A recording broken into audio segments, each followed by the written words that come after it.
Boom, boom, boom, boom, boom, boom, boom, boom, boom, boom, boom. It's time for another entertaining day of the news. Oh boy, my favorite thing on the planet. Those things should be deleted. Delete. Delete.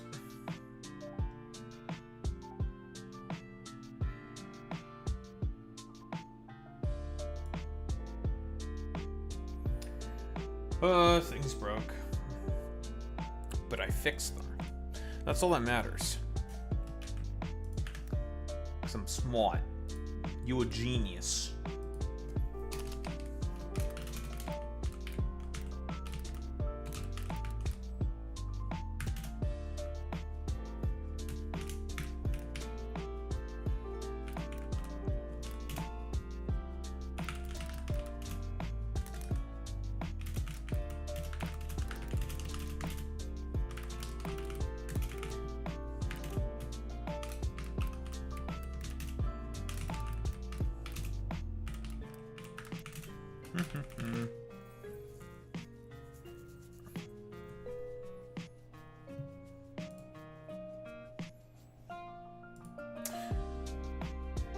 The YouTube title not go through properly? God damn it. That's annoying.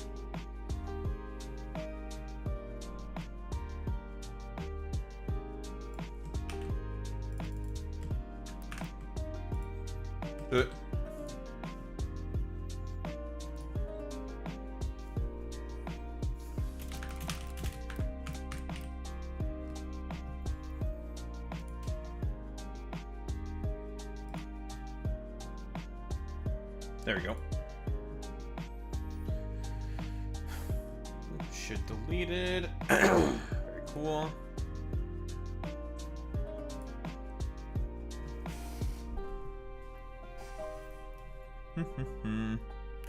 All right. Boop boop. Boop doop.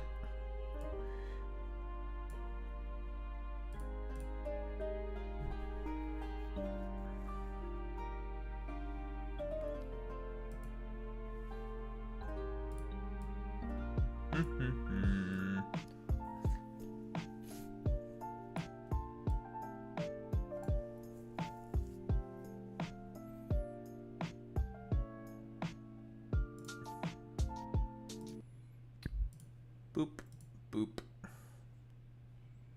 Alright, game, you can load. I believe in you. I believe in you, video game. You did it.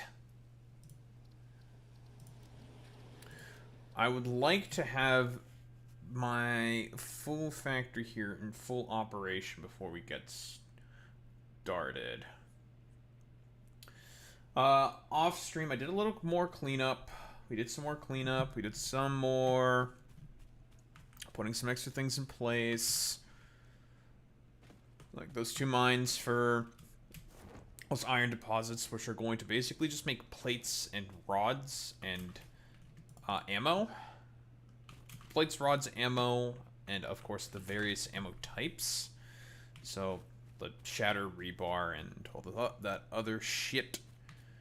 Just to, like, you know, throw it in there, fuck it, why not, kind of a deal. Stick it in a little corner that we're not going to expand through anyways.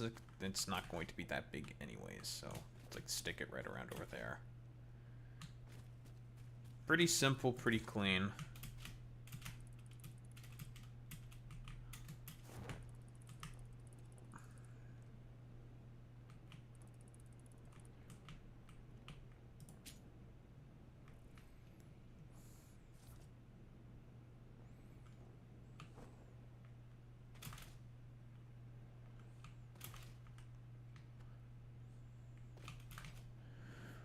Okay, so we got the coal. What else do we have? We just have to make a bunch of tractors, basically. That's all that's left.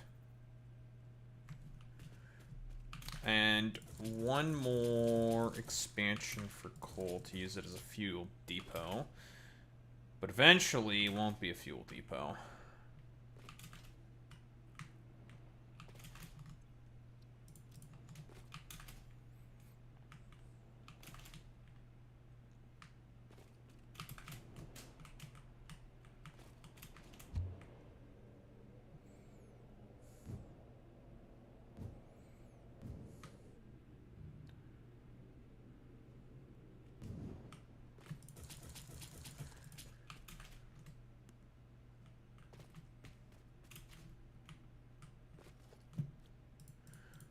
24-foot incline.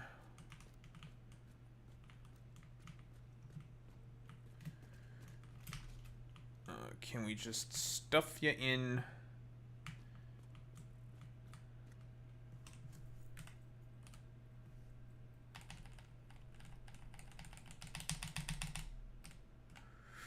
Smart.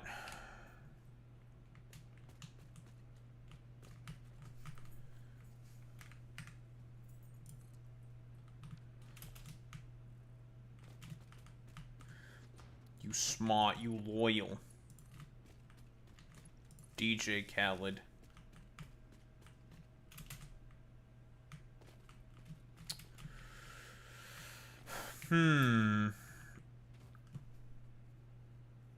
This way this is going is kind of weird, but not the end of the world exactly.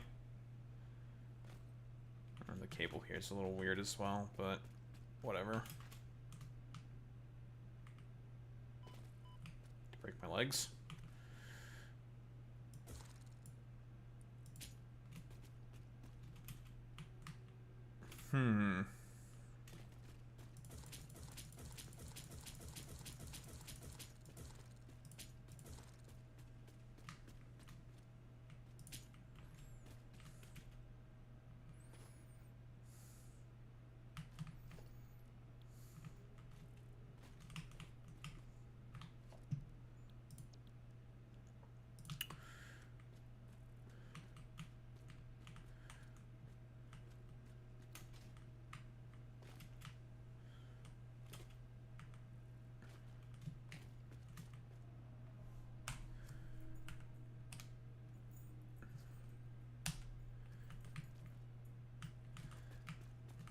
Nope, that's illegal. Kills you. Now you're dead. You think you can just put this spam, like, at any point in time you wish? Yeah, you're fucking cooked, buddy. Buddy here thinks you can just put this spam. That's what you get.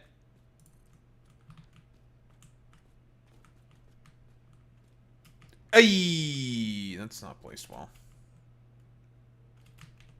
God damn it. We do a little trolling. It's called we do a little trolling. No, we don't do any trolling. You're just fucking stupid. And I hate you. We're gonna have some fun today, though. We're gonna be talking about some real stupid morons. So it's good. It's gonna be a good day. It's gonna be a good day today. We're going full schizo. You know, all I have to say is imagine being so spiteful of a content creator that you're willing to defend Jeffrey Epstein. Oh boy.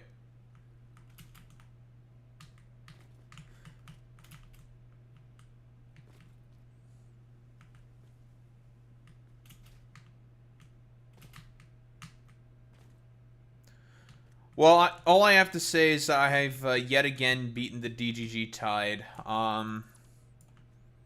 As one does and should at all times in life, one should always try to beat the DGG tide.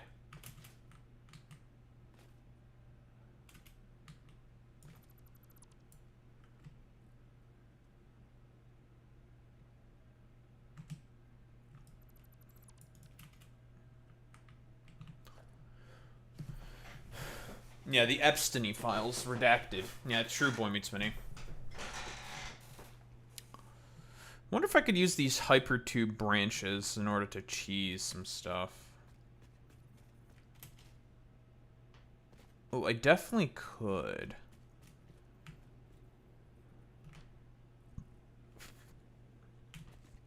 That is a good discovery.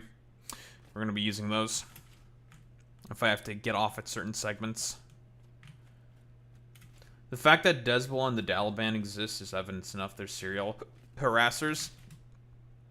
Oh, and racist.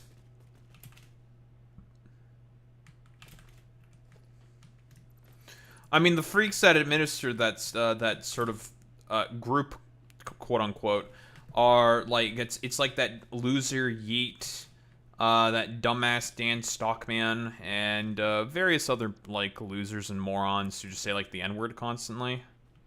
Standard DGG behavior.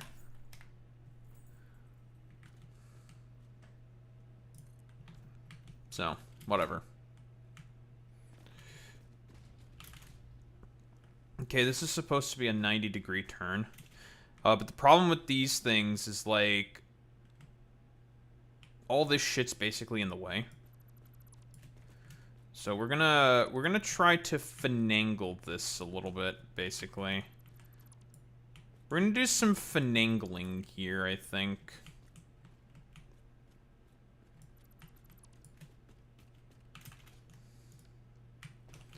Try to make this thing work.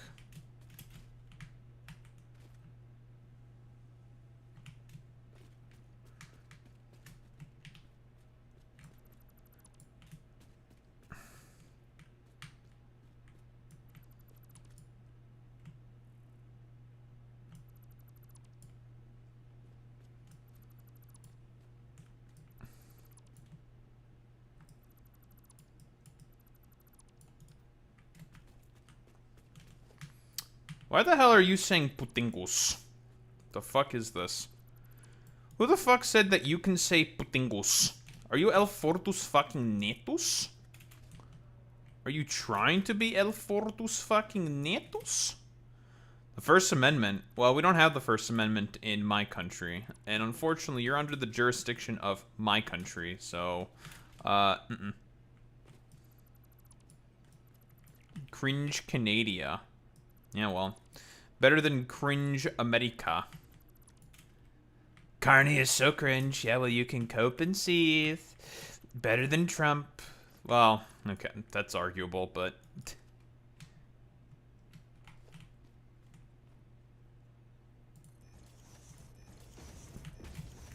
But I'm mostly just saying that because I hate America. Okay, lovely. Road barrier. Ooh, those are nice.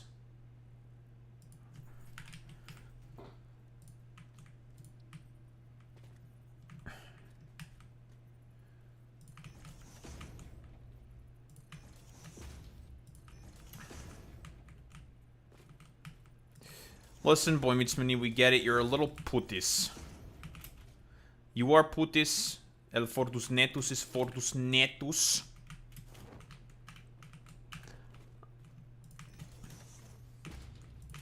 And then you're just kind of Team Papager or something, I don't know. Imagine playing a factory game just so you can race in it. Inconceivable. Typical racists. Am I right, fellas? Typical fucking putises. I need to call El Fortus Netus because he would be a big fan of all this racism that's going on here in Twitch chat. Because he, too, is also a massive racist. Daho, you don't have a leg to stand on. You're also racist. Yeah? I do it with heart. And with principle. Boy Meets Mini does it just because he thinks it's swag. He told me.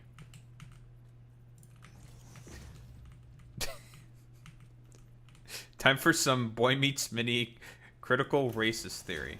So this was when Boy Meets Mini talked shit about whiteys.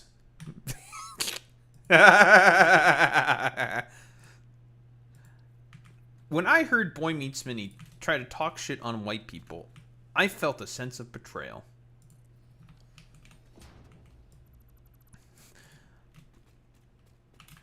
That's all my streams? What do you mean? Yeah, okay, buddy. Yeah, you trying to cripple my style? Man, fuck you. Fuck you. Fuck you. You trying to steal my style there, bud? You little fucking putis.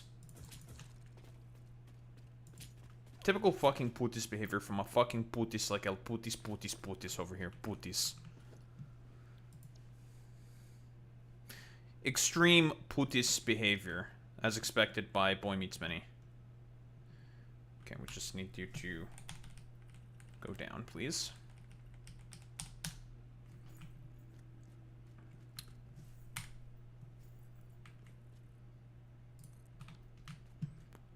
And just like that, we now have the access way to this coal node. And the orientation that I would like it. We could probably fit just a road barrier. That is not how you spell road. I did not want to take a screenshot. My fat fucking chud fingers. My chudly fingers. Press the F11 button. Alright, well. My fat chud fingers, dude. It's fucking Jover for me, dudes. Bros.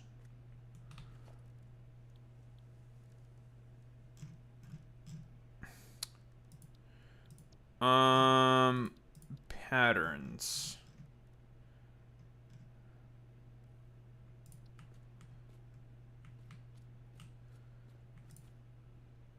Okay. Yeah.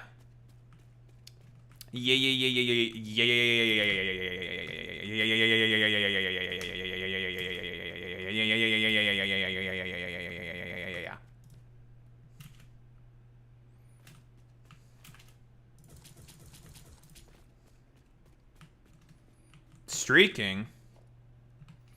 What do you think about streaking, Boy Meets Mini? Thought you were an asexual.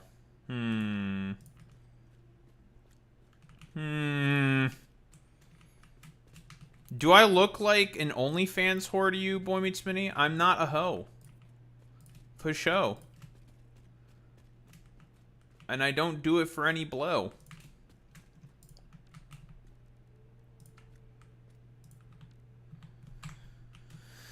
Says you. And now Armor and Quills is here? What the...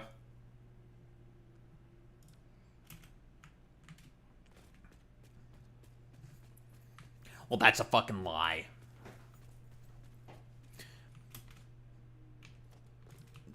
I don't know how to sound like Tyler, the Creator. It's mostly what I was trying to, like, you know, do the voice of. That's a nice argument, Senator. Why don't you back it up with a source? My source is that I made it the fuck up. Imagine a world where I'm free of cancel culture, where anyone will believe my outlandish claims. A world where I can say the N-word.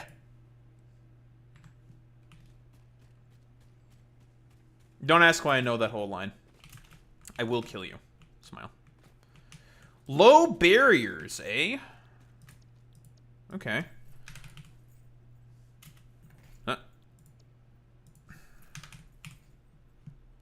Okie dokie. Okie dokie.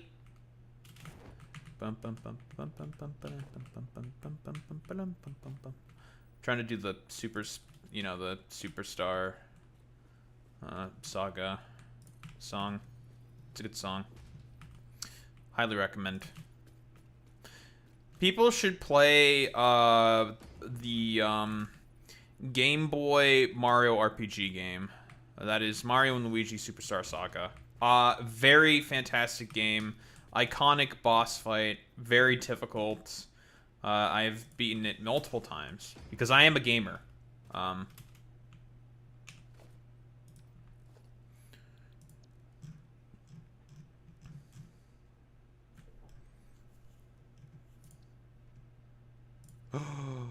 Oh my goodness, this makes my life so much easier. Holy shit.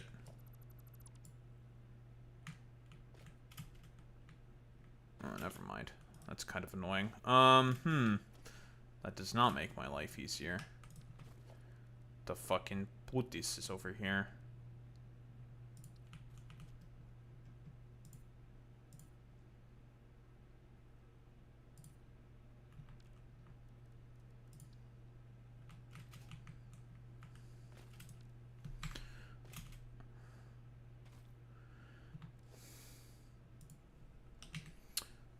What if I just hyper Omega killed you instead?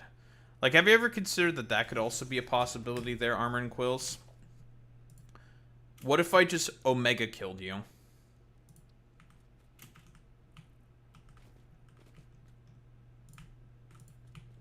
Smile. Shmeelay. Daho, that's not possible. You can't Omega kill people. Watch me.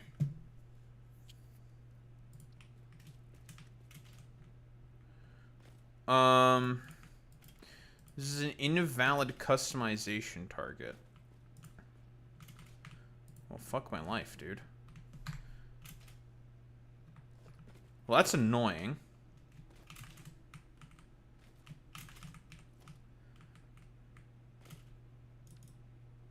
And that annoys me.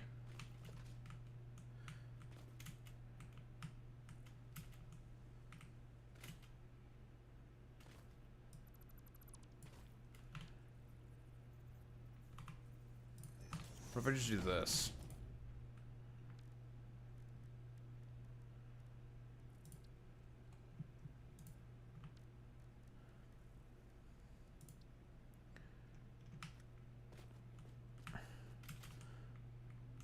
I can only have... I can't do, like, 3/4, eh? That's kind of annoying. Huh.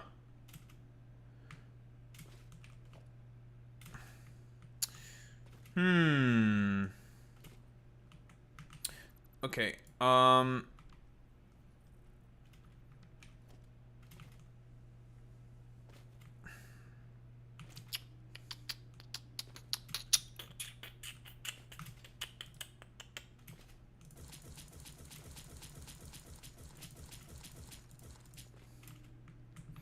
doesn't let me add a fucking quarter there.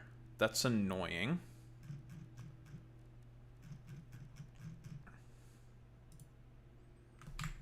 That's annoying and kind of cringe, I'm not gonna lie. I'm too lazy to fix it. Mostly because I don't know how to fix it. Mostly because I don't think I can fix it. Alright, well this little fucking shebang shabong has also done its purpose. Well, fix it and Ada can suck my entire cock and balls. So, how about them apples? Fuck you, fix it, suck my dick. I am the one who has spent how long building this entire thing without any mobility tools, may I add you? I am the one who's actually suffering here, fix it. Suck my balls. I have no jetpack, I have no hover pack, and I'm building a whole transportation highway facility. With no upwards mobility besides a fucking grappling hook. Which is not exactly appropriate. So how about you lick my taint? Shmeelay. Truck. Stop. Nope. I don't have enough concrete. Blech. It's okay. Ag. There's probably a mod that could let me fucking get like 3/4 patterns, but I'm just not going to bother with it, I think. I'm just gonna have to, like, basically... Wait, no, Revelation. There's a way to fix this, actually. No, wait, I'm intelligent. Architecture. Do we have concrete foundations in here that are 4x4 only?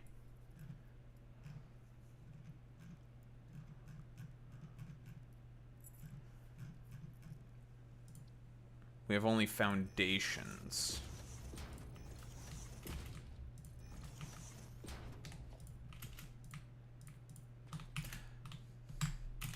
You know what? That fucking works, boys. Let's go.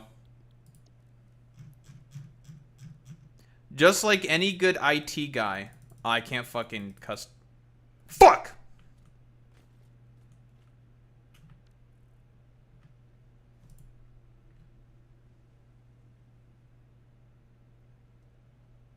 Wait.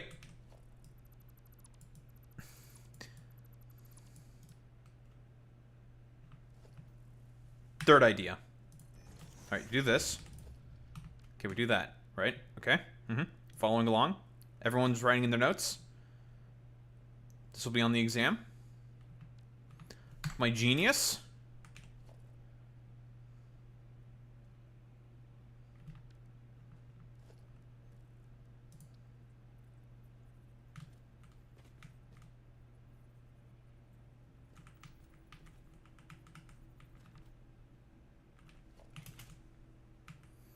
The question is, how do I get to the foundation that's beneath?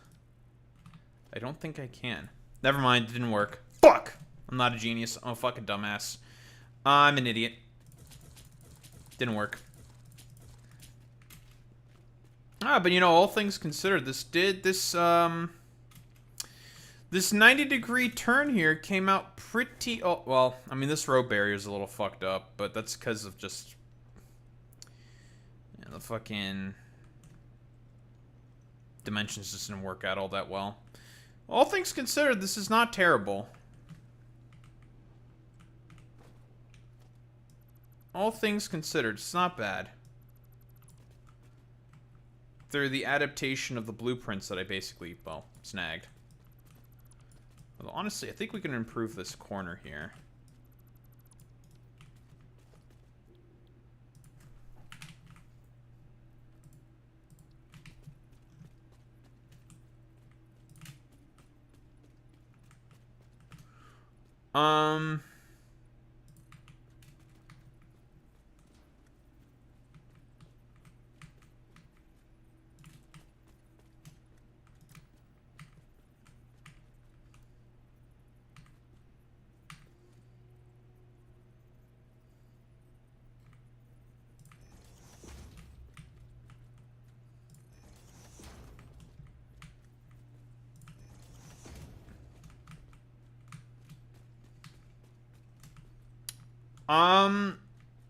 Yeah.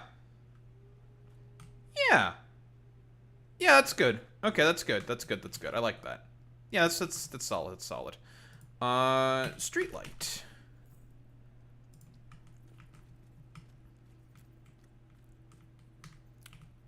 Sticker ear. Oh, that's the wrong way. Whoops.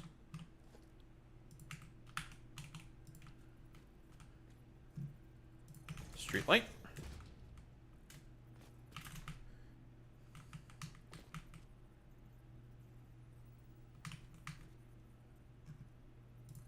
Street light. Lovely. Very cool. Now we need painted beams.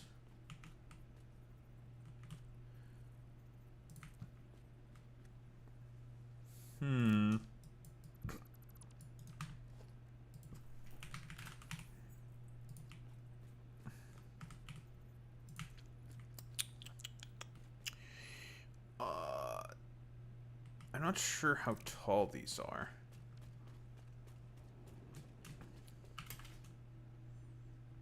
Need to put the street light back first. And get an idea. Street light can go here.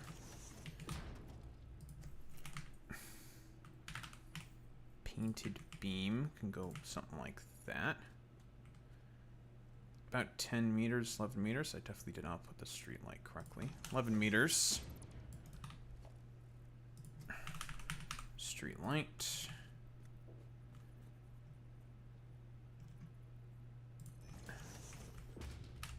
I'm gonna fucking shit myself. I will. I'll do it. There we go. That'll do.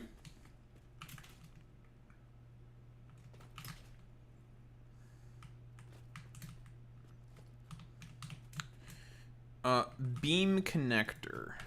Beam connector. Stick you right up there, little buddy. Off the wall socket. Wall outlet. Stick there. Perfect. Perfection. Now we need another painted beam. Painted beam.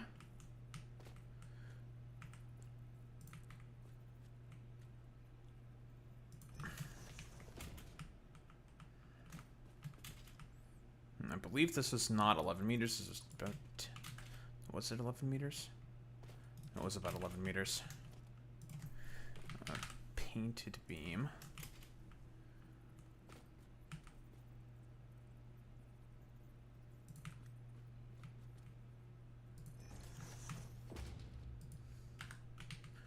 Beam connector.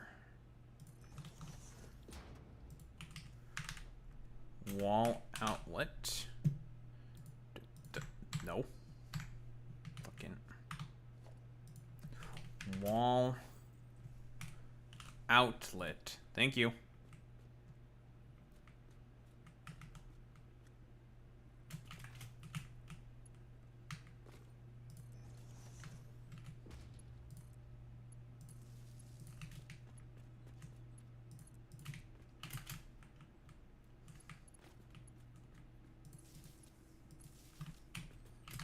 Cool.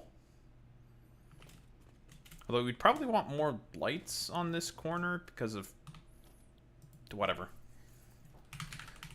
And now, can we painted beam diagonally?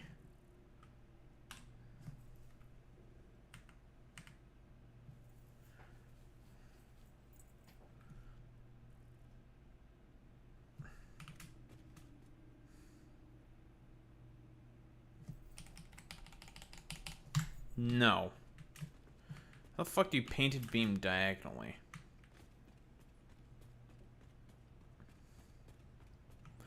Has to be something probably to do with the orientation of the beam connectors, probably. Yes. I need to reorient the painted beams.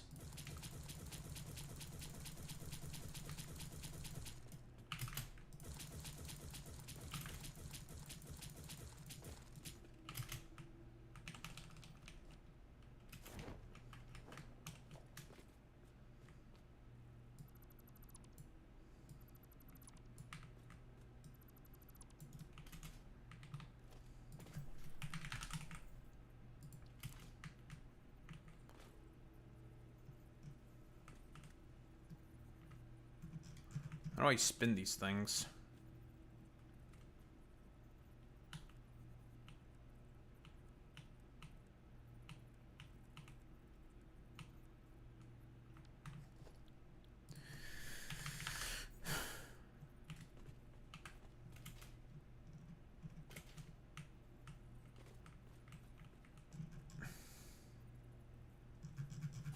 I can't rotate these things.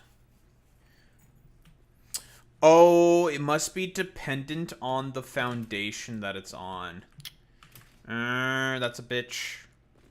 Nah, it's dependent on the foundation it's on.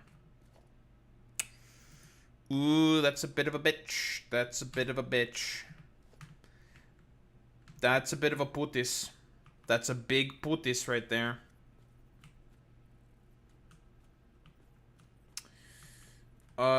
Could I hide this somehow?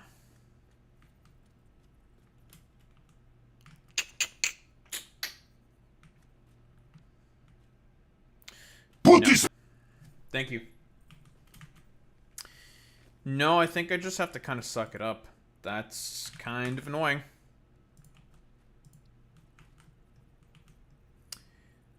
That is very, very irritating that I can't rotate it as I want.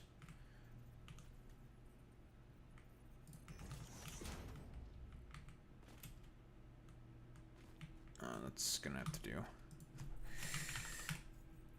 Yeah, that's annoying.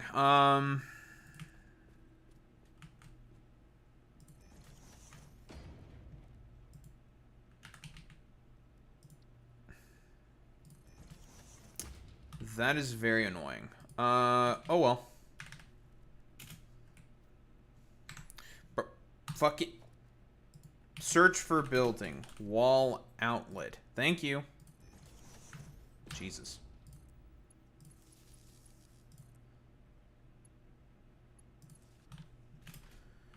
That's okay.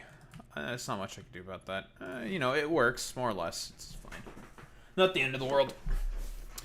'Cause I don't think I can flip the beam connectors on there. Unless there's a differing beam connector. Beam support cross beam.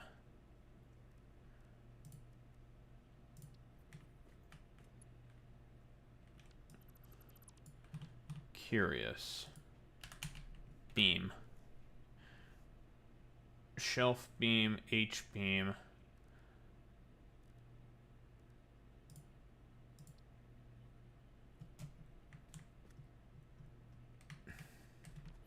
I don't think that works.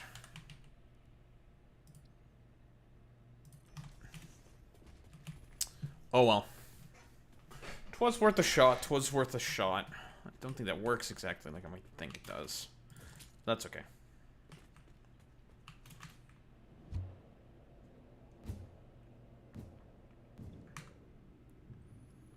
This is why we need those branches. So then I can just, like, zoop out wherever I want.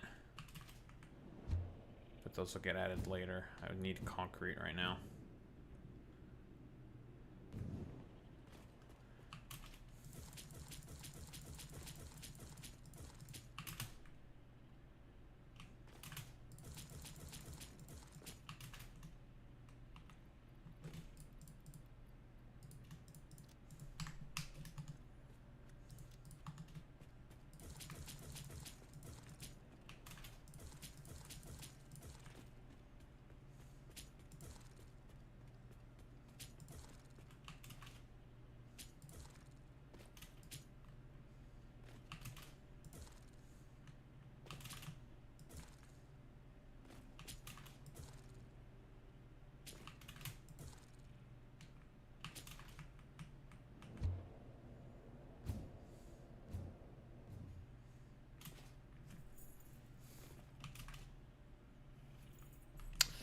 This will fucking annoy me, I have to say.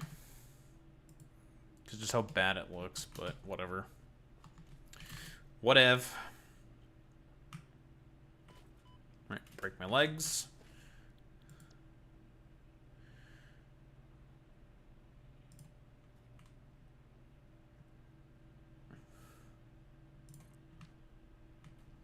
Boom.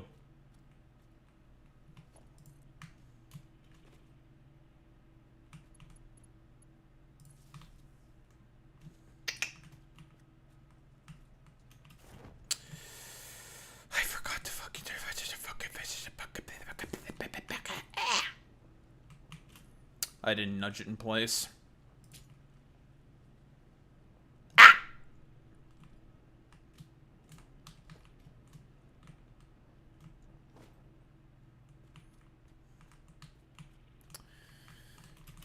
Son of a bitch. Son of a bitch. Son of a bitch. Son of a bitch.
And there.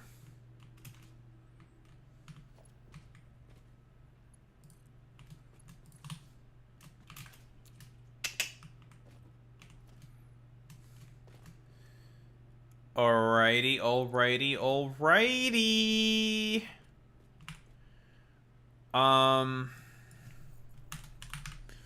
Fuel Depot 2. Because that's all they're going to be used for. But eventually, we will transition these from being fuel depots to being actual... Excuse me.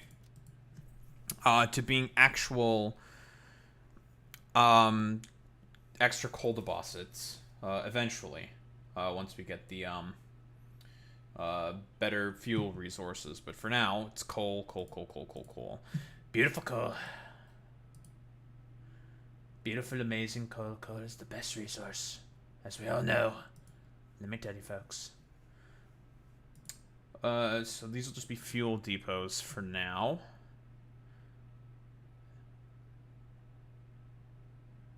That is a part of every route that we're going to make. We're going to tell the tractors to always go to the fuel depots. So we will remove the storage containers. Because they are unnecessary. We don't need them.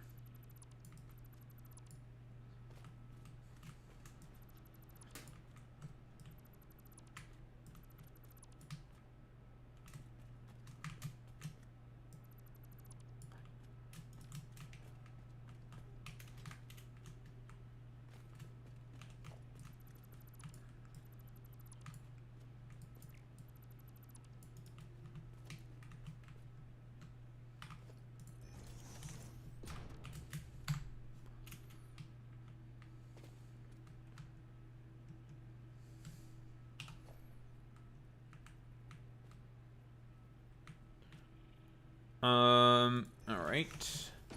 Splitter here. We're getting annoying lag.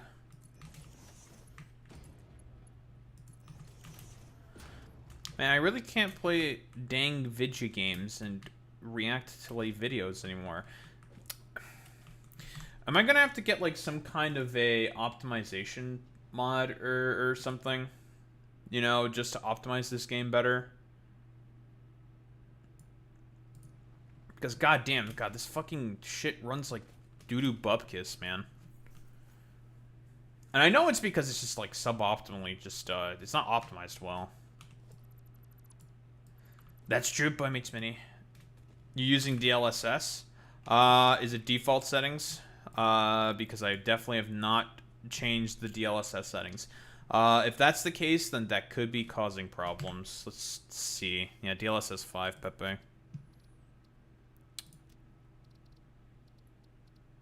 Graphics preset. Upscaling method. NVIDIA DLSS. So yes, it's using that for the upscaling. Yeah, caught. Let's just put that to none then. Let's see if that helps. Not put everything on ultra, let's just put everything on high. Let's see if that helps. This fucker got rid of the setting. Fuck you. There we go. Okay, let's try this.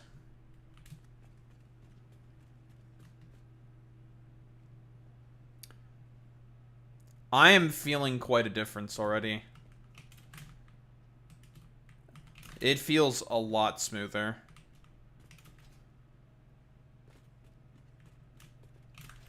Dadgummit, Boy Meets Mini, you damn son of a bitch. Oh, good. You're getting more based by the day. That's the shit where that's the fucking AI shit where it tries to like fix up your fucking pixels and stuff, right? Is that what that is, if I recall correctly? Like it just eats through your fucking processing power for nothing, basically. Yeah, I should have fucking turned that shit off like forever ago. It is very Team Papega. That's true, Boy Meets Mini. But we're feeling good, I think. Yeah, I think we're okay. Maybe we're not good. I look at the factory and we're getting some like where we start to slow down a little bit, but if I look out that way, it's good. Look at all the polygons. Hey, the game starts to chug a little. Oh, it's because of all the shit I've built. That's why.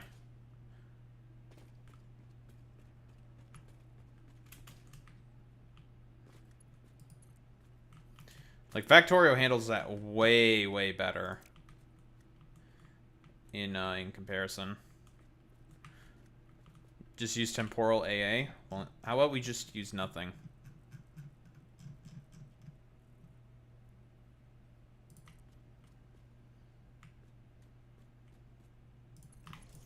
How about them apples? I just use nothing instead, huh? Surprisingly detailed for a 2D game. Yeah, it is. It's a, like... Factorio is just so sexy. It's such a good game. It's, like, one of the greatest games of all time. Why is... Alright, there's a fucking Torontonian in the chat now. Too bad Steven plays it. We just pretend he doesn't exist, okay? If you just don't think about Esteban Benebeli the fucking third, it's fine. It's fine. Just don't think about the Bonoblo. Alright, so that's that. Look at that.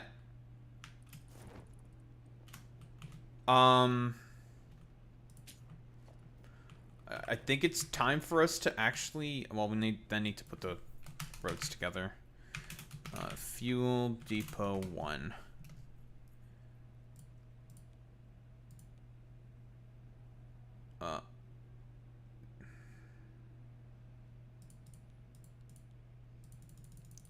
I wish I could basically say that this doesn't... we probably want to just leave these things on load.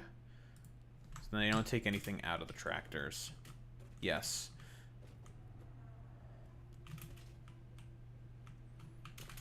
But don't forget, we got some thorium here as well.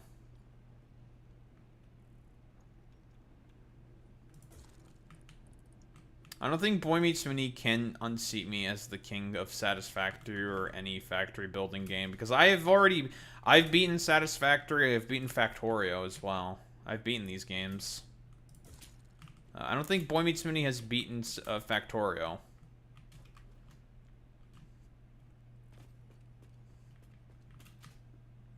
I don't know if you've beaten Satisfactory, Boy Meets Mini.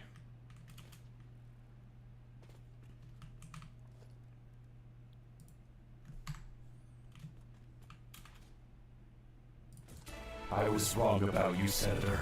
You're not cringe. You're just fucking racist. Yeah, you have a JOB. You have a fucking yerb. Imagine having a yerb. Imagine being so cringe that you have a yerb. Fucking JOBs, bro. Very, very putis. Right, we need to put the fucking... God dang, you fucking uniform... Car path. Yeah, imagine having a JOB in the Big 26. I would never know.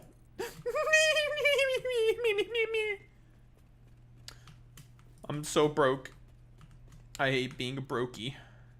I hate being a brokey, chat. I'm a fucking brokey. I'm a fucking brokey because I'm a wokey. Go broke, go woke. Or go woke, go broke. I'm gonna become an alt-right troll now.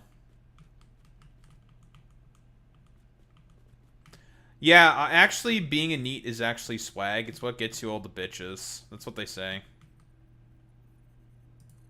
It's what gets you all the honeys. Being a fucking chud NEET, dude.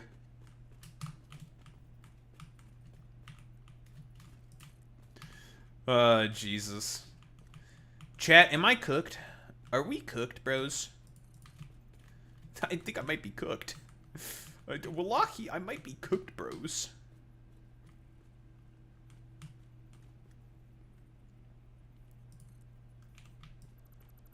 We're all cooked. Way to bring down the vibe, Canadian. This is why we call you people slurs. This is...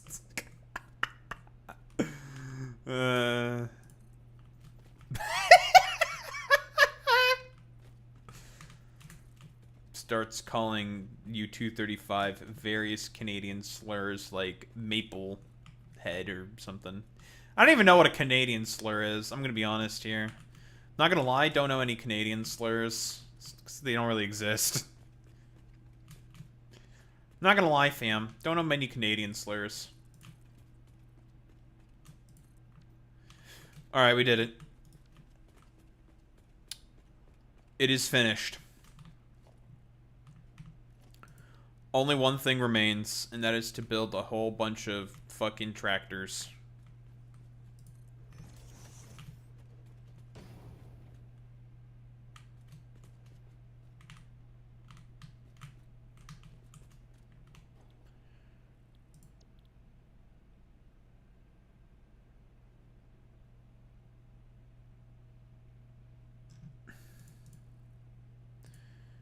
Okay, coal.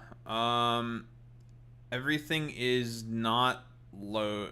It's not fucking named properly. Son of a bitch. Okay. Coal pickup.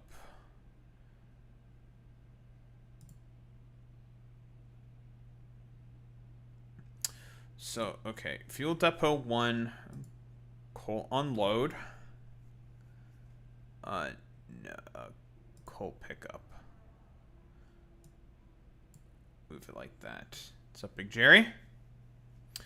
So this should allow us to start finally making some fucking steel. And it uses 19.68 coal, or 19.65 coal per minute. Okay, because this is another thing that we need to be concerned about. It's the amount of coal per minute we're going to be eating through as well. Because of all the dang trucks we're going to have going around.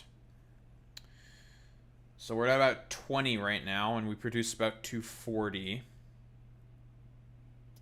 Of course, we can increase the amount of coal from this node per minute.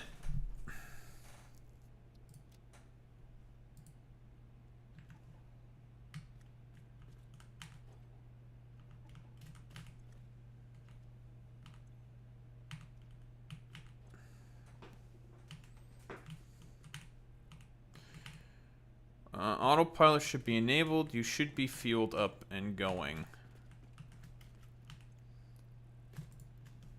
Fucking. Right, we have to manually fuel these things and then they go. Okay, chumplies. Okay, go. Load your big fat nothing. And get going. And look at it go.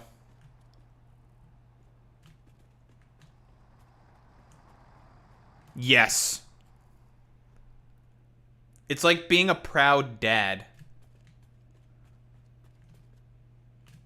It's like being a proud dad. I'm gonna be honest here. All this fucking effort and work I put in to fucking make this thing is finally bearing fruit. Finally. Alright, well. Time to make more.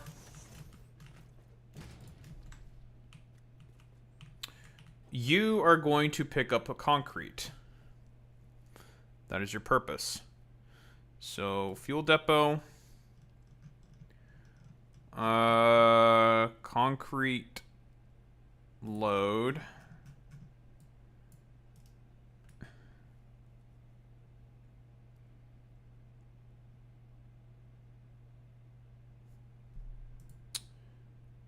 I did not list these things properly at all whatsoever. That's another thing. You gotta make sure these fucking naming conventions are all good as well, to not make everything as confusing as possible.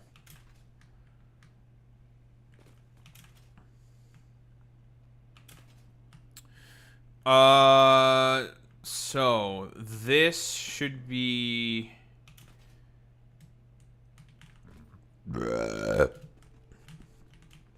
that's for the stators. We don't want those.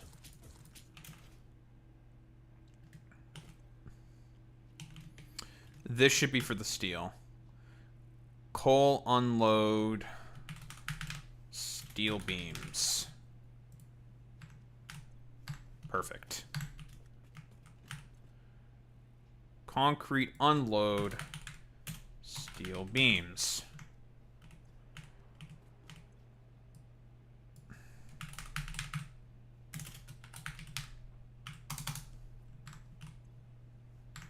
Unload, unload. Perfect.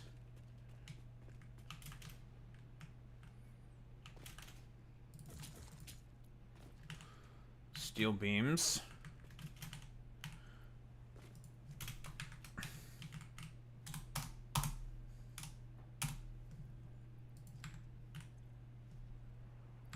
Okay, cool. And there's another thing as well with concrete, because we need concrete for encased pipes.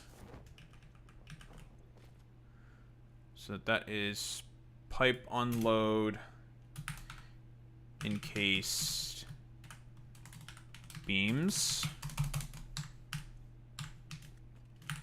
Concrete unload, encased beams.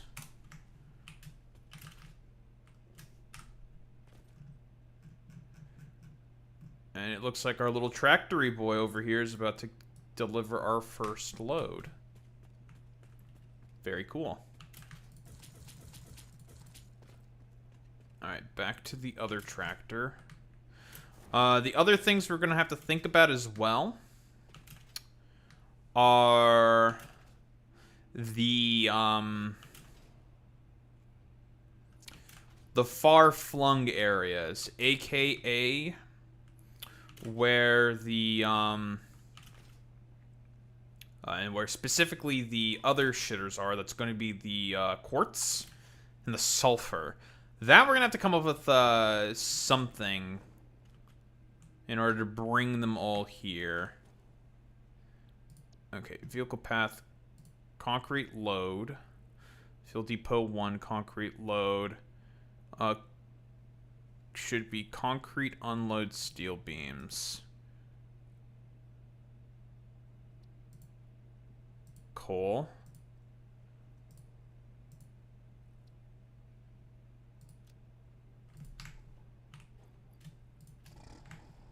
Get going. Go, go, go, go.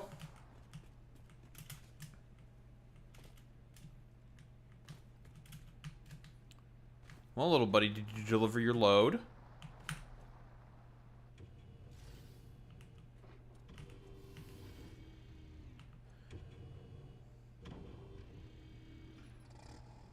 And you get refueled and you're on your merry way. Look at that.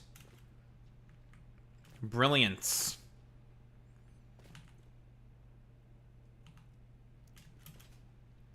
Eventually, all of this is going to be replaced with probably packaged turbo fuel, which is going to be much more efficient in comparison to that of coal. But coal is all we got for now, so we're using coal. Lovely, lovely, lovely, lovely, lovely.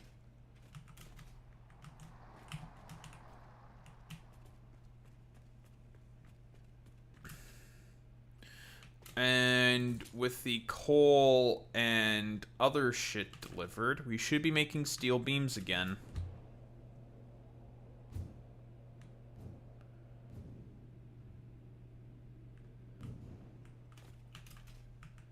Should be.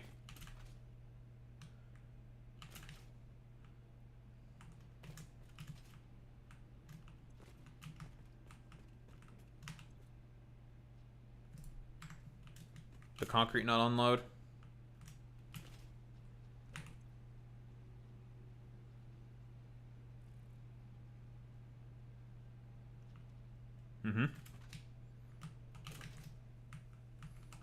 Where the heck is the concrete?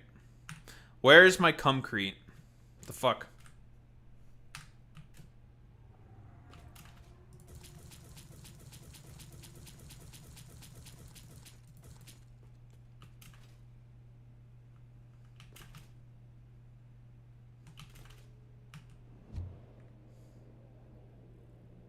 The fuck do I have? Oh, it's so fine. I gotta unload that eventually.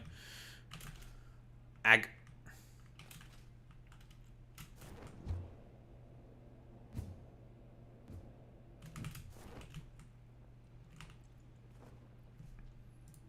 No, that's all fine and dandy.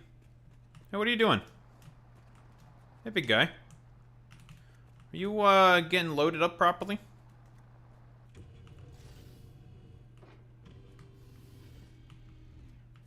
Yes. Alright, you know what? I'm joining. This is an inspection. This is how I inspect. Ooh, it's following exactly all the paths that I designed specifically for all of this. Woo! I did a great job. I'm so happy. Man, the new pathing system is so good. It's again, I'm like a giddy dad. I'm so proud of what I've created. All the roundabouts and everything are pretty much working as anticipated. I probably have not perfectly made the paths, but they're still pretty solid.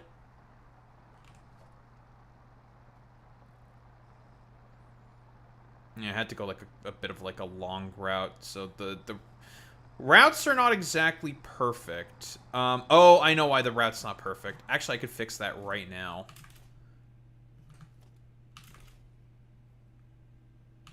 Save some fuel, actually.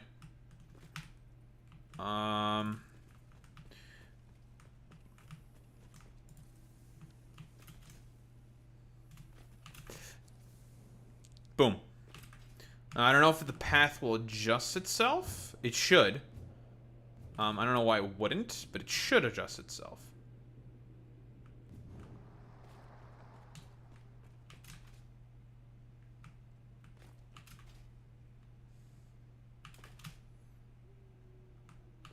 And the concrete is loading. I guess I just didn't want to load the concrete last time or something. I don't know. It's weird. And there's the concrete. And steel beams. Once all the concretes and the manifolds are filled up and loaded up and ready to go. Isn't this exciting? Isn't this nice? I, for one, am very excited. This makes me elated. This makes me overjoyed that we are producing products yet again.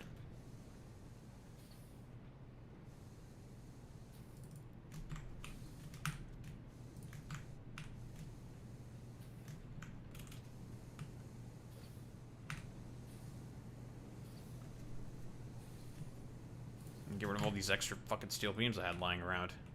Or steel ingots. But look at that! Very cool, very good. Alright, let's get some more trucks on the road then. It's time for our screws to finally... it's time for screws. The iron production has been, like, sitting dormant for quite a long time. It is time for it to finally do something. Let's use Fuel Depot 2 for this one.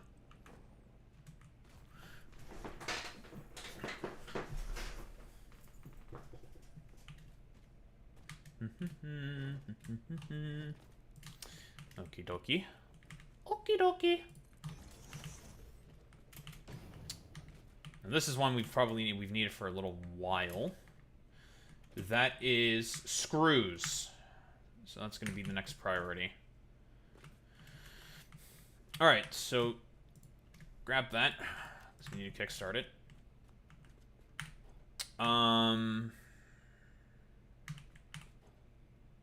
Vehicle path.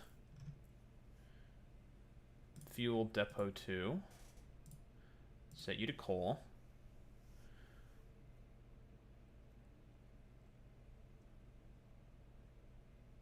I'm gonna rename that. I wish I could rename these from here. That would have been nice, but it's not the end of the world.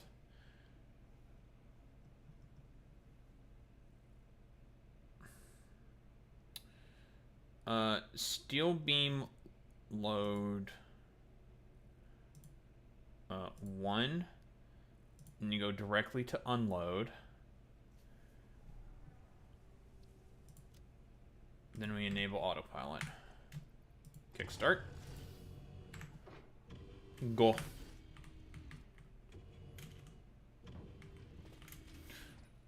I... Why'd you do that? That was a little weird.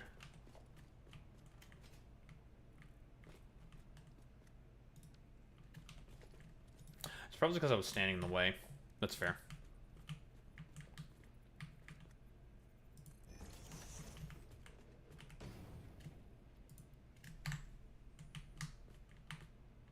No, I don't want to drive you. And then we take you to screws, load, enable coal, screw load 1, or no, fuel depot 2, fuel depot 2, screws load 1, and screws unload. Enable autopilot. Go forth. Into the ether. Into the great dark beyond. This particular juncture is going to be quite busy, but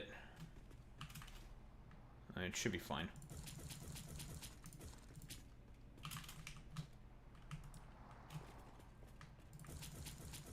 So that should be screws.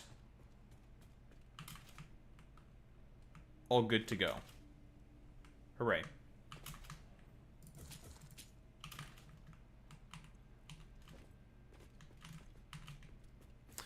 I might have to use the extra mine that I have for coal over at the lake. Oh, look at this. Oh, look at it. It stopped for the other one when it saw it was on the path. Look at that. That's fucking sick. Before, it would never do that. They would crash into each other and be really stupid. God, that's so good. Like, before, they would be so dumb. It's no longer Pepega. And you don't have to set up signals or anything to get these things to function. Like, signals are completely unnecessary. It just figures it all out on its own. And this is just very quick and easy to just put together.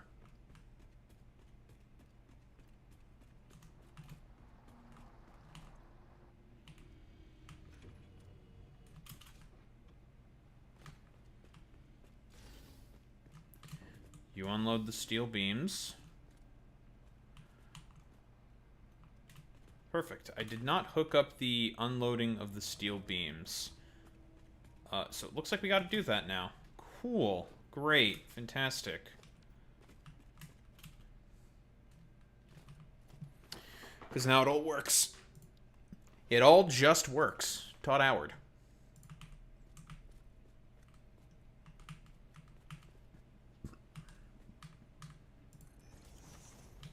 That was the Trigger Boy Meets Many.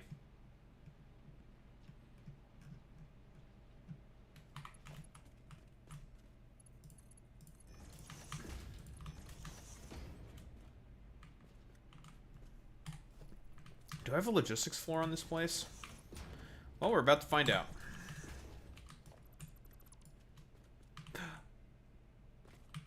I do have a logistics floor down here.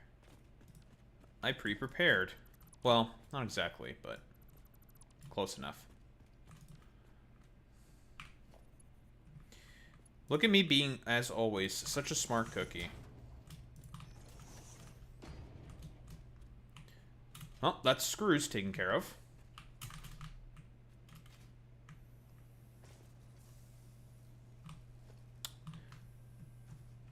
And with screws being taken care of, that should also be... your screws load 3. I don't have anything in screws load 1, do I? I need to find the screw shitter and fix its schedule then.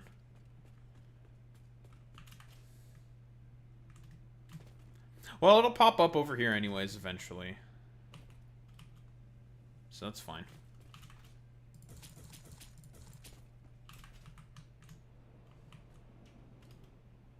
Or did I remember to make that truck? Or tractor, rather. I might not have made it yet. No, I didn't make it yet. Okay. That's a good thing.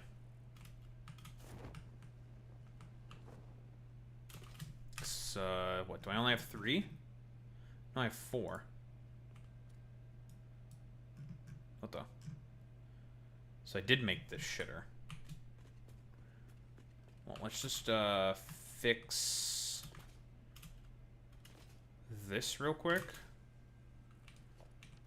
I forget which one's supposed to be unloading the screws. Rotors. Screw unload. I don't want 1 and 2. I want screw unload iron products.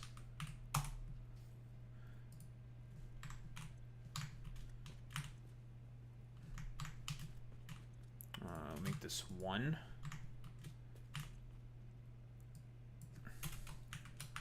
Iron products 2. Because these are both separate lines for 2 separate things. One for the reinforced plates, and the other is for the, of course, other shitters. So one is for the plates. Actually, screw unload plates. Yeah, let's do it this way. And no, that's screw unload frames, modular frames.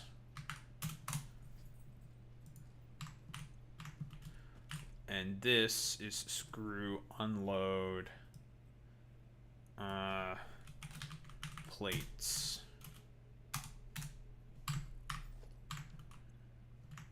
Perfect.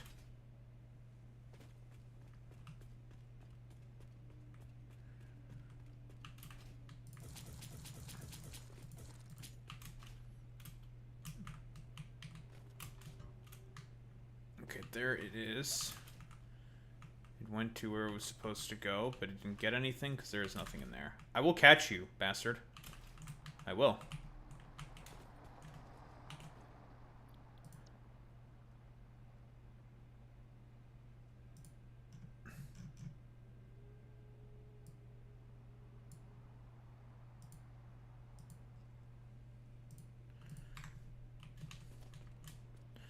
Okay, fixed.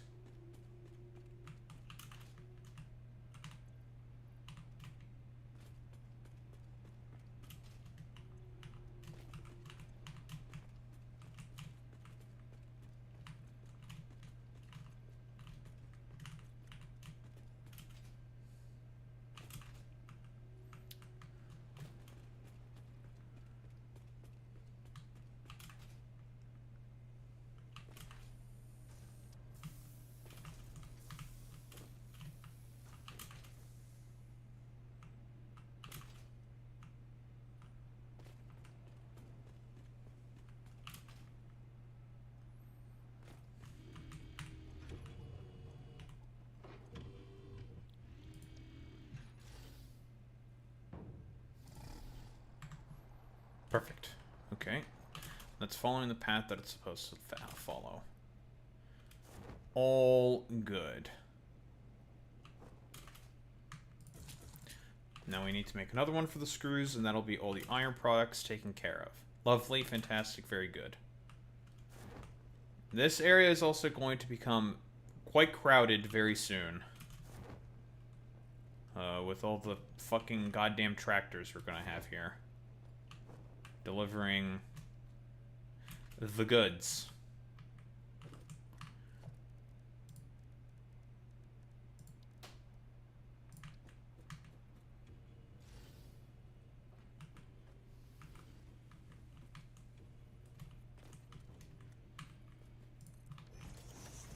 It's unfortunate because these things are not as smart as they are in, say, Factorio. We can't do like any shenanigans basically to you know, make them more intelligent with their schedules, unfortunately. So we kind of have to do a lot of this like basic shit.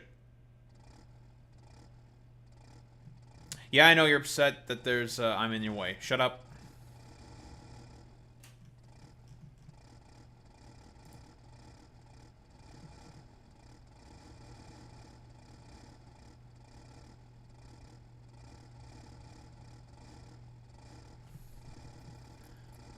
Steel beam unload screws.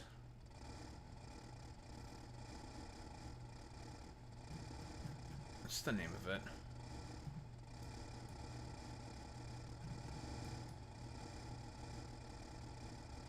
Screw unload modular frame. Well, not here.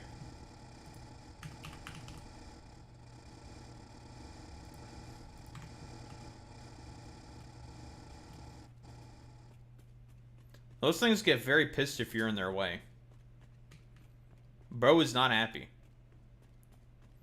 Bro's just like, get the fuck out of my way. Do I not have a fucking path to that thing? Is my path all fucked? Only one way to find out. Let's see.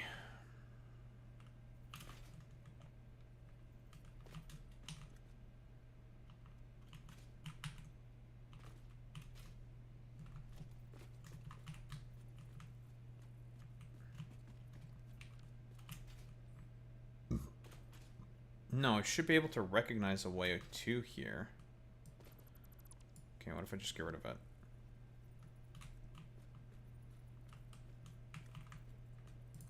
Do this.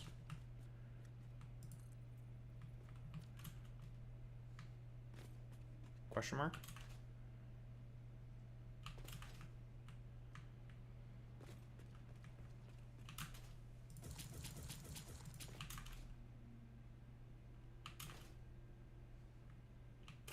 Then will you function?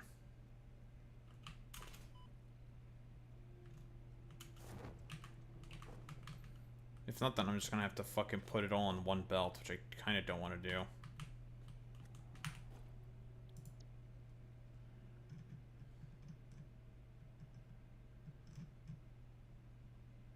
The fuck?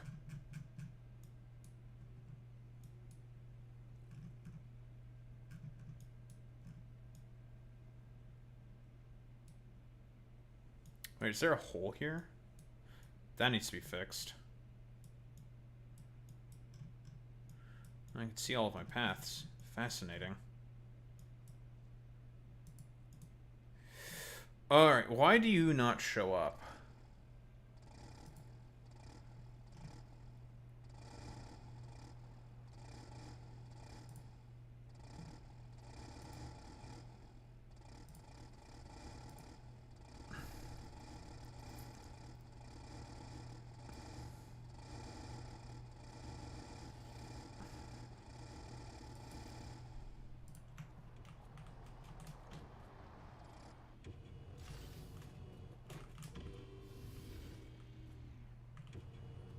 Are two of these shitters on top of one another?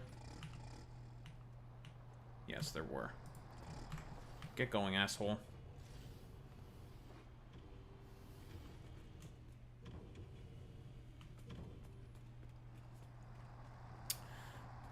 Okay, first there was a hole.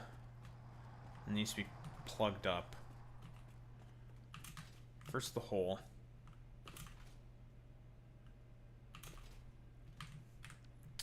I wish I could see the vehicle network paths on the map. That would be very convenient.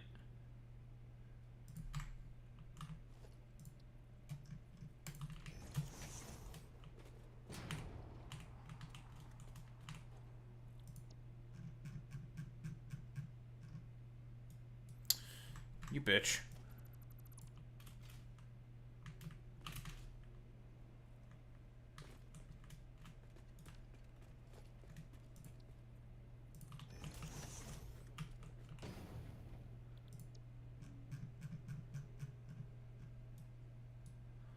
Okay, it's one over. Gotta patch that hole.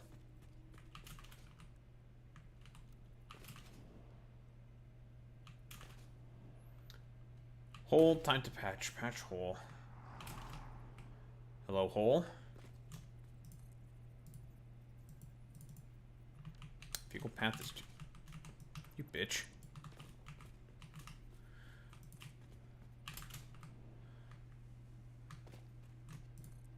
There we go.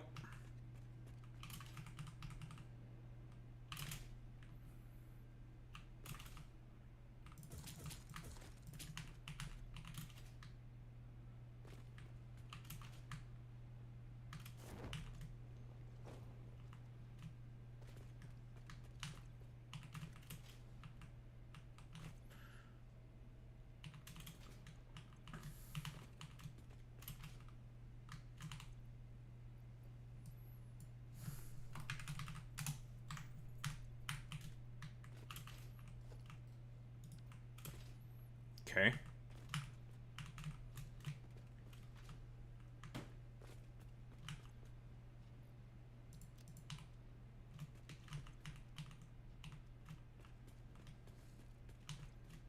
Give me those.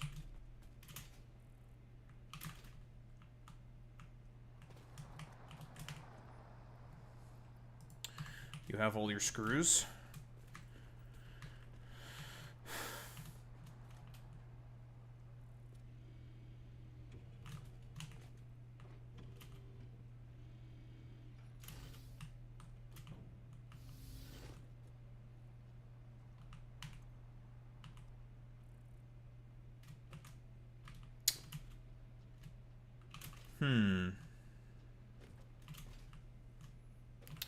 What if I have one starting from here?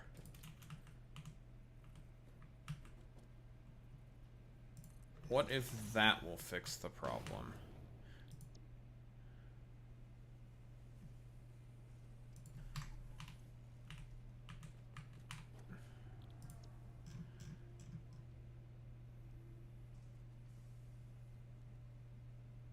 Screw unload plates. No, it just doesn't see it for some reason.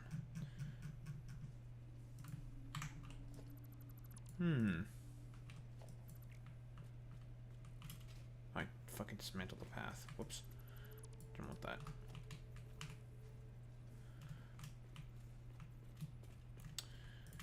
Does it not like the fact that it crosses through that path in the way it does like that? Does it not like that?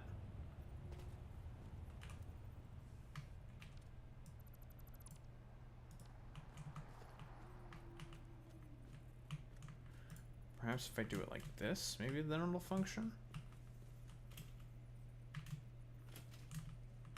Okay. From here. Let's see if that works.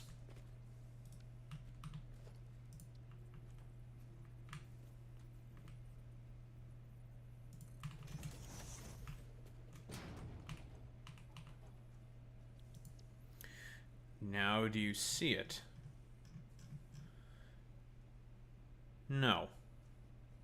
The fuck? It's a very strange problem that we have here. We got a bit of a doozy of an issue here, huh?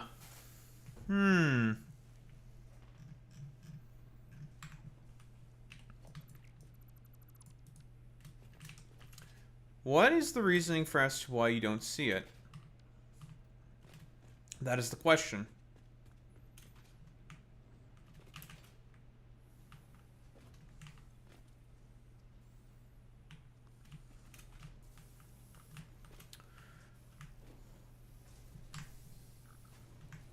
Let's see.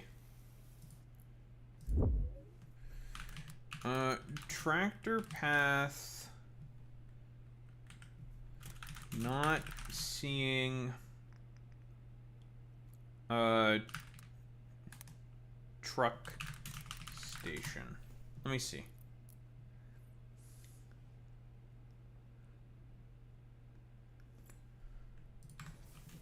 The front section front could be.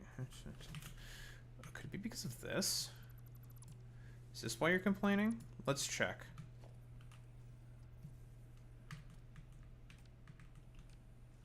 Aha! That is not properly connected. Found it. Found the problem.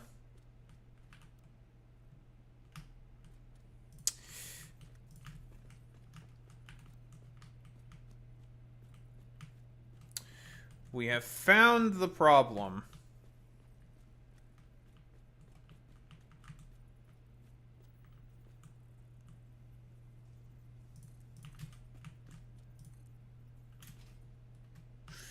There we go. Just like that, this should now function. Should. Keyword.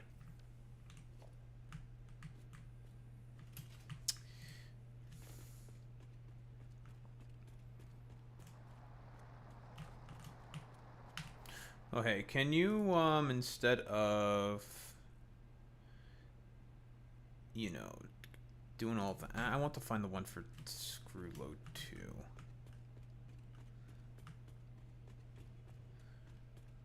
We'll wait for the other one.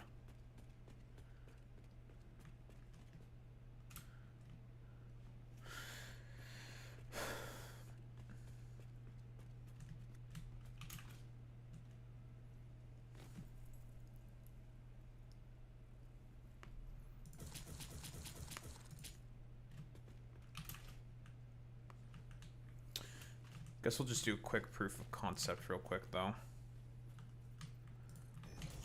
Do you see what I need you to see? Vehicle path. There we go. Yep. There we go. That's what it was.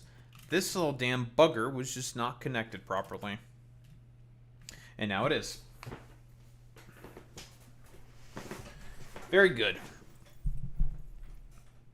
Now, I wish there was a way I could, like, copy my, vehicle paths. Like, blueprint them, because I don't think you can. You no longer are that. You are going to be... I'm too far away from you. Come back here.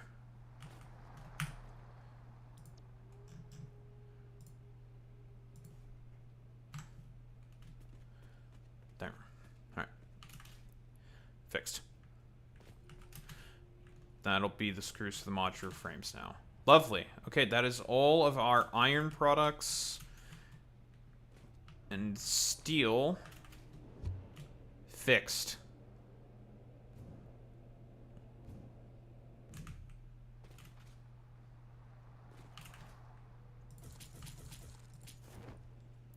Very big, very key. We have 5 trucks going. Each one consumes about 20 per minute. Because now we have to think about that. Because we don't have better belts. If we have better belts, this wouldn't be a problem. Because then I could just overclock the fucking mine there and it'd be fine. But we don't.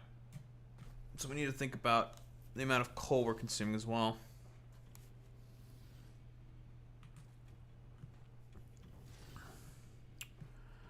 Okay, so...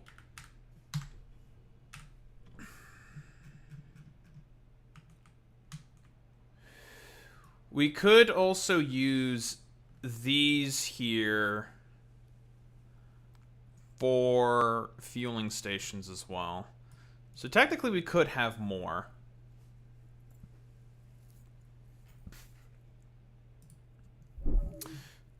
Why don't we just... okay, I'll just exhaust this initial fuel depot first, and then we'll just use this area as a fuel depot.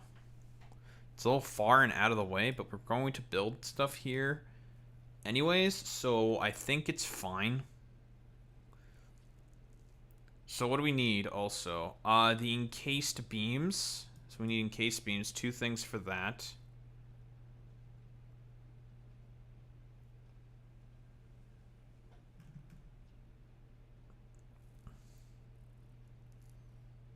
So that's going to need to take the pipe and the concrete. And then, that's actually, then there's the stators. Which is pipe and quick wire. So I only need to just make 4 more of these things for now. Okay, that's totally sustainable.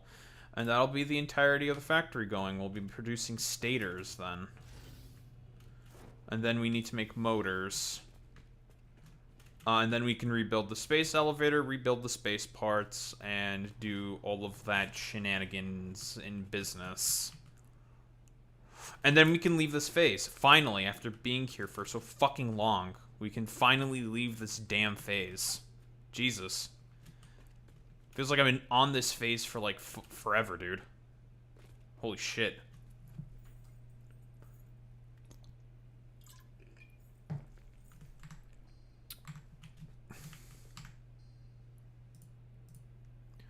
So that's cool. Of course, we still need to figure out what we're going to do with quartz and what we're going to do with sulfur. That needs to be done as well. That's like... that's very, very whatever. It's just um it's just very out of the way mostly. It's kind of the problem.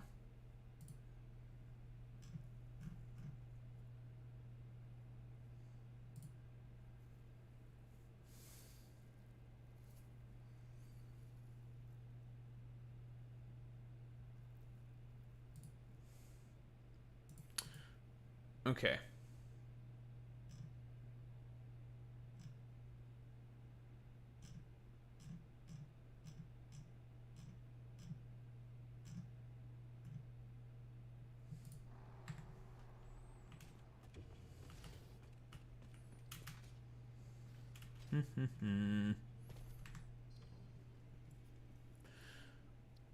Alright, so I'm gonna go get some water. I'm gonna stretch. I'm gonna go to the bathroom.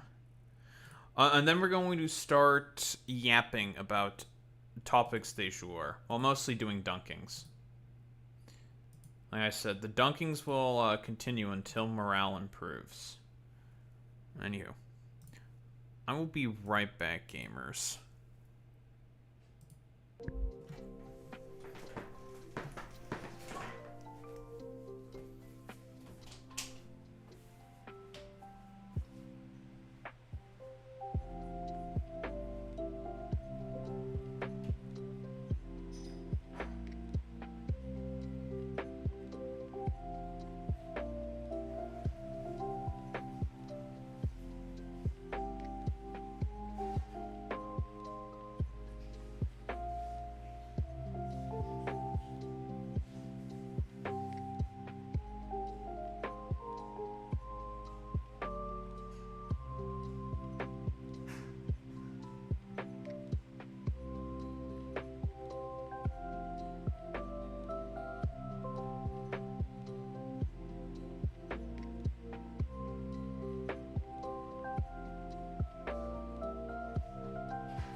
we're back. We're Barack. We're Hussein. We're Obama. Obama. I'm Obama. You're Obama. We're all Obama. Everybody's Obama. Oh, baby.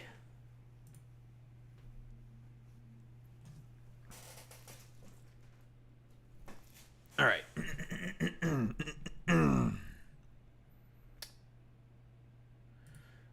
I did not put together the stator factory quite yet, so I have to do that first, of course.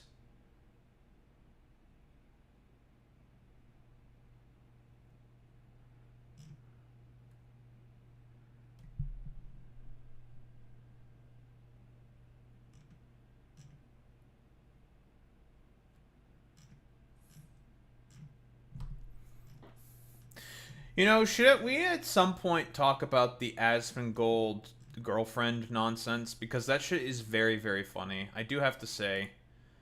The whole fiasco around the fact that Asmongold pretend to be lay-based, epic internet dude. And saying, like, you know, fuck these OnlyFans hoes and whatnot. And then all of a sudden he ends up dating a fucking OnlyFans hoe is just hilarious to me. Incels, when they get one taste of pussy, bro starts showering and actually, bro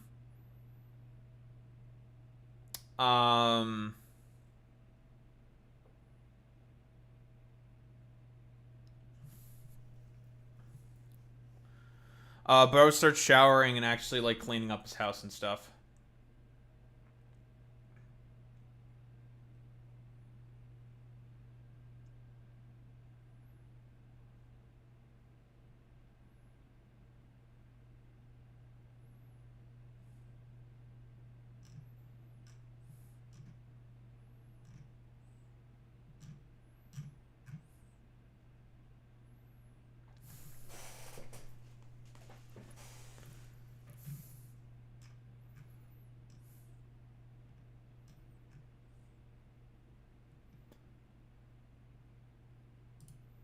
I do think that's very funny.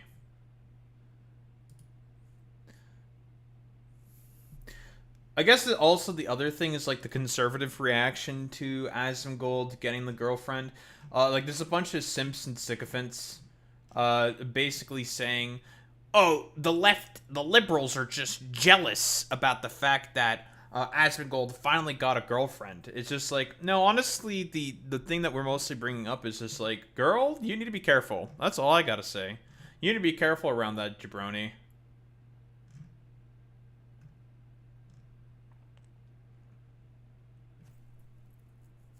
Because that dude's a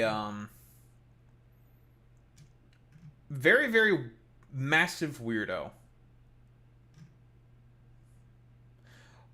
And then there's also all the incels, for example, who are just like, oh my god, Asmongold fell for an Asian OnlyFans void. You know, I hope she, like, because Asmongold was saying how he wants to, like, buy her a house that's, like, close by to where she lives. Or where he lives, basically. That was the thing he has said. He wants to, like, I did not want to click respawn. Fuck my life. Don't know why I did that. Just, hold on. Kills myself. But he was, like, saying, like, I need to buy her a house now because that's one of the demands that she made of me. I'm just like, okay. I mean, that's a little weird, but, like, I guess she does not want to tolerate the fact that, I mean, there's like a clip of her finding a fucking cockroach head in this fucking goddamn fridge. And of course, her looking at the toilet saying, like, dude, it's, like, encrusted in shit.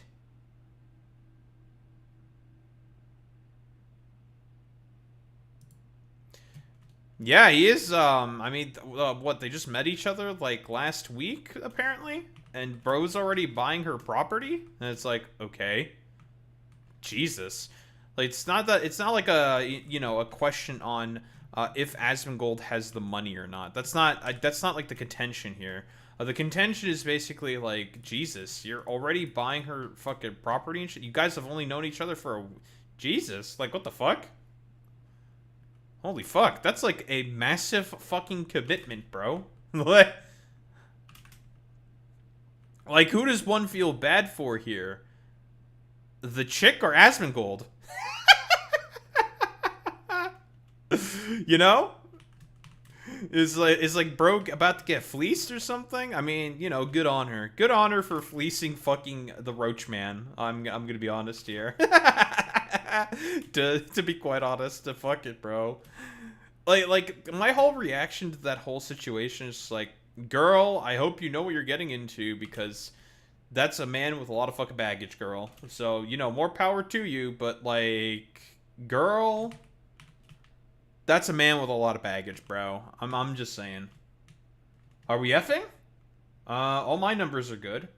I've not dropped any frames. I think it's on your side, Boy Meets Vinny. I think you're getting a light epic trolled by Spectrum or Comcast. I'm not effing on my side. I have 0 drop frames. My frames are not dropping.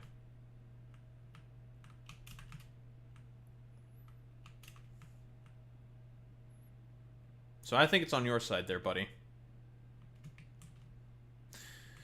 So, yeah, like, I don't know what to think about the whole situation, to be honest, because it's just like, okay, is, like, Asmongold the one getting fleeced here by the OnlyFans girl? Or is the OnlyFans girl the one who's getting, like, you know, taken for a ride being with the Asmongold or something? I don't know which is which yet, because it's not been long enough to really formulate an opinion. You know what I mean? It's just like, it's just funny to me. I'm gonna be honest. We do not have a logistics floor here. Okay, well, we have to build this sub factory anyways, so that's fine. I was about to say, what the fuck am I stuck on? It was the grappling hook. It was the... Alright. Getting trolled. But anyway. Speculation about all of that aside. We need to talk about a fucking idiot, don't we? One of our favorite idiots.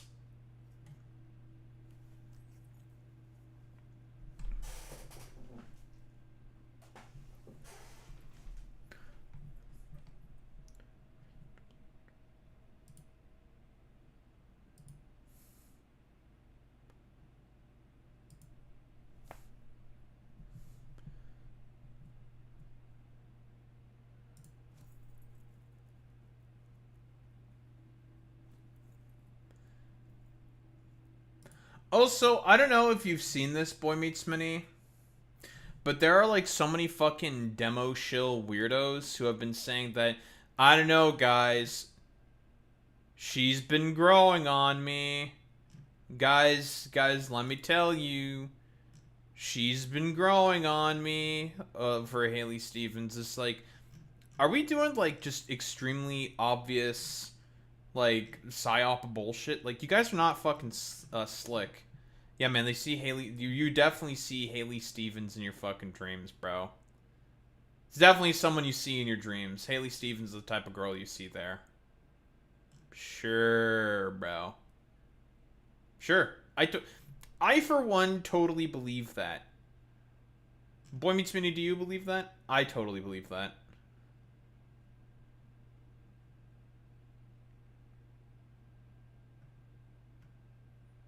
I'm a believer. Very true.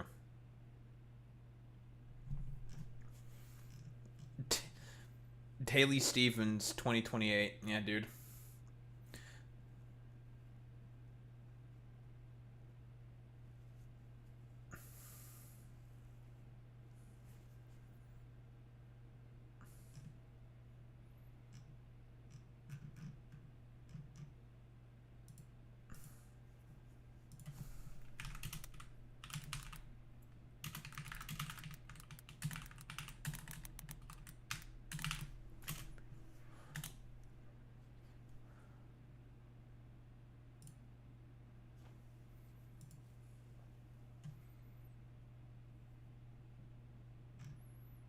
All right. Time for something very silly, I suppose.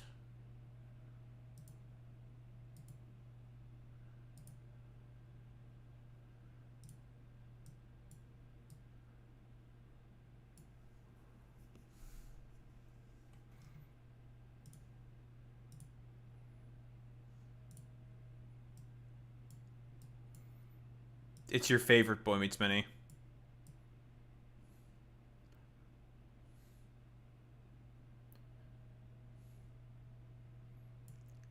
Yes! The LARPer! Let's go! The fat chud!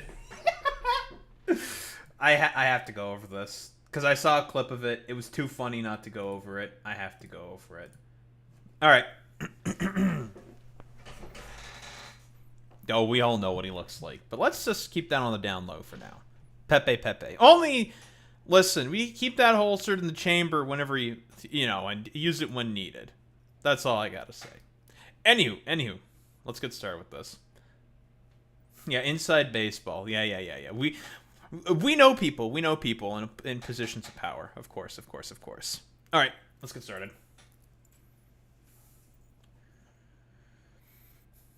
Alright, so I'm going to break my own rules. I know, many such cases. Lefties being inconsistent with the rules all the time. I can't believe that leftists would do this constantly. Shaking my fucking goddamn head. But our favored crusading LARPer, dude who's too racist for the Black Templars because they have the word black in them, Tactical Templar, our favorite little fucking boy over here. He has been making some, I suppose, content choices, for lack of a better term. And he's been constantly on the anti-moist critical path. Why? Because it gets him views. It probably gets him, like, a, you know, some, maybe not like a ton of cash, but it gets him a decent amount of views relative to the size of his channel in comparison to that of a lot of the other topics that he, generally speaking, talks about. That being politics, I guess, for lack of a better term. Sure, politics, if you want to be extremely fucking generous. But he fucking loves talking about moist critical. And he's styling himself as a little bit of a video essayist. Wait, hold on, I thought, like, video essayists were, like, cringe and gay or something, or whatever. I mean, it's shocking that Tactical Templar is also engaging in the medium of being a video essayist. Shocking, I know. But the reason why I wanted to look at this video in particular is because I saw a clip about this on Twitter, and I thought it was really, really funny. But basically, Tactical Templar decided to defend Jeffrey Epstein in order to use him as, like, an own against Moist Critical, which is just like, dog, like, why would you do that? That's an extremely weird fucking thing to do. Why are you so spiteful about like Charlie to the degree that you're willing to defend? Yeah, the pedophile in chief, the arch pedophile, who, I don't know, had the ear of the fucking president that you simp for, and you decided to defend him for what exactly? Because you have, like, a strange conniption with Moist Critical for some reason, and there's, like, a lot of, like, weird far-right people who have, like, a conniption with Moist Critical for whatever reason. They like to constantly have, I don't know, just, like, complete schizophrenic conniptions about him because they think of him as, like, a fence-sitter who only parrots the opinion of Reddit. Like, they think that Moist Critical is, like, Jesus coming from on high, and it's just like, hey, guys, it's me, Charlie, Moist Critical, and I have this opinion from Reddit, and I'm just gonna parrot it as if there's nothing else to it. And that's not really the fucking case, to be honest. I mean, as Charlie himself said, he just kind of talks about whatever, and he's not, like, as up to date and, I guess, like, hip, for lack of a better term, to all of the current happenings of the, I don't know, broader sphere, internet sphere. Sure, whatever. You can say whatever. And as a byproduct, all of, like, the far right people are having, like, just strange conniptions about him. Like, it's very, very weird, and I don't know why they're behaving in this way.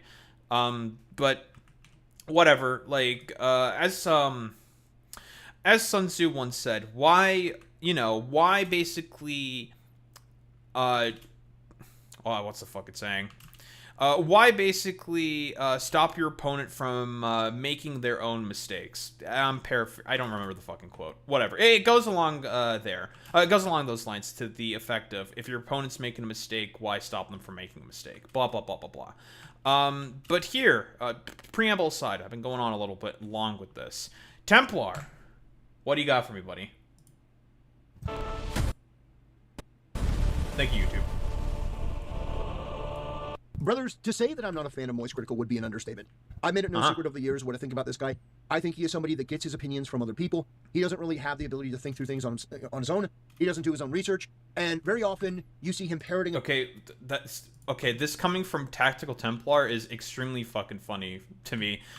Considering the fact that the last time we talked about this dude was about the whole Offkai sort of drama, and he was unable to do like a 30-second Google search, like basically 5 different times. I had to do his fucking job for him, which is very, very funny. So like, Templar, are you sure you're not projecting when you say this in particular? Opinions from other people when it's politically convenient. He'll watch Legal Eagle of all places or CoffeeZilla, come to a decision based on watching their misinformation, and then regurgitate it in a monotone voice. Hey guys, Moist Critical here. But here's something I want to call Moist Critical out for, okay? Wait, Legal Eagle posts misinformation in CoffeeZilla? This guy also hates CoffeeZilla? Like, okay. Okay, I'm gonna be a little fair here. I have not been keeping up with the Tactical Templar universe for a while. Mostly because, why should I? Yeah, mostly because why should I? What is his problem specifically with Legal Eagle or something? I don't really know. I'm missing some. I might be missing a little bit of context here. I mean, Legal Eagle, I think is is he like the best law tuber? I mean, he's better in comparison to that of like what, Lust and Illegal Rape Set. So is it just because like Legal Eagle just doesn't like Trump or something? I'm a little confused as to why Tactical Templar might be having some problems with Legal Eagle. Maybe, I don't know, maybe he doesn't like Legal Eagle because like Legal Eagle doesn't like rapists or something. I have no idea, to be honest. I think this guy is an absolute coward. And also, I almost forgot to mention. Yeah, I don't know why this guy also has a problem with CoffeeZilla or something. Like, what misinformation has CoffeeZilla been putting out in terms of like, well, his main shtick is mostly exposing crypto scams. Because I know that like Tactical Templar has been having like conniptions about AI and AI data centers mostly, which I will admit there has been some misinformation that's been put out about like AI data centers, about like, you know, the water consumption, stuff like that. I don't think it's as effective an argument, to be honest, to be able to for as to why you should be anti-AI data center. And keep in mind, I am anti-AI data center. I think the most effective route to be able to argue against AI data centers is mostly for the fact that in terms of return on investment for the community, it's not really going to be that high, and also in terms of the jobs that it's going to produce for the local community, it's not really going to produce much in terms of that aspect. It's mostly in terms of like, well, an economic angle. Oh my god, the fucking Marxist is making the economic argument? No, what a fucking shock. So honestly, I think that's like the better angle of attack, for lack of a better term, for as to why I think, like, you know, AI data centers are actually kind of bad guys. I think, like a lot of people, he was more than happy to cover the Epstein files because there was a consensus around the Epstein files that you could safely talk about it. Because the villain of the Epstein files, even though Trump never did anything with Epstein, according to the the witnesses, what's in the report. Oh, he gets right into the fucking defense of Jeffrey Epstein. Yo, that's fucking awesome. Yes, let's fucking go. That's just not true. Ted Lieu, who's a part of the House Judiciary Committee, basically said that, there's allegations in there of Donald Trump raping kids. That's just a fact, by the way. And Templar, I don't know if you know this, but the DOJ has not released about half of the Epstein files, if I recall correctly. I think it's it's like 2.5 million files associated with the Epstein files. So you can double check me on that, Boy Meets Mini. About half of the files still have not been released to the public, and the DOJ and Donald Trump is supposed to release them by law. So it makes you ask some questions. Okay, what's he hiding in there? Why is he not releasing about half of the files? Like, what's going on there? It's a little curious. And you want to do defense for that, Templar? You want to defend the fucking pedophiles? I don't know, buddy. It's a little weird.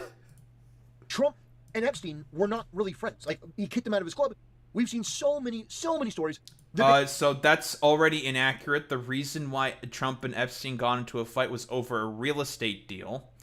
It was not getting kicked out of Mar-a-Lago. In reality, Trump didn't really give much of a shit at all about Virginia Giuffre getting poached from Mar-a-Lago. The thing that really did it in for Trump in terms of why he was no longer friends with Jeffrey Epstein is because there was a bid for a property, I think in Palm Beach, in Florida, and that's what got Trump the most upset with Epstein. Basically established that Trump and Epstein were not like friends that were traveling and gallivanting around the world doing stuff with underage kids. Okay, that's just false. They've been friends with each other for 15 years. No, 10 years. That's just inaccurate. And besides Jeffrey Epstein, Trump appears, I think, the second most amount of times in the Epstein files. Well, the files that are currently released, in comparison to that of Jeffrey Epstein. So, like, that's just not the case whatsoever. There's travel logs all over the place with both Trump and Epstein on the Lolita Express. He's been to the fucking island. Like, he more than likely did some shit there. Like, that's just without a shadow of a doubt. And the reason why Trump wouldn't want to release the Epstein files makes sense if you look at it from what the Democrats have tried to do with it and how they tried to tie it around his neck and basically lie.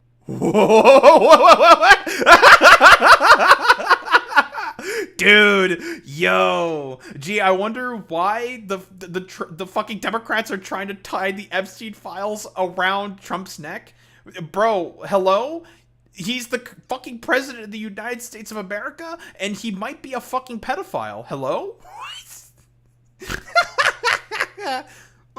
Dude, I can't believe that the Democrats are being political with the Epstein files.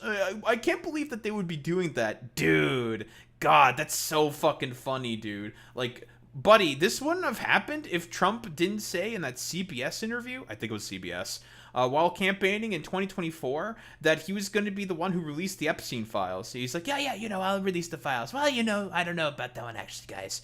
And it's just like, if he didn't do that, then he wouldn't be in this mess. But Trump shot himself in the foot there, and here you are fucking defending him. That's fucking hilarious, dude. Lie about every single thing. Trump probably looked at it and goes, they're going to try to bury this, on me. And so he probably just said enough. But here's the deal.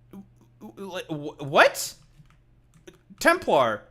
He literally did the fucking LARPy Phase 1 release stuff with all those, like Chaya Wychik and DC Drano and all those other fucking conservative weirdo influencers. I think even Liz Wheeler was there.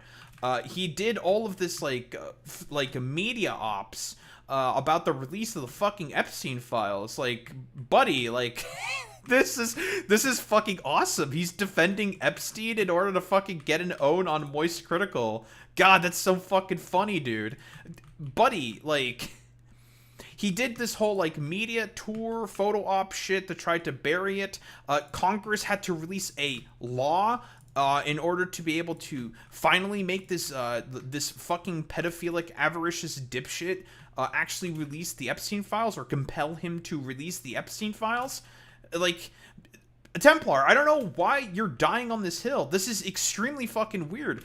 I have no idea what's compelling him to, well, die on this hill. Okay, I'm saying this all rather rhetorically. I have some ideas as to why what is compelling Templar to die on this hill, and that is his weird, like, Moist Critical grift, and the fact that he moans to lollies on his fucking live stream. Hilarious, dude.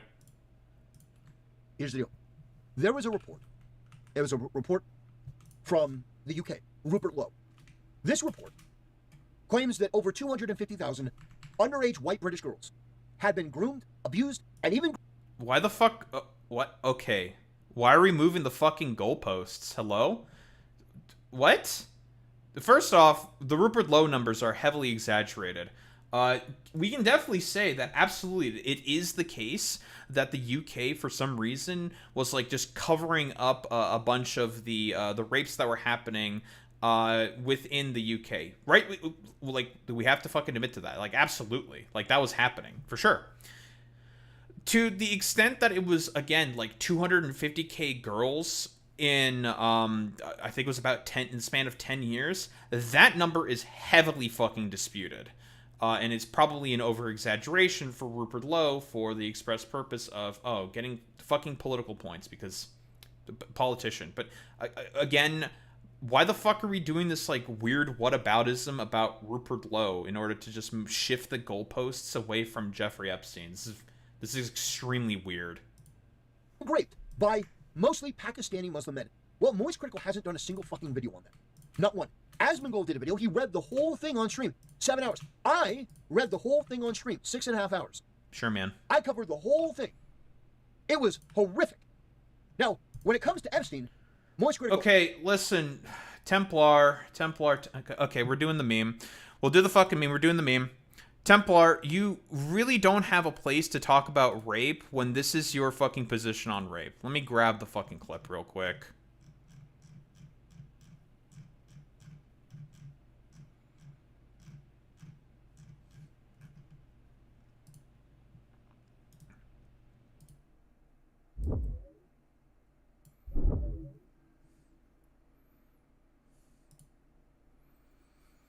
All right, Templar, our favored marital rape fucking enthusiast over here.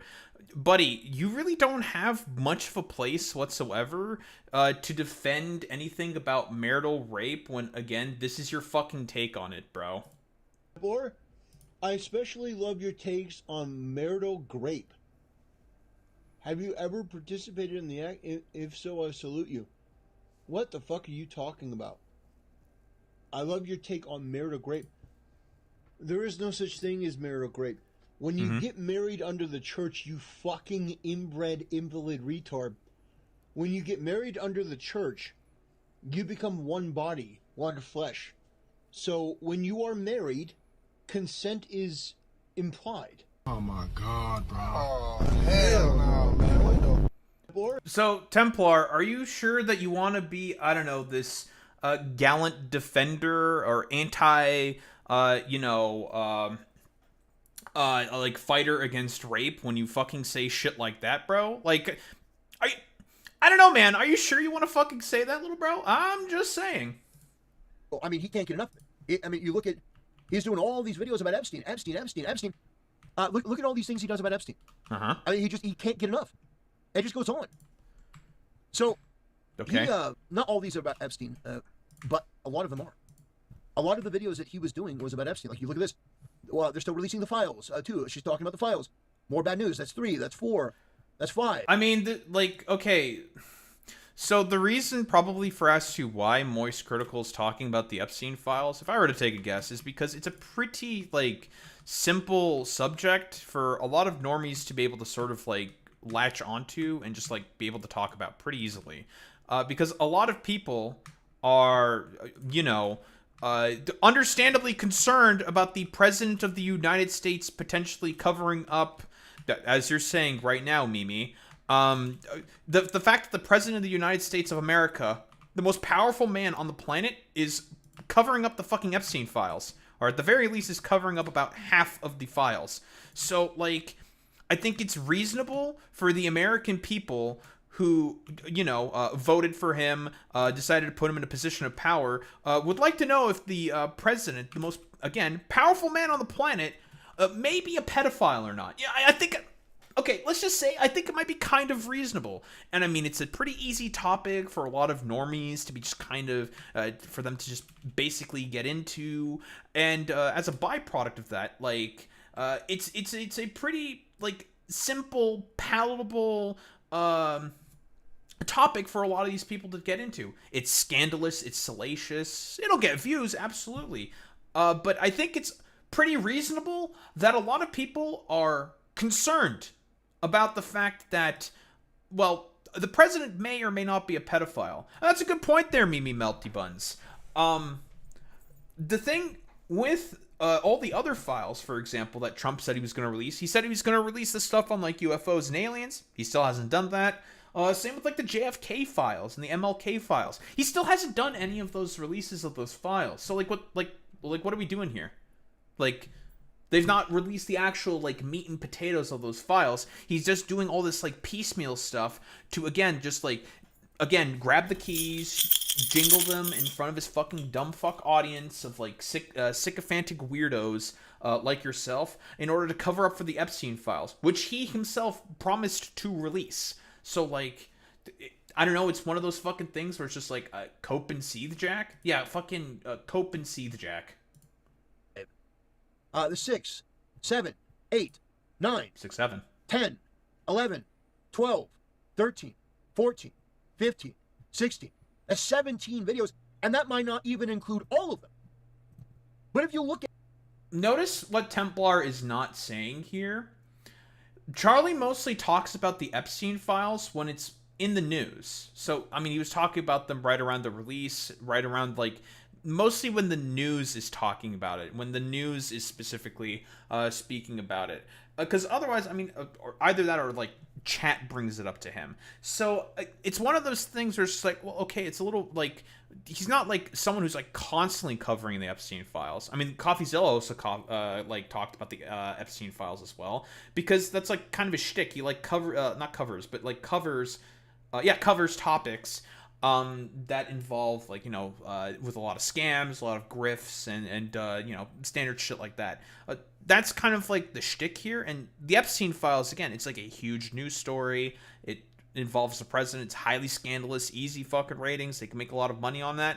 It makes sense why someone, a normie like Moist Critical, would also cover that topic as well, because, again, it's a massive fucking story. Huge scandal for the president. Where, again, it's one where he just, like, shot himself in the foot for, like, literally no reason.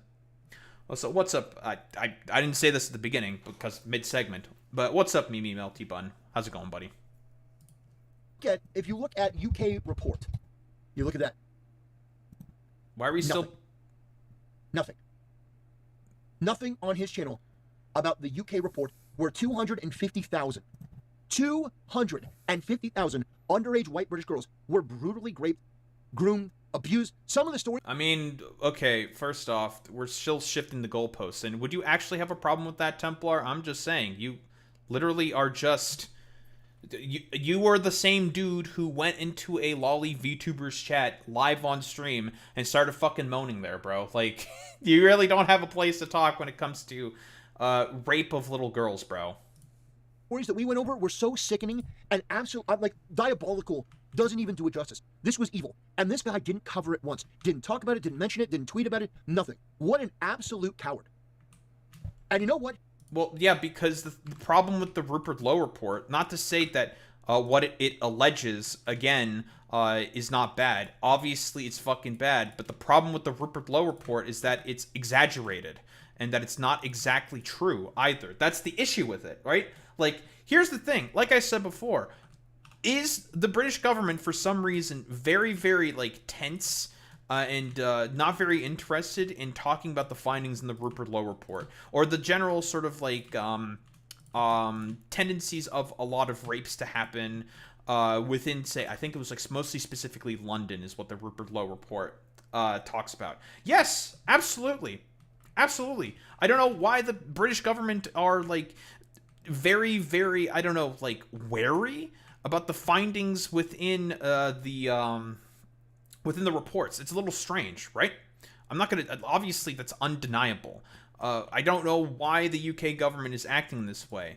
But here's the thing. The problem with this whole report, with the Rupert Lowe report, is that it's politicized. It's like complete fucking dog shit.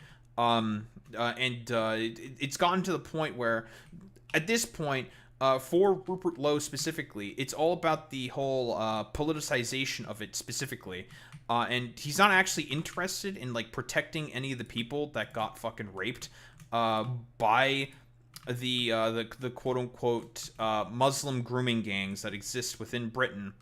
It's never been about that for most of the far righters. They're just looking at to try to get political points. Like, they don't actually give a shit about that. Yes, and it's also all about racialization as well. It's a good point there, Boy Meets Mini. Like, I don't know why he's not counting the rapes by a bunch of British white men. Because, again, it's all about those, like, those icky, sticky Browns. I can't believe that the Browns did all these rapes and yada, yada, yada. And by the way, this is not the first round that this has happened within Britain as well. Tommy Robinson did the exact same shit within, quote-unquote, I think it was, like, how many years ago did Tommy Robinson do this? It was, like, back in like 2020, 2019, something around there. He also did that a while ago, and it turned out that he was also kind of lying a lot with the evidence that he brought up in terms of like the quote-unquote rampancy of the Muslim grooming gangs and whatnot. So it's just like, okay, well, you're not exactly believable. I mean, he also went to jail for perjury as well, but that's for something else entirely. So we know that Tommy Robinson is not exactly a trustworthy sort of teller of this story. So why should we also believe someone like Rupert Lowe, who also is a part of like I think is Rupert Lowe the leader of Reform, Boy Meets Mini? I think he's the leader of Reform UK, which is Britain's basically hard right party within the country, I think. So, given the fact that Tommy Robinson is a liar, and also that Rupert Lowe is more than likely also a liar, why should we trust anything that comes out of their mouths? Like, that's ultimately the fucking question we should ask ourselves. Restore Britain. Thank you, Boy Meets Mini. Restore Britain. I think that more people need to call out these virtue signalers for what they are. Moist Critical doesn't give a shit about underage girls being brutalized. He doesn't. Because this story is a million times worse than Epstein. But the problem is that a cowardly fucking retard... Is it? Is it 100 times worse than that of Epstein? Are you only saying that because it's a quote-unquote a bunch of Pakistanis doing it? Again, the problem is with the shit within the Rupert Lowe report is that stuff is, again, it's alleged and it's like barely fucking corroborated. Maybe not like barely corroborated. But with the Epstein files, we have like all of the emails and communications and way more evidence, or not evidence exactly, but way more to go off of in terms of the fucking Epstein files in comparison to the Rupert Lowe report. So, like, again, that's like the problem for as to why a lot of people are not covering it as much, because the source of it is not exactly fucking accurate. But in terms of the Epstein files, it's coming from like Jeffrey Epstein's own estate themselves. So, because like, why the fuck would they lie? And it's coming from more fucking reliable sources, right? That's the fucking difference here, and why the Epstein file stuff is a lot more believable in comparison to a lot of the shit that Rupert Lowe fucking alleges. It's important about who also tells the fucking stories. And again, has there been like a lot of interviews by the victims of the Muslim grooming gangs and shit like this that existed within the UK? Maybe, probably, but we have like a ton of interviews from like Jeffrey Epstein victims and also a bunch of fucking witnesses as well. We have a lot of corroborated evidence and witness testimony as well for the crimes of Jeffrey Epstein, and which is why a lot of people are like more specifically fixating on the Epstein files in comparison to that of, well, the Rupert Lowe report. Also, it's about the person as well that it's concerned about, because again, there's a significant difference when it comes to, say, the president of the United States and random fucking Pakistanis within Britain.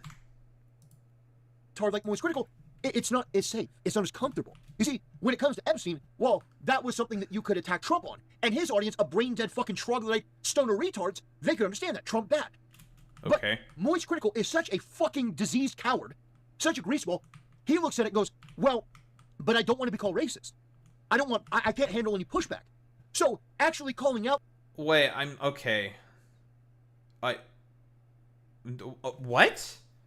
What is the evidence to suggest that this is the case? I think just Charlie, in terms of his analysis, like, yeah, you can talk, like, you can have criticisms about his analysis, saying that it's very middle of the road and centrist and whatnot.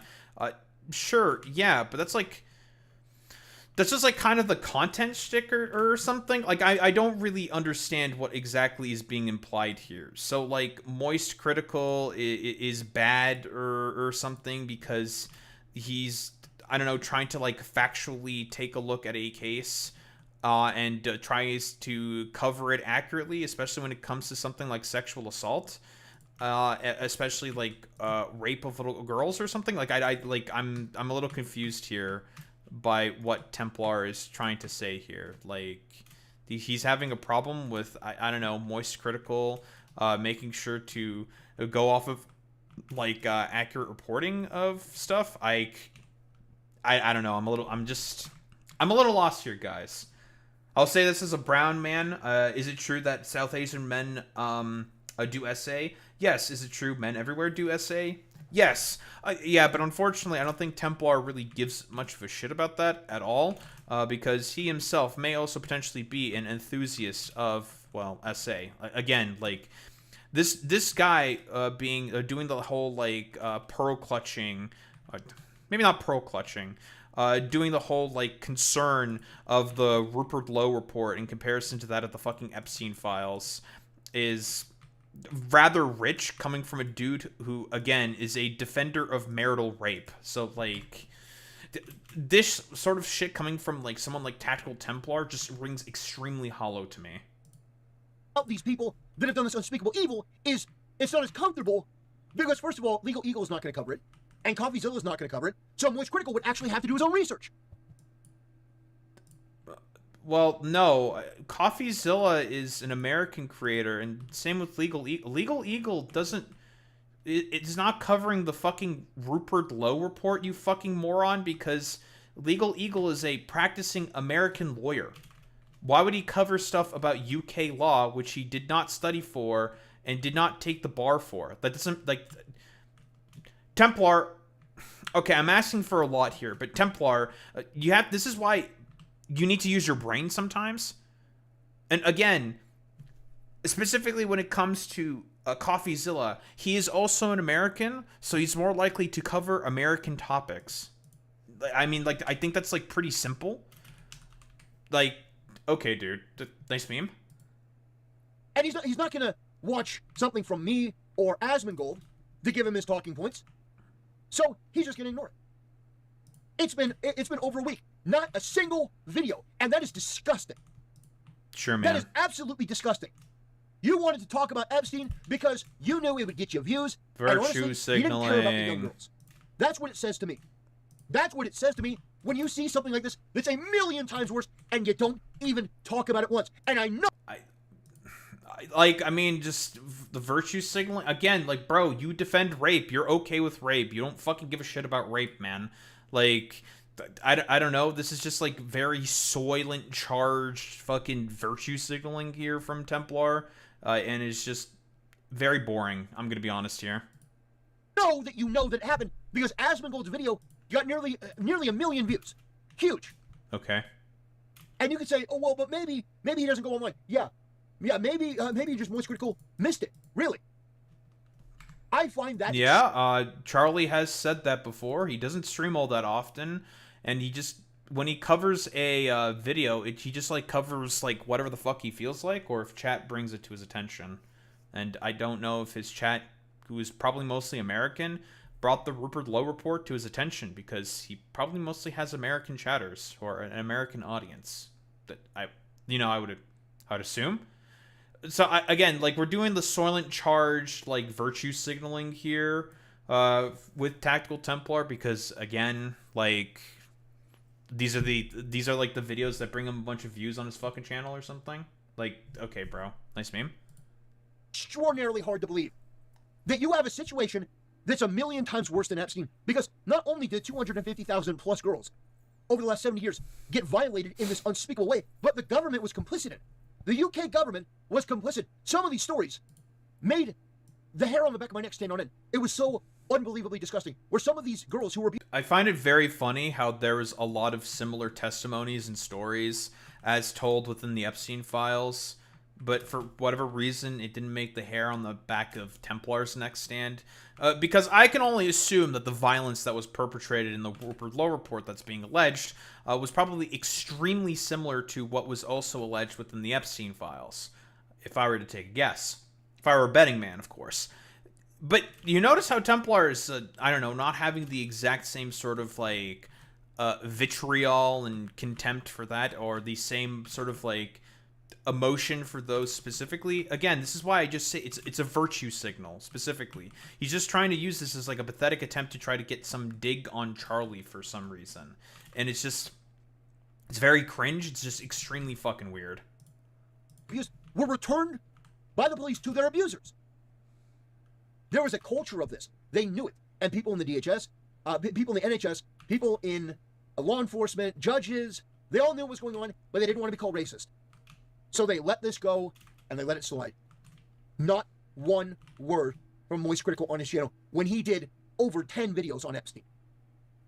I don't know. Again, like, the biggest problem will still remain here, and that is Rupert Lowe is not a particularly reliable narrator in comparison to that of the victims of Jeffrey Epstein, or in comparison to all the witness testimony that we have. Like, again, there's how many interviews have there been throughout the years of Jeffrey Epstein's witnesses and abuse victims? Like, years. There's tons of interviews. We can fucking find them easily, probably pretty easily on YouTube, of like people like Virginia Giuffre, for example, or any of the press conferences in front of the steps of the White House.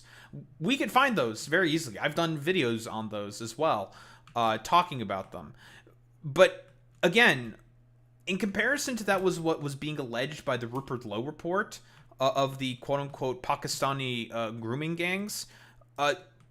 Are there probably interviews about it? Yes, more than likely. And this probably has way more prominence in, say, like, British television and British media, right? But that's not going to hit the American airwaves as much as it is. Like, again, I mean, like, it is what it is. Like, it's unfortunate that that is the case. Absolutely. But, like, dog, like, that's just kind of how it is, man. It's not good that this is the case, but that's just how it is. UK, like, stories within the UK are not going to be as prominent or, like, I don't know, talked about in America in comparison to over there. So, and again, like I said before, Rupert Lowe, not exactly a reliable narrator. So, anything that he says, because he's the head of Restore Britain, a far-right fascist party within the UK, has to be taken with an extreme grain of salt. You know what that tells me? It tells me that every bit of that guy is performative. And you know what? I'm done with these performative virtue signalers. I'm done with these performative content creators. You know what? It's sickening. Says I Templar. read through the entire thing, and not one of these big content creators that was talking about Epstein have the balls, except for Asmongold. He was the only other one to cover it. I don't want to hear Moist Critical or anyone else ever fucking utter Epstein's name ever again. You Did, wait, I'm curious, did Hassan cover the Rupert Lowe report? Okay, hold on. I'm curious. Did Hassan cover the Rupert Lowe report? Why don't we take a look? Once I, finish this path real quick. Fuel depot, pipe. Enable autopilot.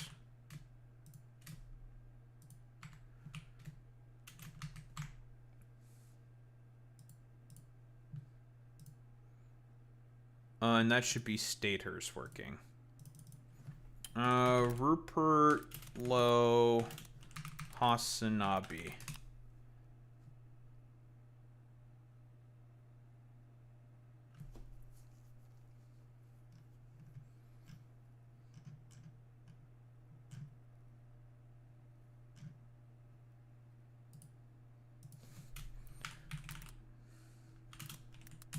Rupert Lowe Hassan Piker.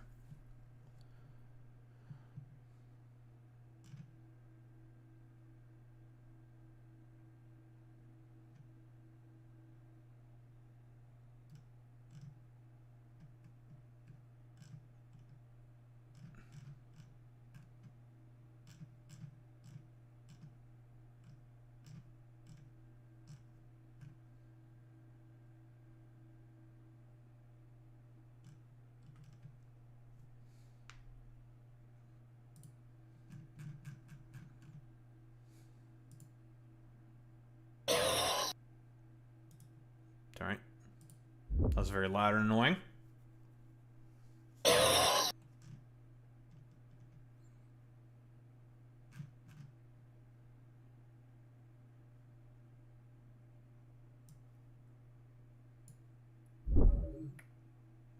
So this is not specifically about the Rupert Lowe report, but this is the only mention I found on Rupert Lowe, for, I think, both, on, like, well, Asmongold at all whatsoever. Not Asmongold, for Hassan whatsoever. It is specifically him talking about, and this is like some random Clipper channel, whatever, talking about, like, Rupert Lowe's, like, Islamophobia and just, nationalism, generally speaking. And also, like, I don't know, alongside, fucking Asmongold, who, I don't know, was just, like, kind of there or something. Soy pogged out for Rupert Lowe or some shit. I didn't see anything as well from Hassan, for the Rupert Lowe report in terms of covering that. Probably because of the stuff that I've been mentioning again, consistently. The fact that a lot of the claims that Rupert Lowe is saying are not corroborated, are just spurious allegations, and the fact that he himself is not a reliable narrator. Again, have a lot of the, like, people who allege the fucking sexual crimes within the Rupert Lowe report, they come out to do interviews, do they do any witness testimony, and a bunch of other shit, blah, blah, blah, blah, blah. Probably, I don't know if that's been essentially, like, buried within the, shall we say, like, I don't know, the files of all these, like, differing sort of institutions and whatnot, but it would, you know, certainly help the case for what Rupert Lowe is alleging here if people were to do that, right? If there was, like, a bunch of interviews. Because, again, this is highly scandalous, extremely fucking salacious, and, you know, would have a lot of, like, traction, especially considering the current environment within the UK at the moment. But, like, why are there not, like, all of the witness testimony interviews talking about this in particular? Not to say, like, it's not as prominent as it could be. There's probably absolutely a bunch of bad shit that fucking happened that Rupert Lowe fucking alleged. Absolutely. I'm not going to deny that. The issue is that it's coming from someone who's not exactly a reliable narrator, and it's just, I don't know, like, not hit the same, I guess, for lack of a better term. Because, again, this whole sort of investigation into all of this is tainted by the fact that it's mostly just being picked up by the far right and none of the other fucking institutions within Britain. Like, no one else seems to be fucking looking into this for, like, whatever reason. Which, again, if it is the case that what is being alleged is being done, then that is bad. But here's the thing. Like, no one really knows what exactly the fuck is going on because it's nothing but a bunch of fucking noise at the moment. And because it's just a bunch of fucking noise at the moment, people are not really going to have, like, a sort of concrete idea for as to what exactly to think on the problem. They can just be like, yeah, I heard about that thing, but I'm not 100% certain with, like, what's going on with it exactly. So I think there's, like, a bunch of bad stuff that's happening, but I'm not 100% certain. I mean, that's just how it is with a lot of fucking normies. Like, it is how it is. When it comes to, like, stuff like this. Whereas, again, the difference between that and the Epstein files is that there has been a ton of witness testimony, lots of interviews have been done throughout the news, and I mean, Trump himself literally said that he was going to fucking release the goddamn files. Did Keir Starmer say he was going to release the, I don't know, the Muslim grooming gang files or some shit? No, he didn't. He never ran on that. Trump, again, made the mistake of deciding to fucking run on that shit, and that no one else is really to blame besides Trump on that one. So, like, I don't know, cope and fucking seethe, I guess, for lack of a better term. Yeah, I guess, like, cope and seethe, Templar. Putrid lowlife. You did that because it was convenient, and you thought it was negative about Trump, so you fed into it, you listened to the most unreliable sources, legal fucking eagle. The most disgraced, disgusting, oozing pustule of a lawyer that all of LawTube, all of the people online who talk about this stuff, hate that guy's guts, don't take him seriously. Ask Viva Fry or Andrew Brown. Viva Fry. A schizophrenic fucking dumb fuck Canadian right-winger. Okay, dude. Who is a, shall we say, very, very interesting interpretations on the quote-unquote law.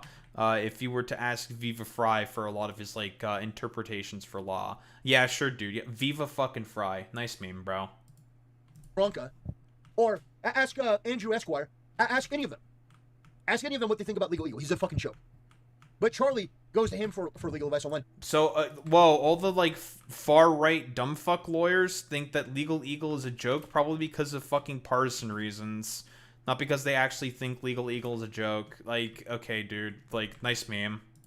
Which, the guy is a far-left, anti-American, terrorist-supporting, illegal criminal defending mess. He's a mess. But how... Wait, what? What? Legal Eagle is far left? That's news to me. I think he's just kind of like a lib, which is like whatever. But he defends terrorists? What? What terrorists has Legal Eagle ever fucking defended exactly? What are we talking about here? Buddy, I think you're mixing up your Hassan Bad talking. This is why, again, like Hassan Bad is like, it's like a mental illness basically with a lot of these people. They tend to mix up their fucking talking points all the time.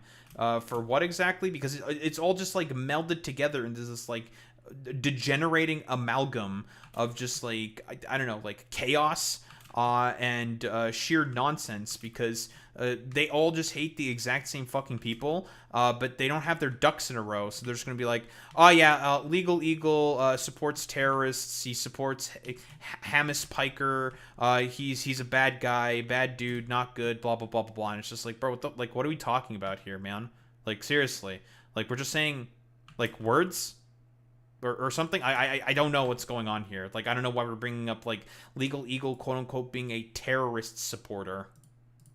Dare you pretend that you actually give a shit about victims when we have one of the biggest stories, and only Asmongold and myself covered it, other than Hassan, who covered it to downplay it.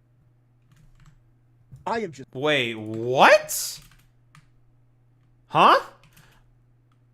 Okay, are we gonna get a fucking any evidence for that whatsoever? So, whoa, the exact bet that I made in my brain instantaneously sort of came true.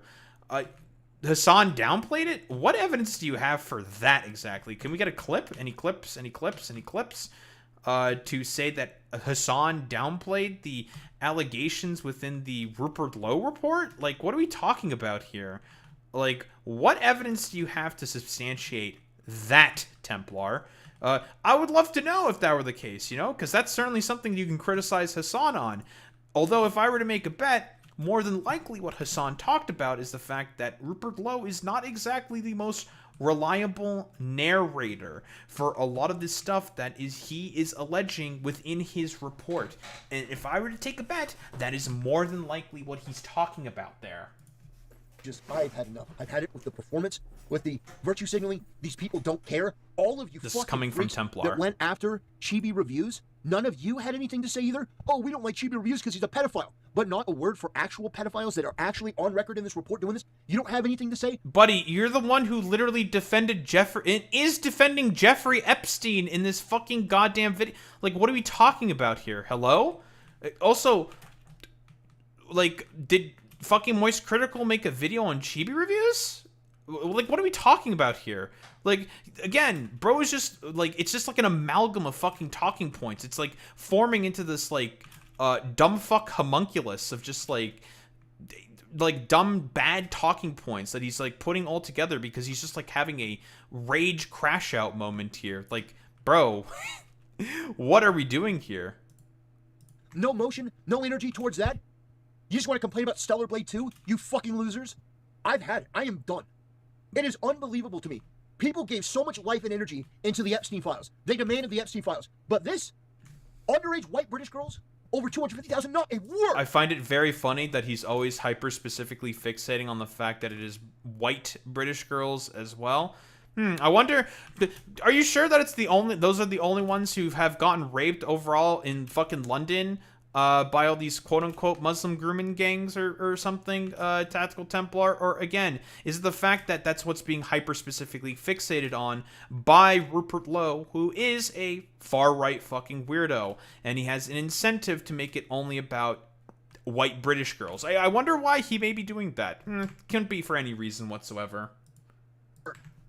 Not a single word. I am the only person, along with Asmongold, that actually gave it the time of day to look into it, to read it. I have the full transcript on my channel. We went through the whole thing. Good for you. Start to finish. And it was horrible. It's horrific. Horrific. But Moist Critical is nowhere to be seen. Not a video. Not even a 10-minute video. Not a 5-minute video. He'll make a video about Pokemon cards. But I don't ever want it to be said that Moist Critical isn't political, because he is. I don't ever want it to be said that Moist Critical actually cares about young girls being abused and victimized, because he doesn't. He uses it for clicks and views. He uses it... Again, I mean, this rings rather hollow from you specifically, Templar, when you're the dude who fucking defends marital rape. Like, come on, bro. Like, seriously.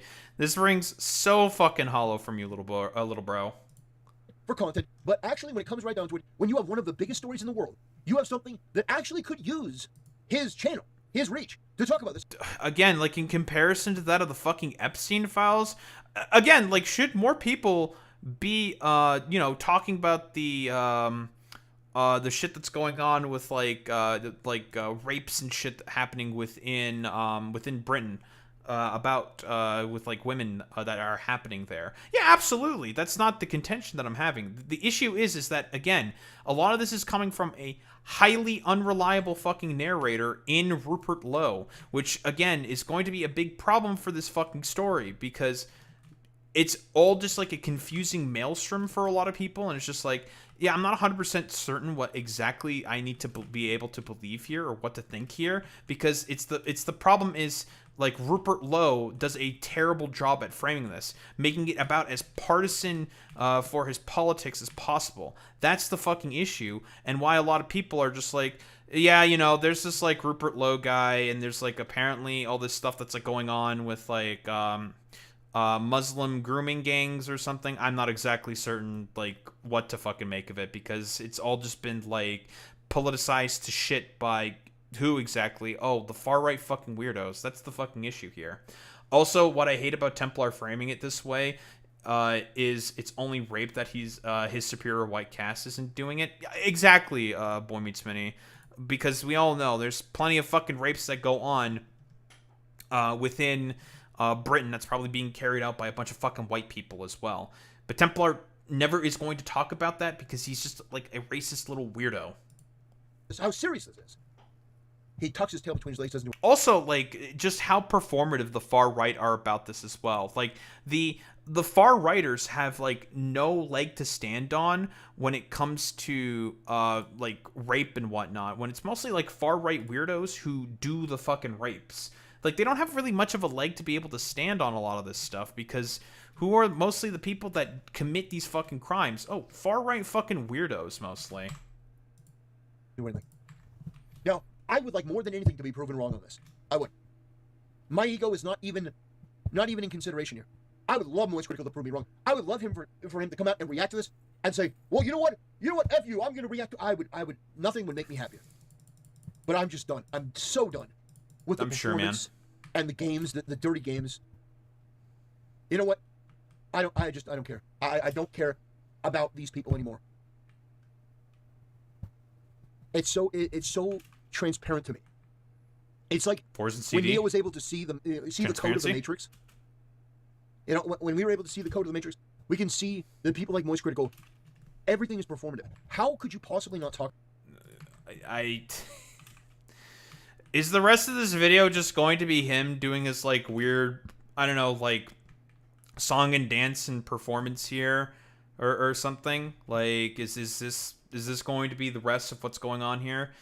Because, again, like, there are explainers for probably why is, like, there haven't been, like, much talk about, like, the not marital rapes, Jesus, all the alleged crimes that are going on within Britain. Absolutely. Like, and is it bad? Yeah, absolutely, without a shadow of a doubt. And we can, like, talk about that and essentially have, like, explainers for those.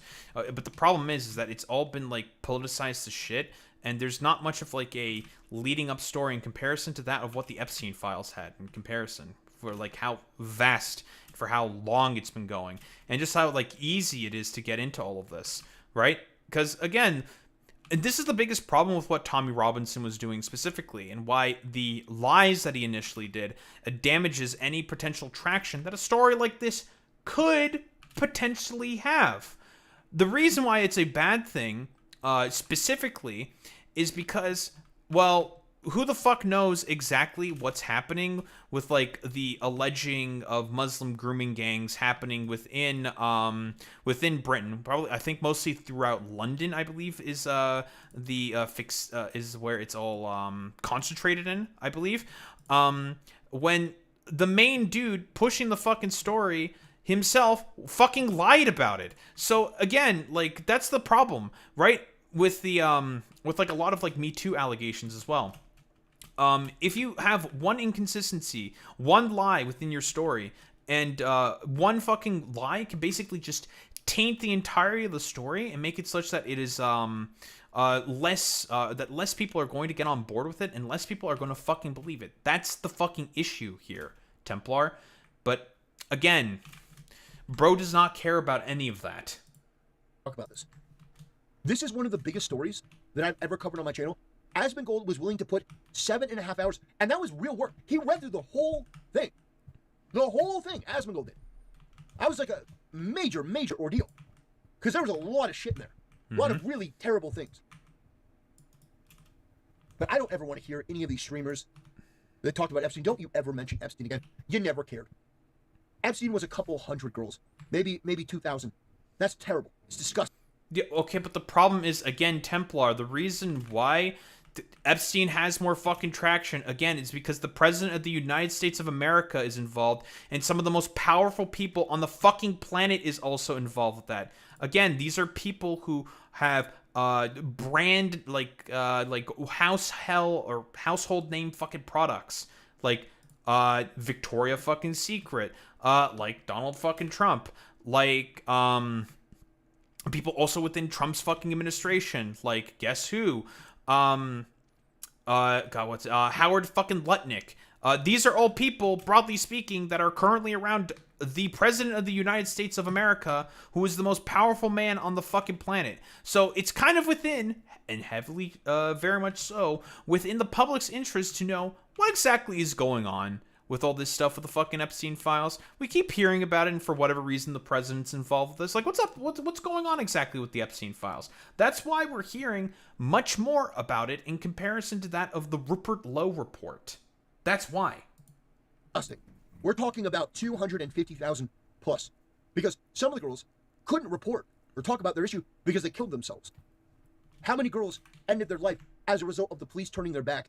And didn't a bunch of people within the Epstein, like Virginia Giuffre, who was like one of the main victims of Jeffrey Epstein, also killed herself, Templar? Like, what the fuck is this, bro? Like, Jesus Christ.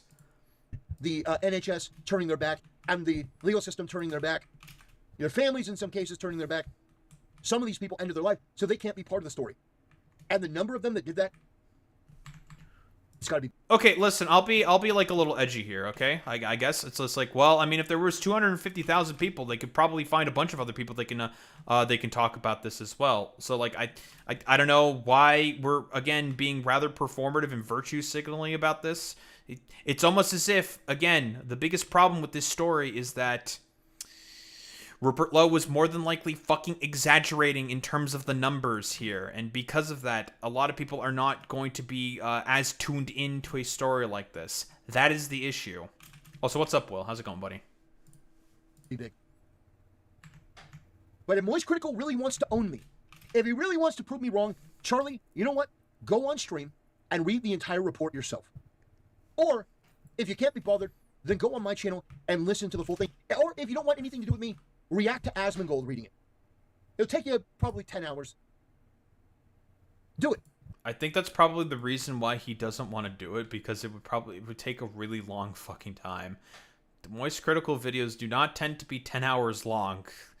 I don't even think he streams for that long either. So he's not... Bro is not going to fucking do it. Simply put. I too would also not want to watch just like either this fucking moron or Asmongold just like sit there and drone on and on and on about a report that doesn't have exactly the most accurate numbers and is, again, using this for, like, political purposes. Do it. Show that I'm wrong. Prove me wrong. I challenge Moist Critical. I challenge you to prove me wrong that you actually do care. All I'm asking is that you go and you read the full thing. Whether it's audio, hell, I'll even give you a pass. You don't even have to react to the whole thing on stream. Just listen to either my video or Asmon's video. Listen to it on audiobook, whatever. You know, in video format. Well, you've released an audiobook about this? Yeah, that's impressive, Templar. And then come and do a video giving your synopsis and your opinion. Prove me wrong. Nothing would make me happier than being proven wrong. I'm sure, dude. Oh, man. If you do, you know what? I'll put this on the line. I don't like you, Charlie, but I will do a video glazing you. I will do a video supporting you if you do that. If you come out and you talk about this. This is big for Templar, guys. Talking about how great you are. You know, so great, folks. I will. Let me tell you, Charlie, but the it's very best. suspicious. Very weird. That, man, Moist Critical really cared about the Epstein files until he didn't. And now he doesn't care about this at all. This is so fucking strange, dude. Like... Again, this is what I mean. Like, this shit, it's highly fucking performative here by Templar. Which is, again, like, should Charlie have fucking covered this? Or at least maybe taken a look into all this? Should all these fucking content creators have at least, like, maybe, like, acknowledged some of the problems? Yeah, sure. Maybe. But, again, like I said before, the biggest issue against the Rupert Lowe report is the fact that Rupert Lowe is not a reliable narrator, which is why this is not gaining as much traction as these far-right fucking weirdos want it to have. And that's honestly the biggest metaphorical killer for the Rupert Lowe report, for the whole, like, report around all of this, and not so much for the fucking Epstein files. In fact, it's been an asset for the Epstein files. The fact that it has been widely corroborated, and a lot of the stuff has been fucking sourced with, like, witness testimony and stuff like that, right? And there have been interviews of Jeffrey Epstein's fucking victims. Where are the interviews of all of Rupert Lowe's victims? I would love to see some of the interviews of Rupert Lowe's victims, and I'll be like, yeah, okay, sure, absolutely, right? And it also, again...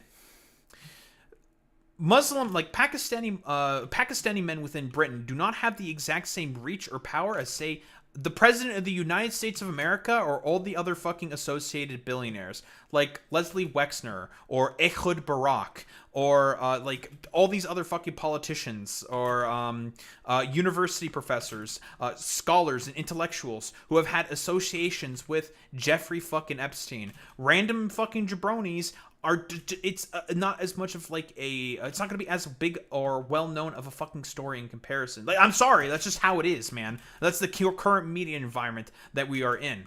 Like, it is what it is. Like, what Templar could be alleging here, it could be a million times worse than the Epstein files. It could be. Problem is, we have not been given a lot of the corroborating evidence or necessary witness testimony to be able to sort of tell if this is as big of a story as these far righters are trying to make it out to be.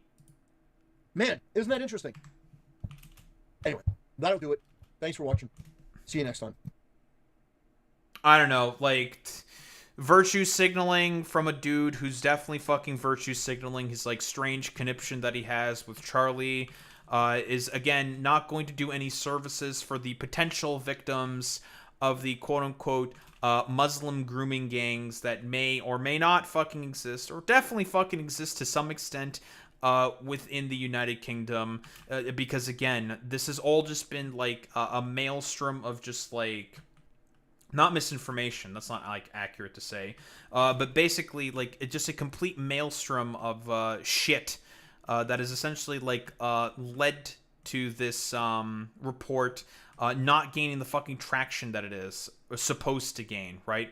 Mostly because of all the associated far-right fucking weirdos trying to politicize it in the way that it's that they're trying to politicize it in. And that's, like, honestly the biggest fucking problem with this story overall, because we know that Rupert Lowe is not a reliable fucking narrator. That is the fucking issue. If he were a reliable fucking narrator in comparison to that of, the witnesses who gave testimony about the Epstein files, who have been consistent with their fucking story, then people would probably be paying more attention to this. But guess what? Since this is something that's already been done before within the UK, a lot less people are going to be receptive to the potential allegations that are going to be alleged. Which is why it is very fucking damaging, and you generally have to be, like, rather fucking bulletproof when you come out with a lot of allegations of this fucking nature.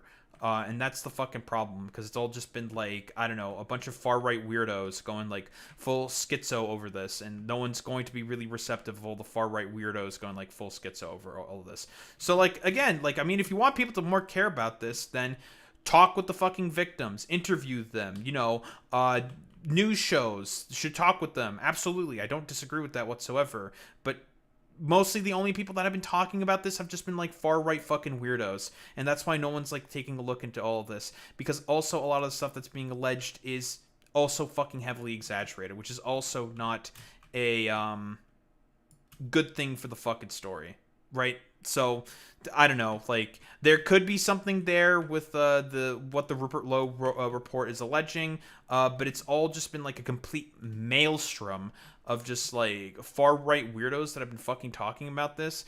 It's kind of difficult to discern what may be potentially propaganda and what might not be propaganda, or what could be fucking truthful. Because again, it's just been politicized to shit, and Templar is certainly not helping that situation with this like dog shit virtue signaling video talking about like Moist Critical being the root of all evil for not talking about the fucking Rupert Lowe report. But yeah, I don't think there's like really much else to say besides listen, Templar, if you want people to be able to pay attention to this to what the Rupert Lowe report is alleging, then maybe you just shouldn't be such a massive fucking weirdo in comparison. And then maybe some people would actually begin to pay attention to the report. And maybe if Rupert Lowe was a more reliable narrator, then more people would be paying attention to this. But as it stands right now, because of those factors, that's why nobody is really giving much of a shit at all about the Rupert Lowe report in comparison to that of the, well, Epstein files, which implicates the president and a lot of extremely powerful people in some rather horrific fucking crimes. Don't think there's really much else to say besides that.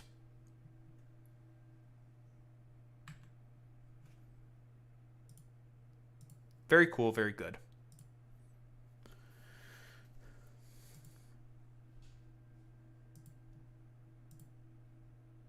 I hope my position is like getting run over by a tractor. Ouch. I hope the position I have is like relatively simple and is not like downplaying like any of the potential allegations there that is being alleged within the fucking report. Because like again, the problem is it's the same thing with like Me Too allegations as well. These motherfuckers are incredibly hypocritical when it comes to like Me Too allegations as well. Because if you don't have like a fucking bulletproof story, a lot of people are not going to be receptive to the allegations whatsoever that are being alleged by these potential fucking victims. And that's the fucking whole problem with all this stuff, and the problem with the current environment that we find ourselves under. Like, basically what I'm saying here is, Templar, you know, just don't be such a fucking idiot, bro. Maybe people will be receptive to this more so. I don't know. It's just kind of annoying, you know?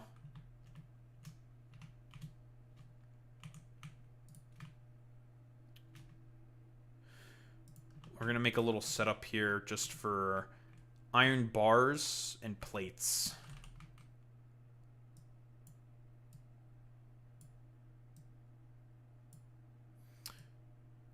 Also, I was getting like a bit of I don't know, a Boy Meets Smitty, was I like lagging a lot? Was this stream lagging at all while I was fucking yapping there? Did anything go to shit? Because I could feel it in the game. Was the stream okay? Like right around the ending there.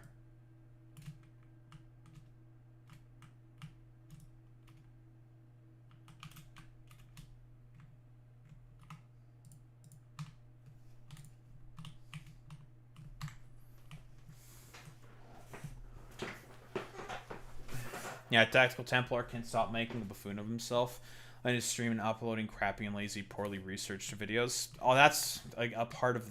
That's another part of the problem as well, Will. It's because most of the people that are talking about the Rupert Lowe report are just not reliable narrators. So it's difficult to believe them because we're dealing with a bunch of people who, again, are not doing this because they care about the people who suffered as a byproduct of what the Rupert Lowe report is alleging. We're dealing with a bunch of fucking propagandists and hacks who are talking about this stuff for a political purpose. So it makes it difficult for people to ultimately be receptive about this shit. That's the issue. Which is why you shouldn't have far writers fucking talk about sexual assault and shit like this, because they're just not reliable narrators. That's the problem.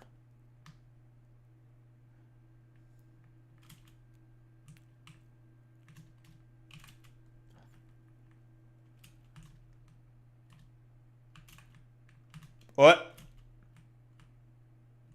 Fucking clipped into the ground there. That was a little weird.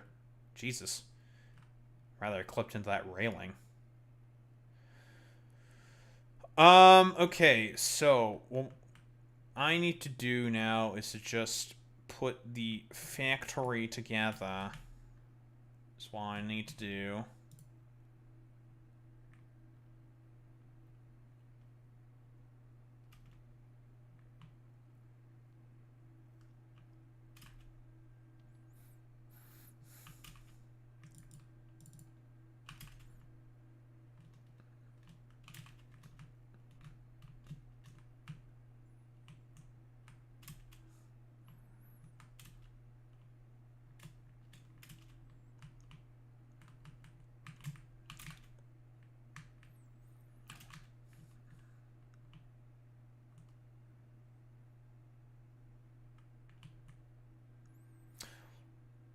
What Templar doesn't get is that the left has a consistent position. SA is wrong no matter whom does it to whom.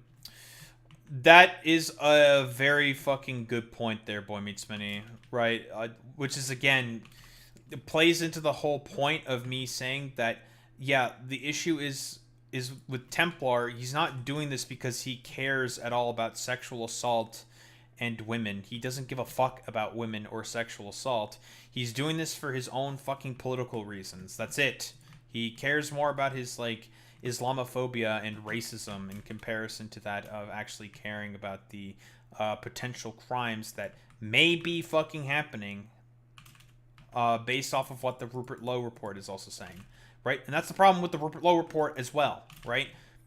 The problem with the Rupert Lowe report is the fact that, it's an effective political tool for these people to virtue signal their beliefs about how much they fucking hate Muslim people, which is why it's just not. Which is why you need to have fucking reliable narrators when it comes to this shit.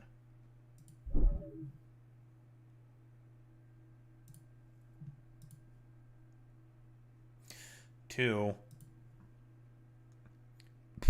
Excuse me. Hello, viewers. We got a... Shut up. We're going to look at this tomorrow. Shut up, Noah. We'll get to you tomorrow, buddy. The Lowe report does a lot of per capita BS, considering Britain is still like 75% white. Yeah, that's also another fucking problem with all this stuff. Like, and why you need to have the solid, consistent numbers and the comparisons for this, but like whatever. Like, again, you need to have the all of the necessary fucking numbers for this stuff, and to be honest with your statistical analysis. But none of these guys ever are.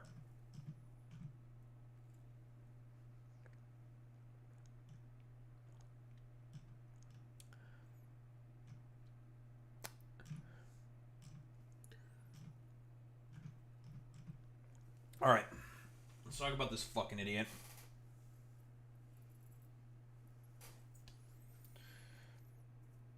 Alright, we haven't talked about Temu Chibi reviews here in a while, but I came across this video when I initially talked about this fucking loser.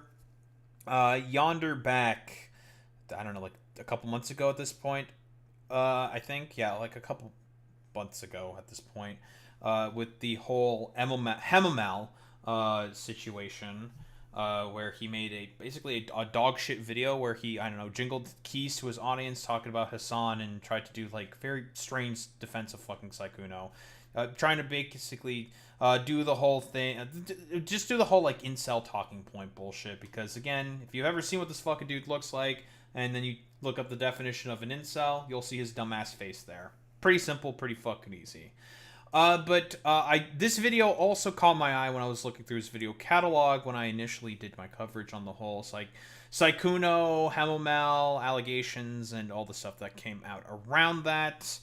I don't know, talked about all that shit in my fucking channel. This video caught my eye because we have seen a similar video also, I suppose, grace us, for lack of a better term, from mostly a more pseudo-intellectual hack in Remnant. A dude who pretends to be intellectual, but in reality is a fucking dumbass like the rest of the right-wing fucking weirdos. But I want to get the perspective of someone who's an obvious culture vulture little fucking weirdo in Espiritu as well. Get some... do the thing that we're supposed to do as quote-unquote lefties, and that is to get perspectives from multiple angles, shall we say, and just see what the dumbfuck culture warriors have to say about what is a grifter in their mind in comparison to that of the more... I mostly called like Remnant like a pseudo-intellectual hack, for lack of a better term, but... yeah, I think it's like accurate to say that, yeah, Remnant is a fucking pseudo-intellectual hack. I think it's fair to say that, relatively speaking. So, why don't we get the perspective of what a dumbfuck culture vulture, Temu Chibi Reviews, has to say about what makes a grifter. I don't know, if I were to take a guess, maybe he'll talk about, like, lefties liking anime or some shit, about, like, lefties interpretations for anime that he doesn't like or something. I don't know, I'm just gonna like throw some stuff out there as like guesses, and maybe he's also gonna talk about I don't know, Hassan Piker will probably get a mention or something if I were to take a guess. I mean, how long ago was this made? 3 months ago? He was doing the whole Hassan bad hysteria back then as well. Maybe he'll mention Hassan Piker or something. I don't really know. I'm just gonna like throw some random shit out there, and just take some guesses, see what he covers, and why don't we just get fucking into it now? Let's talk about grifters, hey? He thought he was gonna get hit by the door there. I was going to talk about this specific topic last night, but I ended up having a headache, and I just decided not to worry about the stream. I may talk about it tonight in a stream, but I wanted to go over something that popped up on my feed. I watched a couple of their streams here and there, and I want to be very clear. I'm not calling any of the individuals in this clip a grifter. I'm merely discussing what is a grifter, what I see as a grifter. And I'll get into more of the details, but I just want to be very clear that I'm not taking a jab at any of the individuals in the clip, because I'm not interested in naming any grifters individually in this video. I've talked about who I think is a grifter on my X account. And so, again, I'll definitely say that Espiritu Otaku is absolutely a fucking grifter. I'm not going to be a pussy about it. I have no problems with calling this motherfucker a grifter because I do believe he is a grifter. Anyone who really engages in the exact same culture vulture fucking bullshit that this dumbass engages in is absolutely a fucking grifter. Like, for fuck's sake, you're called Temu Chibi Reviews, bro. And Temu Chibi Reviews does the exact same culture vulture bullshit constantly with, being so concerned about free speech when in reality he barely understands what free speech is, again, also in reality, if he had the opportunity to take it away, he absolutely would. And I've made my views on different types of people very clear, but I am not calling any of these individuals a grifter, and also ignoring the drama that came from this tweet. The person that ran this account was a rogue employee that has now been... I know what this is about, vaguely speaking. I thought about also covering this as well. So, okay. Let's get a little bit of context-arino. This is the Side Scrollers podcast, and the dude all the way on the right over there is one of the founders of Screw Attack, which for a while was like not like a machinima. This is old YouTube lore here. I think they did some machinima stuff. They did like a bunch of like comedy stuff. They were always like talk about games and stuff. But eventually Screw Attack for some time also got along with Funhouse and Achievement Hunter, and they all like collaborated with one another and made videos about video games and whatnot. I don't know exactly what happened to Screw Attack to, I don't know, have it all fall apart. I don't know what exactly happened to, I think the guy's name on the right over here is Greg. Greg something. Whatever. For him to just do the hard right pivot that he basically did. I haven't kept up with it. I don't think it's like particularly important in this juncture. I just want to just like basically bring it up. But here, the take is there's no such thing as the right-wing grift. Obviously, that's just not the fucking case. That is a lie. If we want to go into the history of right-wingers being just nothing but grifters, we can go all the way back to Ben Shapiro, Charlie Kirk, Steven Crowder, and all of them. We know that Charlie Kirk, for example, started TPUSA and dropped out of college. For what exactly? In order to bring conservative ideas on college campuses in order to quote-unquote appeal to the youths, and was paid by a bunch of fracking billionaires in order to be able to disseminate far-right fucking propaganda. Same thing with Ben Shapiro. I know exactly who paid him. They were called the Wilkes brothers, who are two fracking billionaires. Steven Crowder, I don't know who he got paid by. And I don't remember exactly who Charlie Kirk got paid by. But they were all a bunch of like weirdo fracking billionaires. Dave Rubin, for example, got a bunch of money from the Kochs, as well as the Blaze TV, and that's why he also became a right-wing fucking grifter. What other examples can we go through exactly for people who are like right-wing grifters? Maybe like more organic grifters. People like Sargon. Not Sargon. I think like Sargon's always been like ideologically sort of on the like right-wing sort of trend. But like a lot of the like pickup artists and whatnot. Lot of those fucking guys. Lots of those dudes. Also, basically took the audience capture they got from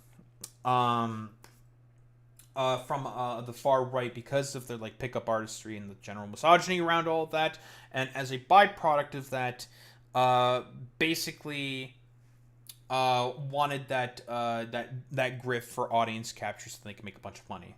They too are also grifters. They don't have any ideological sort of principle or beliefs, right? And they did a bunch of scams and whatnot. So there's a long history of people who are on the right who have, again, taken money to have a bunch of positions that they are supposed to parrot to certain audiences. In comparison to that of, say, the left, that's way more fucking rare, and it's going to be, like you're saying in YouTube chat, Boy Meets Mini, there are lib and lefty grifts as well, but it's mostly dark money in order to punch left.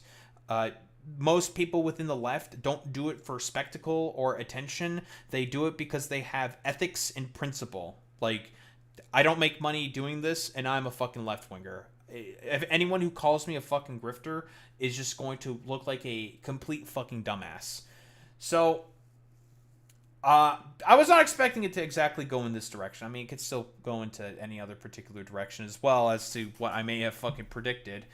But these guys were trying to basically like say, oh, there's no like left-wing, right-wing grift. We totally believe all of this in terms of like principle. Jake Monroe became a alt-right fascist and alt-righter because he abused his fucking girlfriend, or rather groomed his fucking girlfriend, and was actively shunned out of the goth communities that he used to be a part of. Rev says Desu and also Straub. Straub was an ASMR artist or something, did like a bunch of ASMR, and then immediately decided to pivot to doing like a bunch of like Jesus freak, like cultural conservative, like church preaching and all that fucking bullshit. And Rev says Desu used to be like a weirdo, like femboy ERP dude in public. Yeah, he did that on fucking Maine. Into being the godly man that he supposedly is now. So I mean, if we're talking about the main individuals here, yeah, they're all fucking grifters to like a certain extent or another one. Just like Espiritu here. I don't care about the drama itself. That's been discussed on social media. I've already made a tweet about it. He's already made a tweet about it. Name's Greg. All of that drama has been resolved professionally and done. Greg. Well. No qualms, side scrollers whatsoever. But I merely want to talk about what makes a grifter.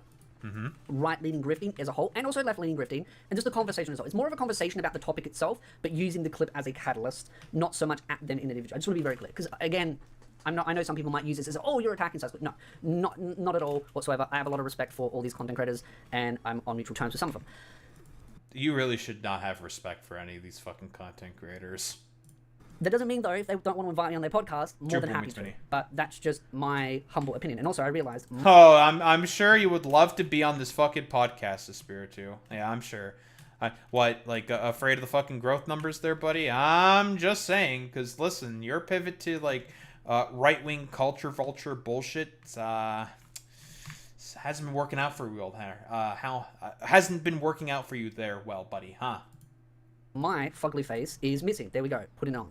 Don't know why it was missing. And then you notice, like, randomly, you see over there with that. So, I'll play the clip, and then I will delve into components of it. You know who the grifters are, right? Based off of the timeline that they do it and their thought process on these things, right? You can see right through it. Like I think we've been, people go, oh, the right wing grift, when it comes to side scrollers or Rev or anything. Pretty much the idea that anybody who doesn't think super far left, they immediately get put in the far right grift thing, right? And you can define. Already, like, that's just... No one fucking does that.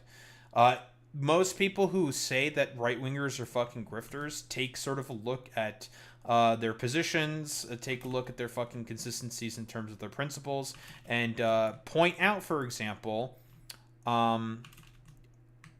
say, listen, you've had this principle before, I think you're a fucking grifter because of this. I think Charlie Kirk is a grifter, for example. I think Ben Shapiro is a grifter. I think a lot of these people are absolutely fucking grifters. And are willing to adopt particular positions in order to be able to appeal to certain audiences. You want to know who I think are not grifters and are on the right? I think... I'm trying to think... because most of them do tend to be fucking grifters, so it's difficult. But there are some. I think, like, Remnant is not actually a grifter, for example. I don't think he's a grifter. I do think he actually believes in the quote-unquote principles and positions that he believes in. I think...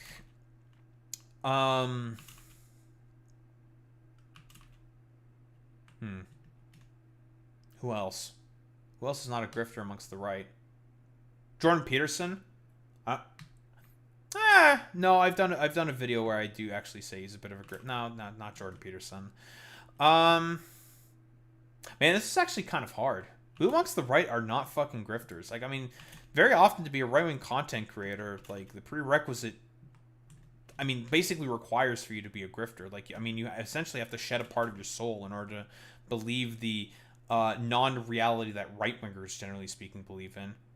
I've said that Asmongold is not a grifter, but I've kind of gone back and forth on that one. That one I don't necessarily 100% believe, because at the very least with, like, right-wingers, or, like, with grifters in general, they have to at least have some kind of principle or belief that they must adhere to for them to be grifters, but I think Asmongold's too stupid to have principles or beliefs. Fuentes isn't. Yes, that's... why didn't I think of Nick Fuentes? You're 1,000% on the money there, Boy Meets Mini. Yeah, Nick Fuentes is definitely not a grifter. Yeah, absolutely, that's not a grifter. Tucker Carlson, I don't think, is a grifter either. Has he ever had, like, any liberal opinions while on cable television in his early years in CNN? Not really. I think Tucker Carlson's not really a grifter, honestly. Although, honestly, I don't think he really has any principles or beliefs in much of anything. He's always been consistent in terms of conservative beliefs, but he'll just, like, do anything in order to have audience retention, which is like patented grifter behavior. Yeah, this is fucking tough. This is tough because most of them do tend to be you know, to talk about who is a grifter and who's not a grifter. I disagree with that, Boy Meets Minnie. He has never been anti-establishment. Tucker Carlson is about as fucking pro-establishment as it fucking gets. I mean, Carlos Maza video withstanding. Yeah, I don't know. This is a tough exercise in terms of talking about who amongst the right wing are not grifters, because again, as a prerequisite of being on the right, you have to be a fucking grifter. Fine, grifter, real quick. I'm only asking because a lot of people have very different definitions, so I just make sure. And he is right on that. Everyone has a very different definition on the word grifting, and I want to be very clear. Okay, I never said what my definition is of grifting, so I guess we'll just put it in here now. I forgot to start with that. That's, you know, my bad on that one. So a grifter is an individual, if we're talking about in a political sense, someone who is willing to adopt certain ideological or political positions in order to be able to garner some form of attention, audience, or well, money as well for monetary purposes. So that's what I think a political grifter is. But if we're talking about grifter in general, a grifter is essentially, in so many words, just a con artist. Someone who is willing to sell a particular con, for what purpose exactly? In order to be able to make a bunch of fucking money or garner attention. That the word grifting, there isn't really a defined, concrete evidence of someone as a grifter, in my opinion. Unless someone outright comes out and lets slip, oh yeah, I'm grifting, which, to be very clear, there have been some content creators. What? Okay, that's just not the case. No, we can point to so many fucking people where it's just like, no, that's pretty concrete that they're a fucking grifter. Tectone, I think it's pretty obvious that he's a fucking grifter. Same with Nuxtaku. I think definitively everyone could just like look at those two in particular and just be like, yeah, they're grifters. Yeah, they don't believe in anything. They just say a bunch of shit in order to gain attention. And have audience retention. Like, that's, like, literally it. That's, like, the easiest fucking call of life, to be honest. There are a lot of people who you can just, like, look at them and just be like, oh, yeah, they're grifters. Absolutely. Easy. Very, very fucking easy. And that's a lot of fucking people that you could say are, like, absolutely fucking grifters. And they all tend to be on the right for some reason. I wonder why. That have kind of let slip that they are kind of grifting. But there is no real concrete word for it. Everyone kind of has their own interpretation of it, but also it is more of a feelings kind of thing. Yes, you can get some evidence that can really definitively prove someone is a grifter, but that's much more far and few. It is more of a feelings kind of thing, and it generally comes down to a wider community. Yeah, that's just not accurate whatsoever. We can prove that fucking Nuxtaku is a grifter, and that is, you just take a look through his content catalog throughout the years. Yeah. That's patented fucking grifting shit right there. Like, the only reason why he made any of the content that he did was for money. That's literally it. Because of the fact that, unironically, he created an environment where it was easier for fucking children to be fucking groomed, just for fucking money. It's genuinely insane. Like, it's really easy to just point to certain people, just be like, oh yeah, they're a grifter. Like, definitely. Like Jake Monroe, I think he's a fucking grifter as well. Because again, dude groomed his fucking girlfriend, got shunned out of the community, of the goth community that he was in, and as a result decided to pivot to making, like, weird far-right fucking content. Like, that's exactly what he did. Community feeling like someone is kind of grifting due to how they behave. But I'll let this... The idea, give you some sure, the idea that a grift is you only say it to make money. That's pretty much... Which... It's a very simple definition. Just to be very clear before I get into Jake Monroe's point, because I've watched this clip a couple of times, I don't see the word grifter as someone that only makes money, because by that logic, everyone's a grifter, right? Everyone on that panel is a grifter. I'm a grifter. You're all grifters. If there's money to be made that defaultly makes you a grifter, I don't think so. Now, if your primary goal is to make money out of something, I don't even necessarily think that defaultly makes you a grifter.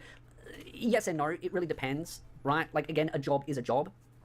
Where I see a grifting, and I can use an example of my personal experience, is within the anime community. Now, there are a lot of left-leaning content creators in the anime space. I would, in my opinion, say that the anime community is mainly dominated in the content creator space by left-leaning content creators. Like, most of the big content creators in the anime... Is that true? Wait, is that okay? Is that accurate? Maybe? I guess it kind of depends on the type of creation or creators. If we're talking about the anime sort of space, like if we're talking about people who do like media reviews of anime, they're going to be more likely to be left leaning. Okay, that's true. But people who cover like general sort of anime news, are they left-leaning? I don't think so. How many creators cover like left-lean or are left-leaning that cover quote-unquote anime news? There's Chibi Reviews, and he's definitely on the right. There's yourself, who I still think does some coverage of like anime news, and of course you're definitely on the right. Who else? Most of them I think would probably be like normies, right? Like the biggest one I can think of is like Trash Chase, like Giguk, or like the Anime Man, or Sea Dog, Connor. Those guys are just kind of normies. I'm going to be honest here. Those guys are not like left leaning per se. They're just like normal dudes who just like talking about anime. So no, I don't think that the whole anime space is as overwhelmingly like left leaning as you say that it is, unless you think that, I don't know, being like a normie is also like left leaning, because normies say that, yeah, I don't really hate trans people about as much as you people do, and like I don't really care about all the woke stuff. Like it can be kind of annoying sometimes, but like meh, whatever. So long as it's just not like fucking annoying, which tends to be the normal position of most fucking normies. So again, like no, this is silly. YouTube space are left-leaning. It's completely dominated. Do I think those content creators are grifting as far as their political opinion goes? No. And I could use examples, but I said I wouldn't, so I'll try and refrain from that. But there are specific content creators that I'm thinking... Okay, but we kind of need... Okay, this is the problem here with what Espiritu is doing. We kind of need examples here with the line of argumentation that he's taking here. It's like we kind of need an example here. It's like who exactly... Because I'm very, very, very, very unaware here of exactly who is in the anime YouTube sort of space, besides like all the weirdo right-leaning ones and like some of the normies. Who amongst like left-leaning people, for example, are amongst the anime space? Oh, Boy Meets Mini, do you know? I have no fucking idea. Because again, like, I would assume most people who probably do talk about anime are doing that in a sort of like media critique sense. And those guys are definitely going to be left-leaning for sure, because most people who do media critique tend to be on the left. But some like left-leaning people who cover like anime news and stuff, I don't think that's really a left-leaning environment, to be honest. I've not seen any evidence to say that this is the case. So we're probably going to need some examples here in order to have some form of clarification here. Now that I look at and I go, are they grifting off of left-leaning politics? No. But do I think they're grifting off of anime? Again, like, here's the thing. Like, it is very difficult to grift off of left-leaning politics because where is the money involved in the creation and talking about left-leaning politics? What massive organizations and what massive corporations are going to pay people to be leftists, are going to sponsor people for being leftists? Like, none. There's just none. In their current state, maybe back in the past weren't so much, but now in the current modern day and age, they're using anime and grifting off of it as a way to push their left-leaning politics, then I would say yes. Again, grifting has a lot of context that needs to be in it, and again, it comes down to... This is the same talking point that every, like, right-leaning, like, weirdo anime freak says about left-leaning people all the time. They say that they're using anime as a vessel in order to push left-leaning fucking politics. But that's just called media analysis and critique, big dog. That's just kind of the environment. That's just how it works, right?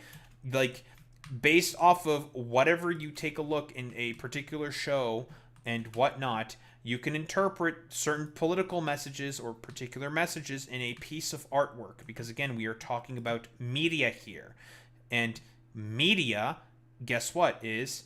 We're going to say it. We're going to say the word subjective. Oh my goodness. Daho is talking about subjectivity again. Well, not the depth of it. Not right now. But yeah, if we're talking about critique of fucking artwork or media and whatnot, that's stuff that's going to be highly, highly fucking subjective, because there are God knows how many interpretations of pieces of artwork or media that can exist depending on a person's political affiliations and leanings, right? And depending on the fucking message that's also being said within those particular properties.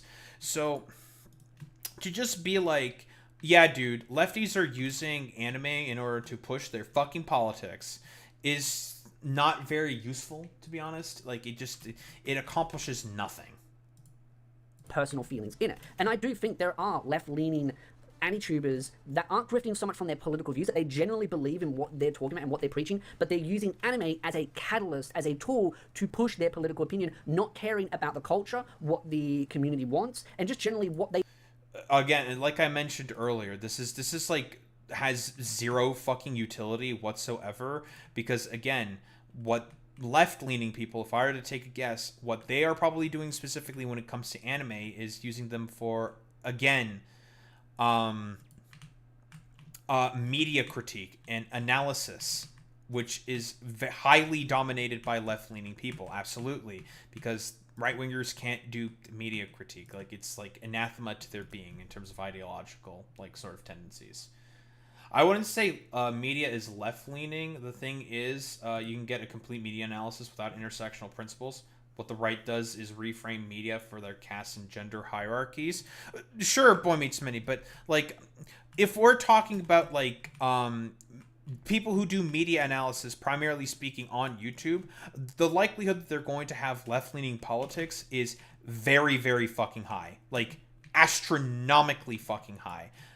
Because media analysis for a broader, wider fucking audience is just not interesting. Like, nobody fucking gives a shit about any of that, because it tends to be very dry, very boring, and goes into complex fucking topics that a wider fucking audience will, generally speaking, not really care about. And that's perfect breeding grounds for the right, because they too are also, well, morons who are uninterested in deeper sort of media critique and analysis. They will do to gain that power and influence. And I don't think it's necessarily to do with money. I think a lot of it can come down to, yes, money can be a factor, but I also sometimes think it can be about them pushing an agenda and using something as a vehicle, as, you know, grifting off of gaming, anime, anything in general. Like, yeah, this is like the standard right-winger fucking cope saying that, oh, left-wingers, the only reason why they talk about games is because, they're just using that to push their politics. Okay, Espiritu. Okay, immediate fucking problem here. Gamergate. Gamergate, buddy. What do you have to say about that? Because that was a particular instance of right-leaning people using a medium in order to push their fucking politics. Throws a little bit of a wrench in the works, doesn't it? Or, I guess in your case, a spanner. You can, like, insert yourself into a culture. You look at, like, Warhammer or something, or, like, Zelda and stuff. I see content creators that are in the Zelda space or on X that are like, oh, I love Zelda, and then they use it as a catalyst to push their weird headcanons. It's like certain animes. You could look at, like, My Hero Academia. Wait, what? Headcanons? That is completely fucking different in comparison to media critique and analysis. Like, what the fuck are you talking about here? Like, that's got nothing to do with pushing politics. Like, hello? Okay. Sure, man. Academia actually is a great example. There was a lot of kids that jumped in on My Hero Academia and just used it as a vehicle to just push their weird headcanons and all that kind of... And if you went with the canon story, oh no, you're a horrible person. But then as soon as... No one... Who amongst the left has ever said that before? What? This is very, very fucking strange here. No, like, again, this is... For Espiritu to basically, like, I don't know, reaffirm his fucking political positions, this is, like, nonsense. As the anime was no longer popular, they moved on to the next thing to go on to. Dan Ladan or JJK or any other type of show. You look at One Piece, for example. Welcome to content creation, question mark? Like, that's what you do? You cover what is the popular topic du jour, and then, like, you talk about it and you move on to the next one. Like, welcome to be a content creator, Espiritu? Like, okay, bro? People will jump on something popular so that they can then grift off of it to then push their personal, political, or whatever agenda they want to push. So I don't necessarily think it's financially driven. I think it can be also fame, power, influence, or pushing their own agenda in their... Yeah, this is pretty... I mean, I've said the exact same thing in my definition, but yeah, talking about it in the respect of... Well, I can't believe that content creators are, using this, talking about, like, the popular sort of... topic du jour in order to push their agendas. It's like, buddy, that's like literally the same thing that you do, and that's the same thing that every, and I mean every content creator, generally speaking, does. That comes with the territory, bro. Their own views, whether it's political or not, but generally in this speaking, it's generally politically viewed. See, if you were only... There's a really easy way to debunk that entire thing that the right-wing thing is a grift. Literally 30 seconds ago, we all expressed the fact that we've lost entire support networks of friends because of what we believe. I disagree with that. I also disagree with this reasons. as well. One, there are many I'm agreeing with the Espiritu. This is crazy, dude. content creators that have deliberately pivoted in a certain direction, knowing that they will lose support from the other side, but the costs the benefit outweighs the negative. An example of this is only a couple of weeks ago, I made a tweet actually talking about right-wing grifting going on, where content creators are saying things deliberately to provoke the left, to get them angry, to receive death threats, to receive hate comments, to try and be cancelled, to have things thrown at them so that they then get put in a spotlight by right-wing content creators that will then go, oh my god, this negative thing is happening. I mean, he's just right here. He's just correct here. This is a very common line of behavior from fucking right-wingers. He's just right. Hey, oh my god, I'm holy shit. Adaho agreeing with Temu Chibi reviews. It's over for me, dude. This content creator, we need to support them because they're saying the things that I want to hear. And because they say the things that group wants to hear, people are more willing to blindly defend them for it. And again, this is the thing about grifting. It is a feelings kind of thing. There is no concrete evidence. And I do feel like that's where I disagree with Espiritu. Depending on the fucking content creator, okay, it can be very easy and concrete to sort of like point out. It's you can very, very easily point out when they're fucking grifters, right? And the perfect examples of that being, of course, Tectone and Nuxtaku. With them, it's very clear that they're grifters. And same with like Charlie Kirk. Charlie Kirk absolutely was a fucking grifter. Same with Ben Shapiro. Ben Shapiro, absolutely a fucking grifter. Not in terms of like these core ideological sort of beliefs, but basically trying to go ahead to talk about particular topics in order to garner attention, which is again kind of the reason why he's having trouble right now, because he can't clash with the core fundamental belief of him being a Zionist, and the current like right-wing environment is not okay with fucking Zionism. That is why he's currently having some problems in terms of his like audience retention at the moment. But I mean, I've talked about all the people here before. I mean, Rev is a grifter. Same with Straub. Same with fucking Jake Monroe. We know why they did the pivots that they did, right? Like, for those guys, it's really obvious why they did what they did. Because they did it in order to, in a metaphorical sense, survive. Monroe kind of pushes it more of a fact of, well, this can't be true because it is. But again, it comes down to feelings. And I talked about this several weeks ago, and a lot of people that push back on it are now suddenly coming out, now in the recent days, going, oh, you know what, maybe there are some right-wing grifting going on. Because one of the things that I pointed out several weeks ago, and even months ago, is that there is a new metagame. And it's the same thing the left does, by the way. The left... I mean, you guys have just come to this realization right now. Also, the left does this. Okay, maybe we're going to get something interesting here. Does it. They do the whole F-ICE thing. Bunch of left-leaning content creators support them. They get a bunch of followers from the left, but they alienate the right. People on the right won't want to collaborate with them. People on... Okay, now you've lost me here completely. What the fuck are you talking about here? What?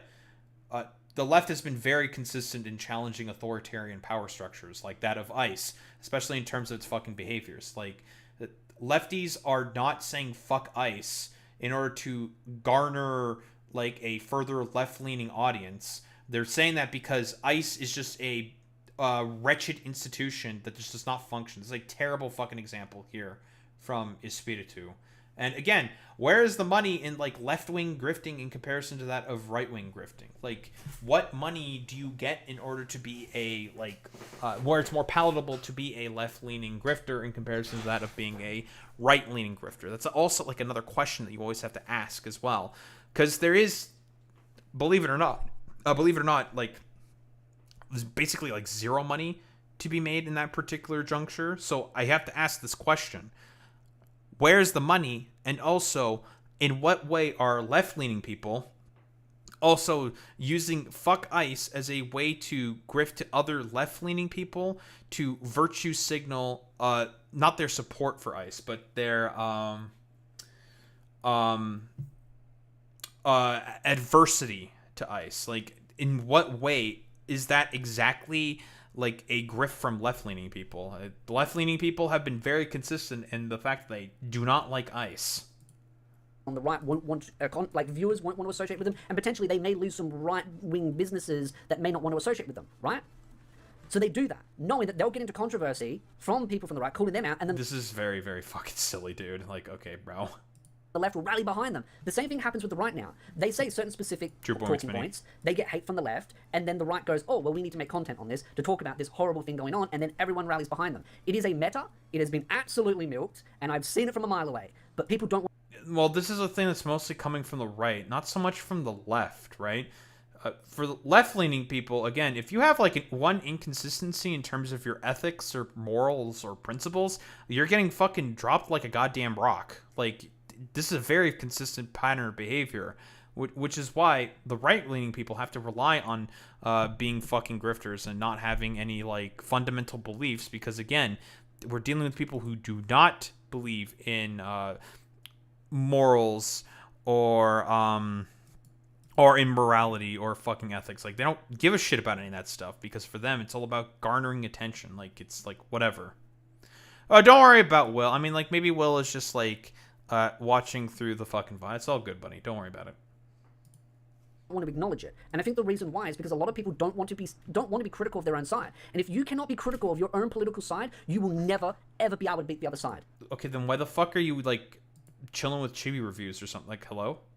Unless like fucking Espiritu Otaku principally believes in fucking lolicon.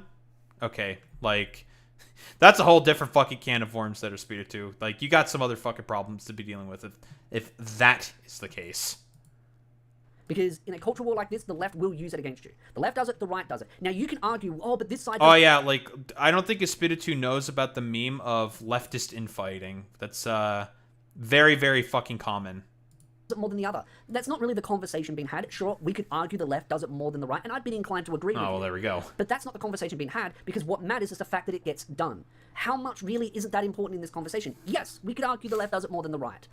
But the right still does it, and just because the left does it more doesn't excuse the right doing it. And I hate that mindset that Okay, hold. I need to listen to this again. What the fuck is he talking about here exactly?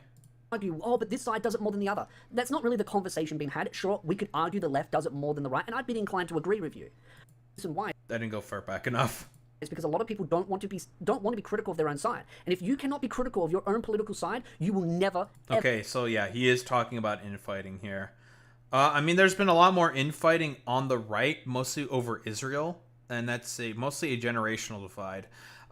The left always infights with the left. Like, this has been a consistent pattern throughout the entirety of history. You can go back to the fucking 1800s on that one, buddy.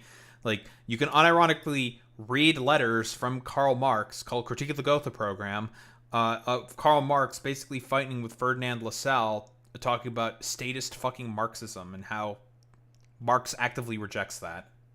Looking at you, Marxist-Leninists.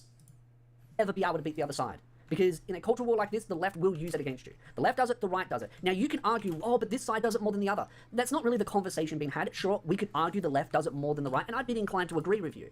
But that's not the conversation being had, because what matters is the fact that it gets done. How much really isn't that important in this conversation? Yes, we could argue the left does it more than the right. But the right still does it, and just because the left does it more doesn't excuse the right doing it. And I hate that mindset that a lot of people on the right use, of this whole idea of, well, the left does it more, so we should just excuse everyone on the right doing it. No, because it's become much more popular now.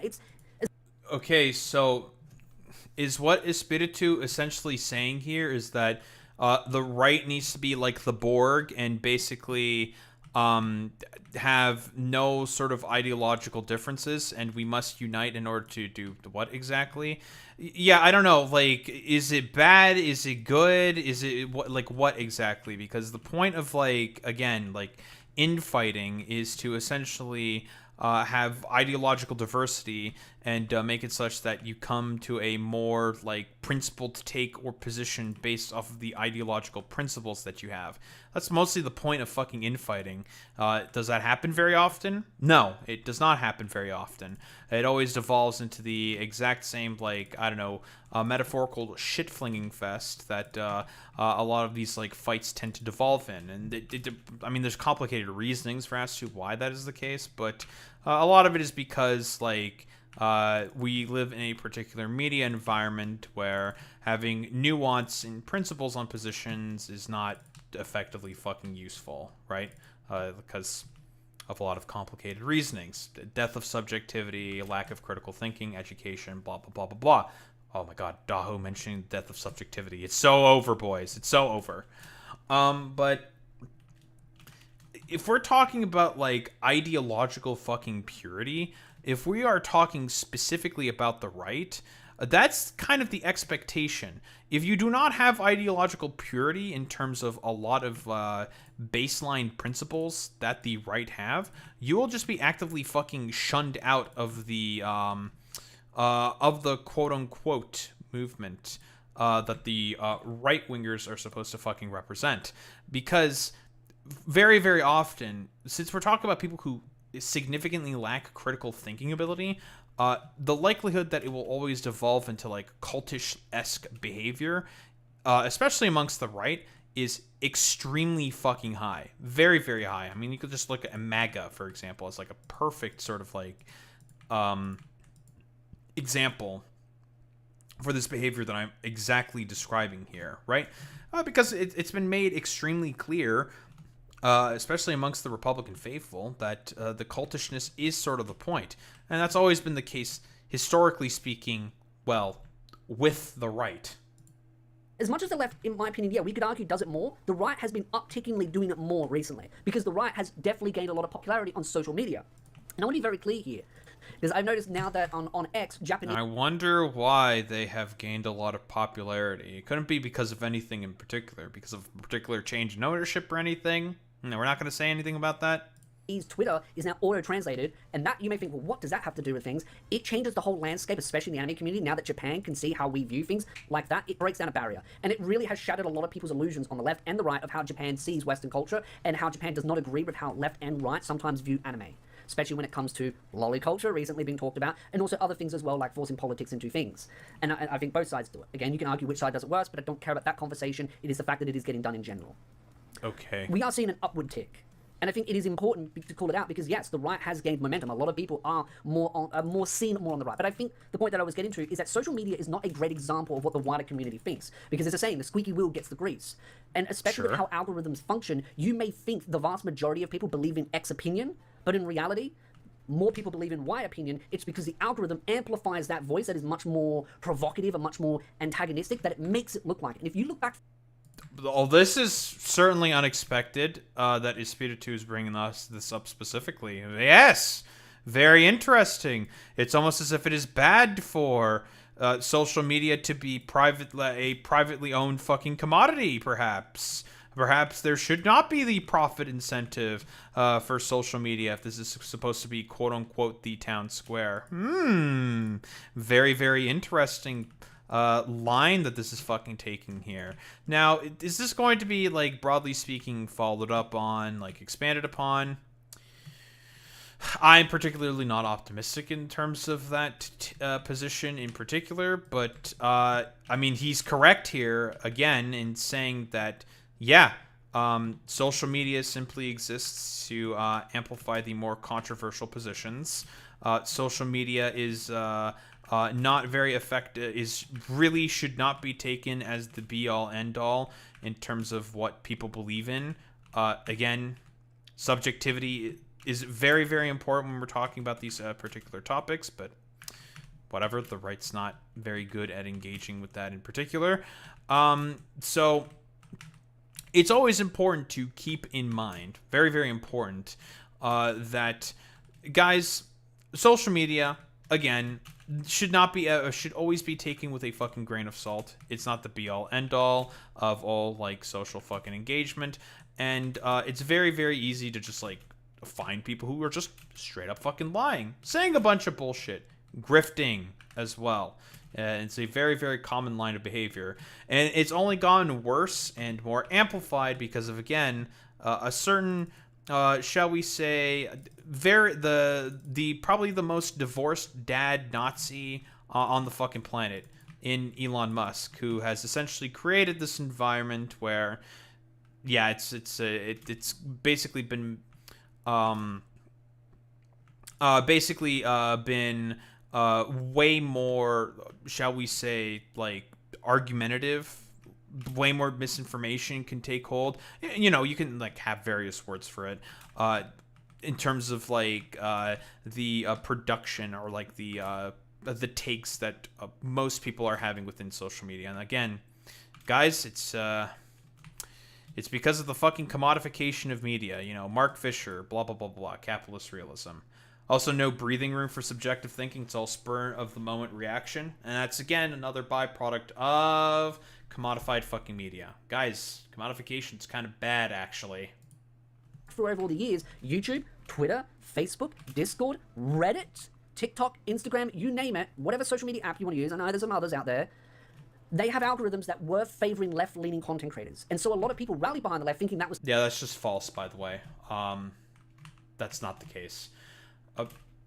In the Twitter files alone, we know that most of these content aggregators and social media companies, if they were enforcing their TOS even-handedly, every single right-leaning person would be completely banned off their platform because they keep violating the TOS. So that's just false. Like, it's nonsense.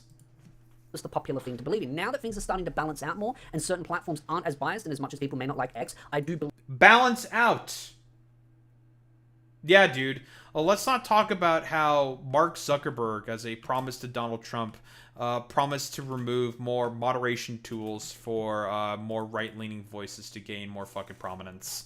Let's not talk about how Elon Musk has essentially changed the algorithm for worse in order to be able to more favor right-leaning fucking voices as well.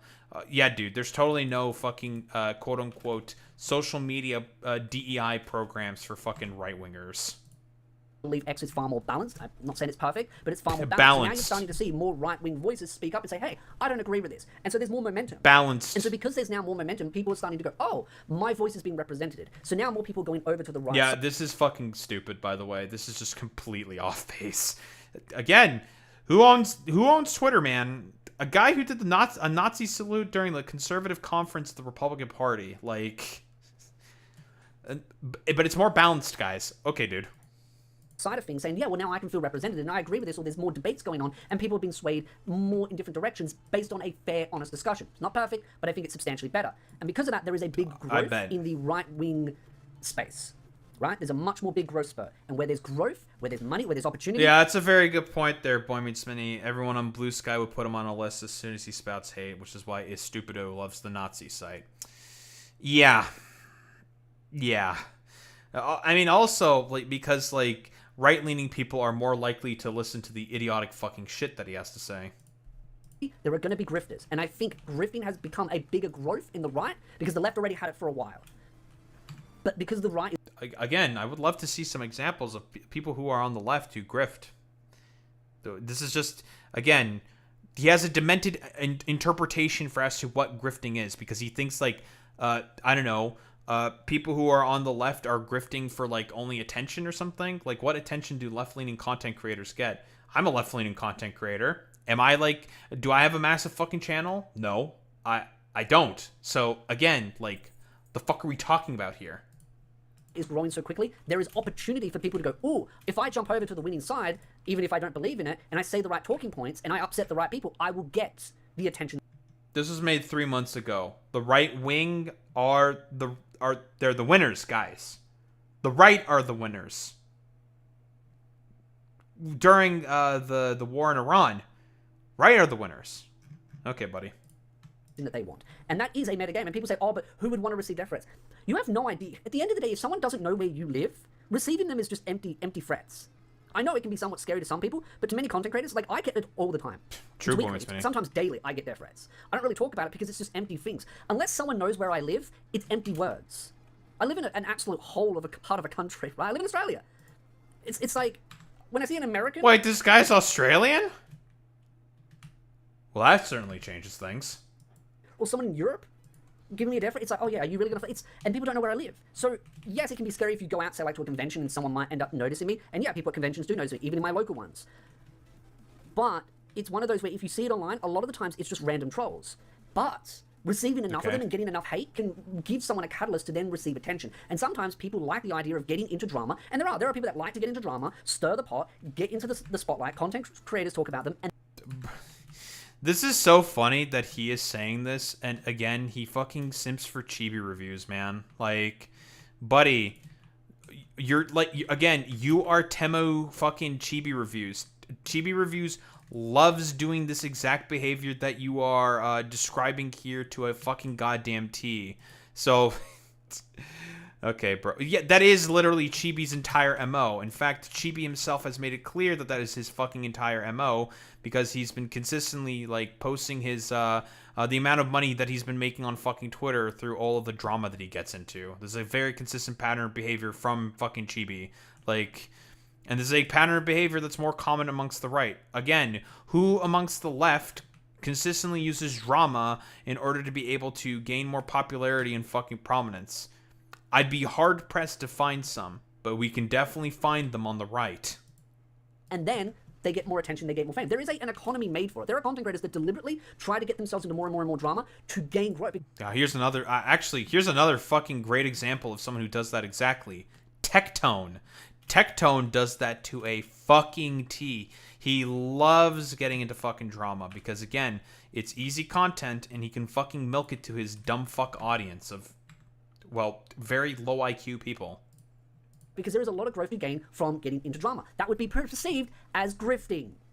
Now, not everyone wants to be in drama. I don't even know if, like, Mike from PA likes getting into drama all that much in order to, I don't know, garner a bigger audience, because to what success has that been for Mike from PA? Honestly, I'd struggle to even think. Because, like, honestly, like, even if he were to get into constant drama to get views and more followers, people would still leave his dumbass because nobody really likes Mike from PA all that much. Drama. Some people don't. I personally try to, you know, it's hit and miss. Sometimes I enjoy stirring the pot, and sometimes I'm just like, you know, I want to stay out of it. But some people see this as a metagame of a way to grow. And there are many content creators that absolutely try to do this to grow, and people would perceive that as grifting. So this whole idea of, well, we lose something, so that means we don't grift, I don't quite agree with this. Because in Rev's situation, he lost the sponsorship. Now, I'm going to create a hypothetical. Let's say Rev was hypothetically making that tweet all that back time to grift. Well, he didn't know he was going to lose that sponsor. So, again, keep in mind, this is a drama that happened a while ago, but Rev Says Desu lost his sponsorship to, I believe it's called Advanced GG, which is an energy drink company. You know, those gamer energy drink fucking companies. The reason why he ended up losing that sponsorship is because he was putting out a bunch of fucking pro-ICE propaganda after who died? I think it was Alex Preddy died. And everyone was just like, hey, sponsor, you have one of your fucking advocates over here basically talking about positively the death of an American citizen being done by a federal agency, which I think is wholeheartedly justified for Rev Says Desu to lose his fucking sponsorship to Advanced GG, considering the fact that, again, the administration constantly lied about the death of Alex Preddy. They tried to make him out to look like a fucking domestic terrorist, which is nonsense, but whatever. If you knew anything about the whole situation about Alex Preddy, you would know that's just like complete, utter fucking nonsense. But Rev Says Desu decided to be like, man, fuck it. I'm going to use the Alex Preddy situation in order to I don't know, signal my fucking allegiances to ICE and stuff like that, because that's going to get one on those lefties. Unbeknownst to him, it turns out it's not only lefties who do not like the actions of ICE, it turns out it's also people in general who do not like the actions of ICE, because people in general do not like the fact that federal agencies are going around and killing random fucking civilians who did nothing wrong. That sponsor loss was just very random out there. I mean, some of us could have predicted that this trend was going to happen, where sponsors are going to ditch people, but he's gained new opportunities, right? So a hypothetical could have been, what? He was grifting, right? And I don't believe he is, but I'm just using it as a hypothetical, that he was grifting, but he didn't... No, that's not the reason why Rev Says Desu's fucking grifting. That's just him being a fucking dumbass. There's a difference. Rev Says Desu's a fucking grifter because, again, he... unironically, in most of his fucking videos, it's just like the same like hypocrisy burn bullshit. He'll like look at like random tweets with like 3 followers with 2 likes, in order to talk about his like dumb fucking narratives that he's trying to essentially tell to his stupid audience. That's why Rev is a grifter. What he does is specifically for audience retention and capture, which again should be consistent with one of your fucking definitions, but for some reason with Espiritu, it's not. Yes, that's a very good point there, Boy Meets Mini. He is basically doing the shoe on head approach, and well, shoe on head. Well, to say that Shoe on Head is a grifter, I don't think like Shoe on Head, for example, is a grifter. I think she's just an idiot who just basically goes along with whatever her fucking boyfriend believes. See the consequences. That is an example that can be used in different situations like this. Now again, I don't think it was. I was just using him as an example because it makes a good example of a past event that happened that you could use an example of an unforeseen consequence of grifting, where someone goes, well, if I grift on this, oh, something happened I didn't see happening that is a negative to that, but they thought it wouldn't happen. That's the thing about it. Sometimes things just happen you didn't quite calculate. We are not going to potentially destroy our entire lives. And I don't think people would intentionally, but sometimes burning a bridge opens up new bridges. And sometimes unforeseen consequences can happen. So I don't quite agree with the mindset of this. For something that is quote-unquote a grift. We are sacrificing so much. And again, you could sacrifice something knowing that you will gain something bigger. It's like, okay, well, if I... Yes, but okay. I'm going to operate under the assumption that Espiritu here does not know the story of what Jake Monroe is. But Jake Monroe, the reason why he is a grifter and the reason why he's an alt-righter is purely because of the fact that he lost, or rather his community ended up fucking shunning him because he groomed his fucking girlfriend, right? The girlfriend that he ended up fucking breaking up with and getting into a violent situation with, he groomed her. That's specifically why Jake Monroe is specifically talking about loss in fucking sacrifice, right? That's why he ended up being a fucking right-winger, right? And this is a very, very common place for a lot of fucking right-wingers, right? Same thing happened with fucking Tectone, and the same thing is also happened with fucking Nuxtaku. They had some understandable and things that they were getting criticized for. In the case of Tectone, he was found to be in civil court, of course, to be guilty of the crime of not only stalking Pink Chew but also for sexual assault or rape rather. And has a protective order on him as a byproduct of that specifically. As well as with Nuxtaku, what his whole shtick was specifically was the fact that he was doing early porn introduction. For those who don't know, early porn introduction is essentially introducing pornographic fucking concepts to, well, childhood fucking characters. Just give up this one collab opportunity or this group of small audience that I would be able to capture. I sacrifice that, but now I gain a bigger piece. Over here, sometimes the positives outweigh the negatives. And people do make those calculations in content creation. So again, grifting can be done in the sense or in the context of losing something to gain something greater. Of our social circles, even familial relationships, we're standing on what we believe in. That is statistically and analytically supported BT dubs. So this is absolutely not a grift by any imagination. I couldn't even fly to the US. And again, he has his own personal experience. Again, like, Jake Monroe is fucking full of shit here when he's saying this.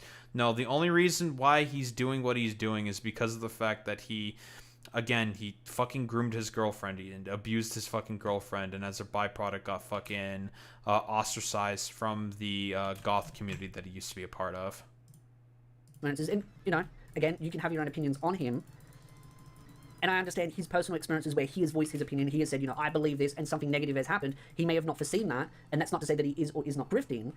But again, I'm using the examples of that doesn't mean that someone couldn't be going through a similar situation as him and wouldn't be grifting. Someone could be going through similar situations as him and be grifting and didn't foresee the consequences, or knew that there would be consequences but was willing to take the hit for the greater gain. That's kind of where I'm going with that. Okay. So what he's technically saying here, if we want to do the whole actually technical argument, what Espiritu is saying here, technically speaking, is correct.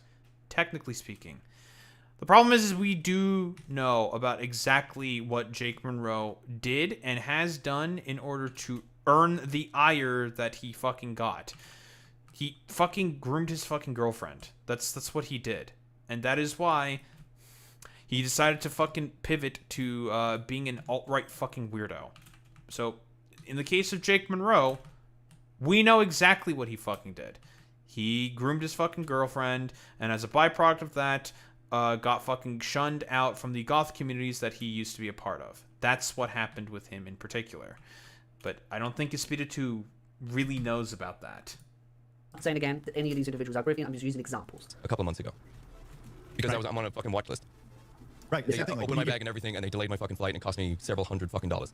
This is literally the worst grift ever, if this is a grift, because the whole purpose of a grift is to get money. And I don't agree with that. That's I not genuinely true. don't agree with that, Rev. Grifting is not just about financial gain. Many people do it for pushing political agenda. Also, I'm just curious. I think the reasoning... Wait. I don't remember exactly. I don't remember. Did Jake Monroe get convicted for the grooming of his fucking girlfriend that he did? I'd have to double check the threads. I mean, if there's any like anyone in like the fucking goth community that can fucking remind me exactly. But I've had this said before to some people. Some people have told me the story with Jake Monroe specifically. But no, it's because he fucking groomed his girlfriend. And I think he also sexually assaulted his girlfriend. That's like the main reason why his dumbass is on a fucking list, and he can't travel anywhere because he was probably found criminally liable. And let's be honest here, Hassan is a great example, Rev. You should know that. You cover Hassan. Hassan has more... His name is Hassan Piker! Again, where ideologically or in terms of any of his principles has Hassan Piker been inconsistent? That's the only question that I have to ask these people. Where has he been inconsistent? He's always been left-leaning. He's always been critical of the bourgeoisie. He's always been consistent in terms of his like Palestinian fucking beliefs. But yeah, man, it's all Hassan Piker. Okay, bro, nice meme.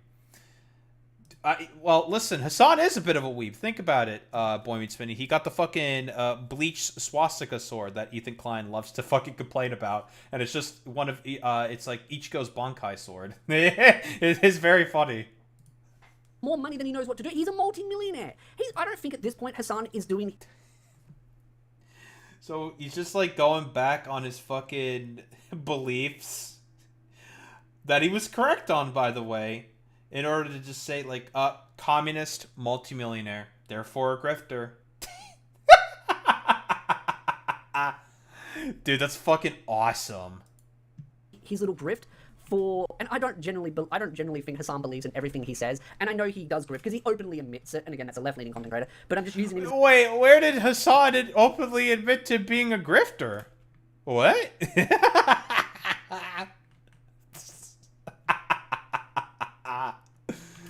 Yeah, man. Hassan Piker fucking admitted to being a grifter. Again, like, I would love to hear any fucking example for as to how Hassan Piker is a grifter. Because he's always been pretty consistent in terms of his beliefs of, like, say, being anti-capitalist, having criticisms of, say, Israel in terms of genocide of Palestinians. He's always been fucking consistent in terms of his fucking principles. Just because he got very popular as a byproduct of that and made a lot of money, he's never changed any of his principles in terms of his core fucking beliefs. So, I don't know. Like, stupid? Yeah, that's true. I mean, you could say that about the Code Pink Association, but... That was, yeah, the Cuba trip was all independent. He didn't take anything from Singham. And even if that were the case, it's like, whatever, who gives a shit? That's like such a fucking minuscule amount. But he didn't take any money for the fucking Cuba trip. Like, this is just silly, man. As an example to kind of debunk this whole point, because Rev, you're saying that it's only for financial gain. Hassan, I don't believe is doing it for financial gain. He's got enough money. He's doing it because of his ego, his pride, and he just likes pushing his political propaganda. I don't think he quite believes in... Anytime anyone who says this, especially if they're on the right, it's projection every single time. So, whoa, Espiritu fucking projecting? Okay, bro. A lot of all the stuff that he pushes sometimes, I think there is definitely some, especially, and I was going to use the example before, he tried to interject himself into the anime community, which was why he was on Trash Taste, because he wanted to use anime as a vehicle to push political propaganda. I said I wouldn't give an example. I gave... I figured he would probably actually go with this example. From what I understand exactly, the only reason why Trash Chase ended up deleting that episode with Hassan was because of the pushback of people like yourself, right? There are so many left-leaning messages within fucking One Piece. To ignore that is to be, like, honestly doing malpractice, to be honest. There are so many fucking left-leaning interpretations and takes that you can get from fucking One Piece. Like, I mean, for fuck's sake, Oda himself had a picture of Che Guevara on his in his fucking office, man. Like, if you exist in the reality where you think that One Piece is a right-leaning sort of anime, you've lost the plot. Like, you don't know what you're fucking talking about, and I don't know, you're just ridiculous. Yeah, you're just ridiculous. I have an example. You know what? I'll accept that one as the one. But I don't agree. Dude, yeah, I'll accept the Hassan example because I hate that. I hate that himbo. He's so hot and sexy. I don't like the himbo. Nah. Review Rev on that. That it's just a financial gain. Because there are some content creators that have a lot of money that are still pushing this. And you could say maybe they just want more money. Sure, we could argue that. But I just feel like Hassan isn't doing it for the money. I think there's a lot more to it. And I think you'd agree with me, actually, thinking about that more. I think you would agree that it isn't quite about the money when it comes to someone like him. It is about... I don't know. Would Rev sort of agree with that? I don't think Rev really has much going on in that tiny fucking, I don't know, head he calls a brain. Ego and his pride and pushing his own political agenda. And I know it's about his ego and pride because he gets so angry every time Asmongold does more viewership on streams. The dude is adamantly angry that Asmongold is just doing better as far as fame and respect and... That's fucking mentally fucking ill, dude. This is, again, the exact same fucking talking point that all of these motherfuckers, generally speaking, say about, like, Hassan is just mad that Asmongold's more popular than him. No, the problem is that Asmongold is one of the biggest fucking content creators on the platform, on Twitch, constantly violating the TOS in order to push right-leaning fucking slop and just really, really bad fucking propaganda that radicalizes the young audience that he fucking has cultivated. That's the problem. It's not about his fucking views. We don't care about his views. People care about the fact that, yeah, he's pushing a bunch of fucking propaganda, which is harmful to people. That's the issue. Watch time and all the rest. Like, Asmongold is seen as a bigger content creator than him in the political space, and Hassan wants to be seen as the largest political commentator in the space. So that, again, comes down to ego and pride. So sometimes people will grift for their own ego and pride. So I don't agree with the financial component of it. Saying stuff you don't believe. Like, yeah, me, Straub, I'm sure everyone here at some capacity... Yeah, I'm going to be honest here. That whole, like, Hassan screed basically just, I think, really added absolutely nothing to this sort of, like, I don't know, tangent that we're doing here. But, again, like, we got to do the Hassan bad key jingles because it's these guys.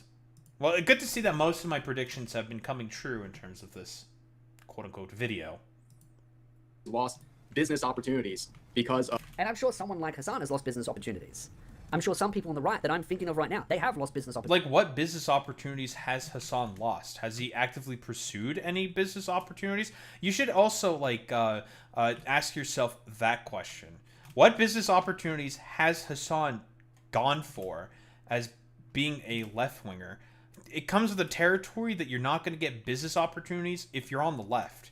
Yeah, I mean, like, that's a good point, Boy Meets Mini. Like, literally, Fox News also has done the Hassan bad grift as well. So, like, to say that, oh yeah, you know, Hassan is just a fucking grifter because he's upset about the fact that he doesn't get as many views as, like, Asmongold, and he's just doing this for money. It's fucking stupid. It's just nonsense. Opportunities, but again, people will do things to grift, not knowing the consequences, and sometimes out of desperation. Not everyone rationally thinks everything through, and sometimes people are rational and will think, well, if I grift this, I know I'm going to lose something, but I'll gain something in the long term that is far more beneficial. The things we say and the things we cover. So this is a terrible grift. I'd be the worst grifter ever. If I wanted to grift, I would either Thank you. Share nothing, or... Couldn't you cut... Okay.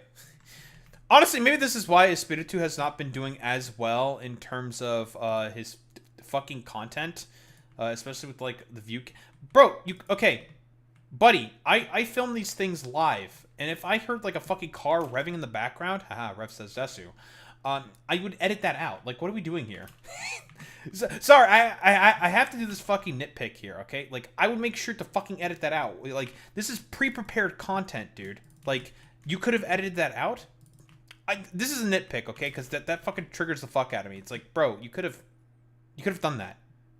Very, very fucking cool. You know what, Boy Meets Mini? That's because you pray for my downfall and you hate me. Fuck you. I would go hyper left and just be kind of the agreeable thing, and I would.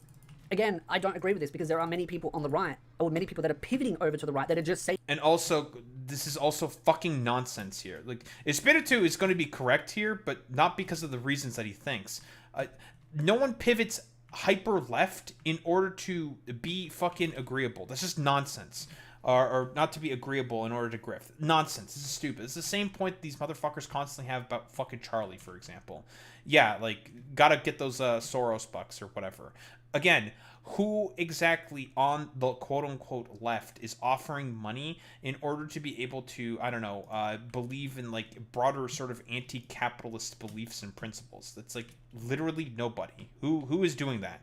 Like, you can maybe, like, point to one person, maybe, and that being, like, Singham or some shit, but I don't think that guy's even quote-unquote hard left. Like, probably not. I don't know what he ideologically fucking believes in. But this is just nonsense, dude. Like, nobody fucking pivots in order to get those fucking Soros bucks. There is no money to be made if you are left-leaning. This is stupid. But then again, we're talking about Rev Says Desu here. Right-wing talking points just to get certain content creators to collab with them, to get on podcasts, to get attention, exactly, to get promoted. Alex. Oh my god, this person's getting hate because of their political opinions on the right. We need to support them. Boom. Made a career out of it. There are content creators that had no career and have suddenly gained a career because they pushed certain people. Whether you believe they're grifting or not, it is simply a point that you can't use that as a defense. Because there are people that have pushed political opinions pushing political opinions with the loss to then gain something greater. Again, you cannot use the argument that, well, if you were to push right and that you're not grifting if you push on the right. Because honestly, if we want to go through a lot of the bigger left-leaning sort of like content creators, yeah, a majority report is ad sponsor and Patreon revenue. Hassan's purely viewer funded. What else? Who else? Isn't Moist Critical also mostly viewer funded as well? So I mean, he's not even right there. Like, this whole, like, sort of, like, pivot to the left in order to, I don't know, grift and make a bunch of money, it's always been, like, the dumbest fucking talking point on the planet, because it's just, like, yeah, that just doesn't happen. This is silly. Because you'll lose people on the left. Well, people on the left push left all the time, knowing they're going to lose people on the right. So by that logic, you would then also have to say the left wing don't. It's fucking stupid, man. Like, what right-winger has ever agreed with any, like, left-leaning sort of beliefs or principles? Like, who? Like, no one is pushing. No one fucking goes to the left or quote unquote grifts to the left because they don't like right wingers. It's because they have some kind of a moral and ethical fucking compass, which the right does not have because they don't give a shit about any of that. It's stupid. Oh yeah, you could very easily be like a token Indian guy and make way more money, bro. I could make so much more fucking money if I was like a token Romanian or some shit, saying like, yeah, obviously, the Ukraine war is, like, woke in DEI stuff, and that's why I do not like the Ukrainians and want the Russians to win or something. I'd make more fucking money doing that, but, like, again, like, I don't, because I have beliefs. I have principles that I have, and the right, they don't got those. And we know people on the left grift, we know people on the right grift. So I don't agree with this. There's no such thing as a right-wing grift. There is left-wing grifting, and there is right-wing grifting. I mean, there's like 2 seconds on this. Would get all the sponsorships, all the collabs I want. And again, there are a lot of right-wing content creators that are getting a lot of sponsorships and collabs because there is an ecosystem being built. Again, I'm going around in a circle, but I just don't fundamentally agree with this idea that there is no right-wing grifting. And again, you can argue, oh, but there's more on the left and the right. And sure, I'd be inclined to agree with you. But that's not the discussion being made. We need to admit... Yeah, man, there's more left-wing fucking grifting in comparison to that of the right. And, like, the question that I would always ask is, like, who? Who is grifting on the left more in comparison to that on the right? Like, just who? Who is doing that? And it's not fucking Hassan. Well, no, I disagree with TYT, Boy Meets Mini. Like, they grifted to the right. They're more right-leaning now. That's for certain. So you're wrong there. They moved more further right in comparison to that of the left. Because there's just more money to be made there. Ever since they got their fucking venture capitalist money. Wait, they take Palantir money as well? Jesus fucking Christ, bro. That there is grifting happening on the right. Because if you cannot be critical of people on the right, Rev, or any of these people, it's not me being mean, I'm just being honest here and being blunt, if you cannot be critical of people on the right, you will never win the cultural war, and you will inevitably lose to the left because you will go down the same path that the left has gone down. And to be honest, I've said this months ago that the right is starting to imitate a lot of left-leaning behavior traits. A lot. Oh, dude, we're getting the woke conservative fucking talking point. Let's go. Dude, this talking point is so fucking stupid, man. Like, yeah, man. Conservatives are becoming more like left-leaning people because of quote-unquote... because they're trying to silence people's free speech. Yeah, it's just like, okay, bro, like, that's fucking silly, man. Especially, and again, I said I wouldn't focus on this, but again, this is no hate on any of the people in this podcast, particularly the one that, Greg, but the person that went rogue on this account was calling anyone that did not agree with them left-wing nutjobs.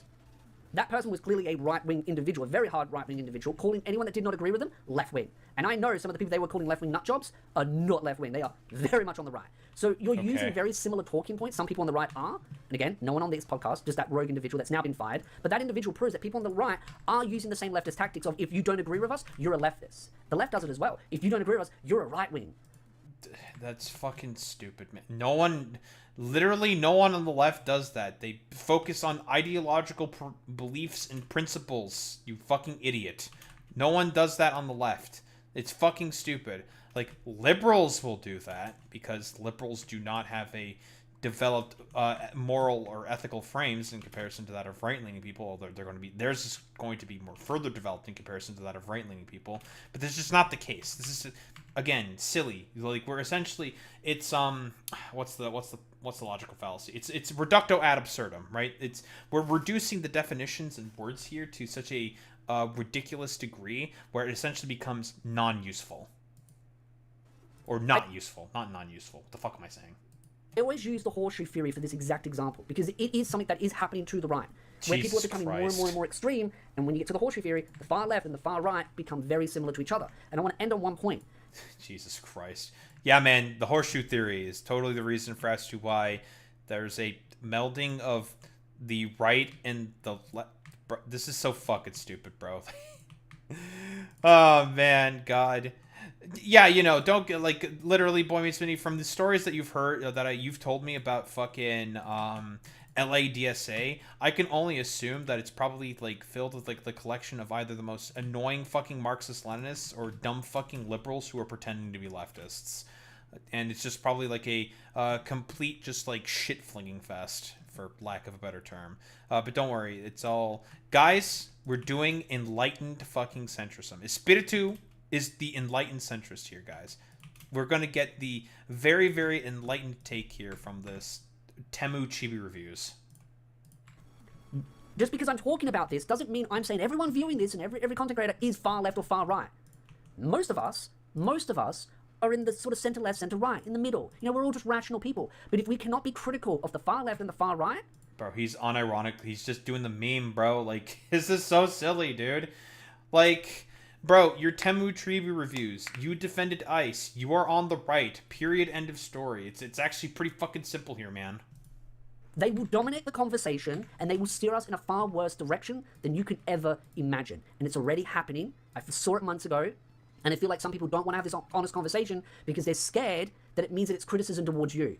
Don't be part of a cult-like mindset, because it's only going to hurt you more. Okay, says the dude who unironically fucking... Oh, man, says the dude who unironically did the enlightened horseshoe theory, centrism bullshit in order to try to, I don't know, talk about, talk to Rev and all the, like, far-right dipshits on that stupid podcast to, I don't know, not justify their positions, but to essentially have, like, I will admit, some correct definitions onto, and some correct prescriptions on the, behavior of fucking grifters, but then to just go into like the complete fucking opposite directions consistently in terms of the analysis. Sure, we'll say analysis for lack of a better term. But you know, I guess I was like, I don't want to say pleasantly surprised, but partially surprised about some of the things that Espiritu was saying here. I was expecting for this to just be like, unironically, like some of the dumbest shit on the fucking planet. I mean, he said some things that are correct, But there was also just a lot of stuff that when he was being correct, he decided to just completely go to left, sort of like left field in order to just like appeal to the dumb fuck audience. Because again, like I've said before, I do think Espiritu is absolutely a grifter himself. He is Temu Chibi Reviews, and Chibi Reviews only does the shit that he does in order to grift to a particular audience, right? Chibi Reviews has no principle. He's a fucking grifter, patently speaking, period, end of story. Like you're saying, Boy Meets Mini, yeah, the only reason why he's talking about Hassan is purely for fucking clicks. That's literally it. Because guess what? Whoa, Hassan Bad's a very, very easy grift for a lot of people. Very, very, very, very fucking easy. So that's why he specifically brought him up to begin with. So that's why fucking Temu Chibi Reviews over here brought up specifically Hassan. So as a whole byproduct of all this, a lot of the stuff here that Espiritu is saying, even though like some of the prescriptions, like I said before, are correct. There are correct prescriptions that are being made here, but a lot of it gets rather sullied, for lack of a better term, because of the fact that I don't know, we're doing the same Hassan Bad like stupid bullshit, and we're also doing all of the exact same like idiotic fucking nonsense in terms of trying to run cover for a bunch of odious figures like that of Chibi Reviews, of Jake Monroe, and all the other like far right weirdos that Espiritu definitely fucking associates with, because he himself is probably a bit of a fucking right-wing weirdo himself, and that's like more or less undeniable. But yeah, like, you know, I thought this was going to be like really stupid and really dumb, but I guess it was not as stupid and dumb as I thought it would be. So I guess that's like a pleasant surprise, I guess. But sure, whatever. Take whatever we can fucking get, right? Anyway, don't think there's like really much else to say besides Espiritu, you're kind of off the mark in terms of a lot of the positions that you have in terms of like what is a grifter. But I do have to say, at the very least, I'll give Espiritu this. This video was absolutely better than fucking Remnant's. I will say that, because Remnant had literally no idea what the fuck he was talking about when he was talking about fucking grifting. But then again, that was probably because of, well, him specifically talking about right-leaning fucking content creators. True, and yeah, that's pretty true. Thanks, that's Ryan. true. And, It's yeah, pretty that's true. That's That's true. true. That's true. It's pretty That's true. pretty true. Mm-hmm. That's pretty true. I mean, but yeah, in comparison to that of Remnant, this video was better in comparison to that fucking dumb fuck who just, I don't know, did it like the most like low IQ partisan sort of like talking points, and just like kind of lied and was inconsistent with his fucking definition at all times, in order to just only attack the left, because again, people like Remnant only exist in order to just attack fucking lefties. But like whatever. So good job, you're better than Remnant. Good job, Espiritu. Good job there, buddy.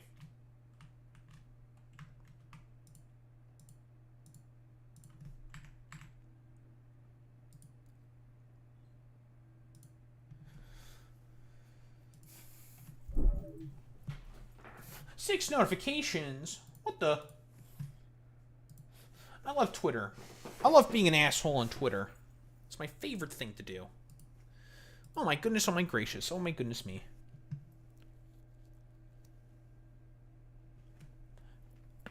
Oof. That was good. I love being a prick on Twitter. It gets me likes.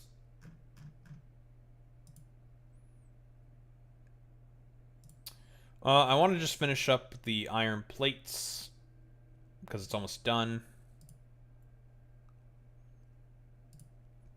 And then we just have one more topic to talk about, and that's the NDAA. Boy Meets Mini, are you ready for there to be more seamless transitions of bombs to bomb Palestinians being sent to Israel, dude? Are you ready for that, Boy Meets Mini? Are you ready for more Palestinian bodies? Are you ready for the putis? I, for one, am completely ready for this. There will be no transgender for everybody, folks.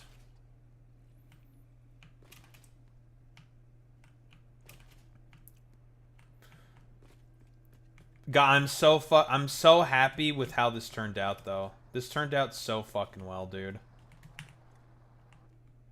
Why are you going so slow there, buddy?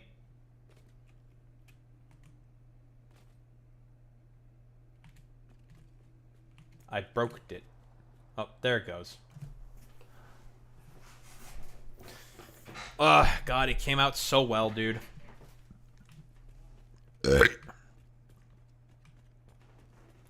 It's brilliant. It's fantastic, Boy Meets Mini. Gaze upon it.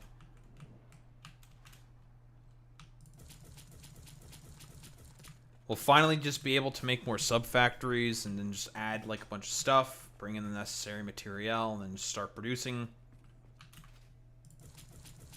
It's great. It's fantastic. It's excellent.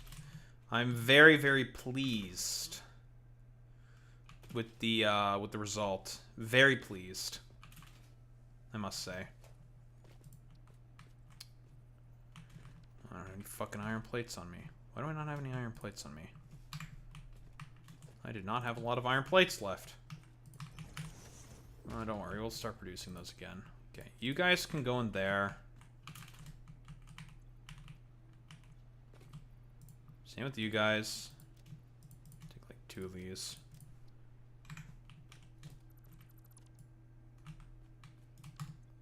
Lovely. All that's left is the rebar, and then we have officially cleaned up all of our old shit. Great. I do find it very goofy how these things do those sharp turns in the way that they do. The animation looks just kind of funky.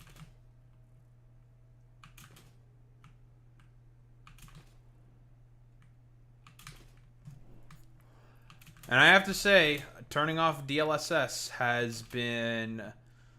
you were right on the fucking money, dude.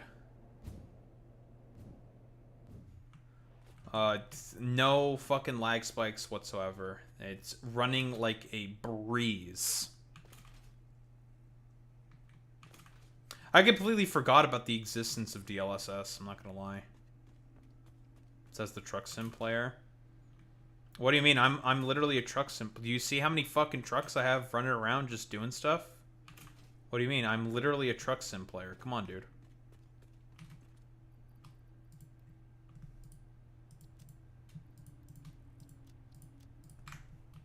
Alright, brand new home for all of our iron plates.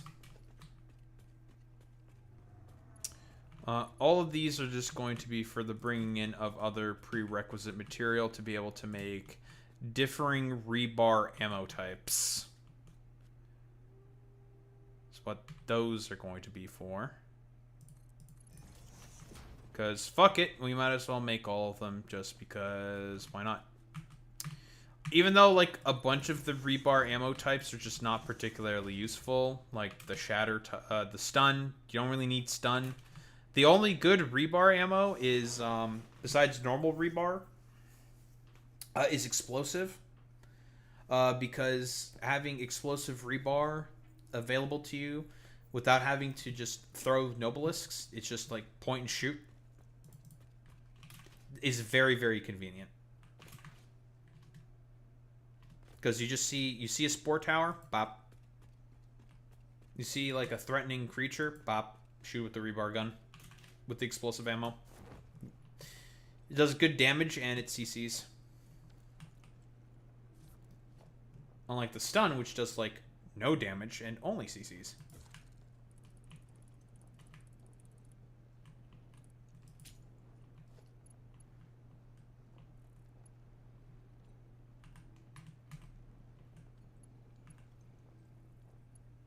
Give me you.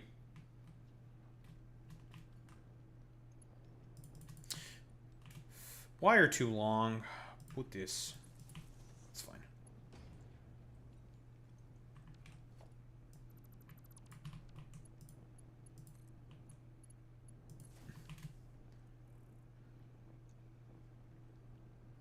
I don't even want to think about how explosive rebar would work. It's got to be jacketed in with a tiny charge to go boom. Yeah, probably. listen, like, similar to that of the Factorio engineer, thinking about how any of these cryptids are able to make the machineries that they create work is better not to be dwelled upon. Yeah, better to remain clueless, you know? I've said this before to many people, and I'll keep saying it again. Factory automation games very much so play off of the suspension of disbelief. Now, if you do want realism in your factory automation games, okay, here's a mod for you. Pyanodons. Have fun with Pyanodons, okay? Now, am I saying that I'll do a Pyanodons run in Factorio? Maybe. Actually, no, I probably should never do that, because I'd only be playing Factorio on stream, and a Pyanodons run on stream, especially considering the fact that I only just play, like, the games that I play, maybe for, like, 2 or 3 hours at a time, would take forever. That's a multi-year affair and commitment if we are talking about Pyanodons.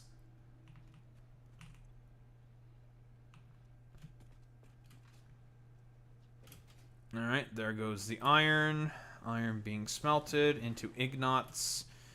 And here comes the plates. Lovely. Only thing that's left in this little sub-factory here is just rebar and iron bars as well in general. That's it. Of which we do not need a lot of. Last Caretaker is pretty realistic. More about shipbuilding than factory automation. Plus, you gotta navigate and drive a boat. Not easy. What's the name of that one? Dredge. I'm thinking of Dredge. Navigate a boat. Make sure you dodge monsters. You can also fight the monsters as well. They each have like their own sort of ways. Dredge. And that game is challenging, by the way, as well, from what I've heard. Oh yeah, Dredge is amazing. I've heard good things about Dredge. Dredge looks like fun. Also horrifying. Because you're going to get eaten by sea monsters, dude. Like, no, not the sea monsters. No. I'm just very happy that we got this whole thing working now. It's going to be beautiful once we expand it more and more and more. I'm thinking about where we're going to put down the space elevator again. Space elevator. What are we going to do with you, big bro? Because all that's left, we need to make... Well, we have to integrate the quartz into all of this somehow. And we also need to make motors and a couple other things. And then it's back to making spaceship parts. All the other stuff we're going to probably concern ourselves probably in the next phase when it becomes more important. So, like, we go to parts here. AI limiters. We don't really need any of these at the moment because we don't really need electromagnetic control rods. Don't need those.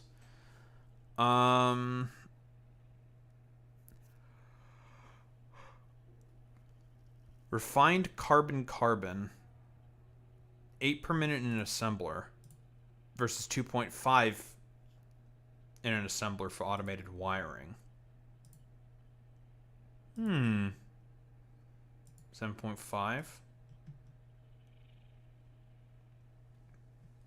The fuck is the Icarus electrical repair kit? This is looking like a very interesting recipe here because this is not expensive. To make the initial carbon, you just need coal.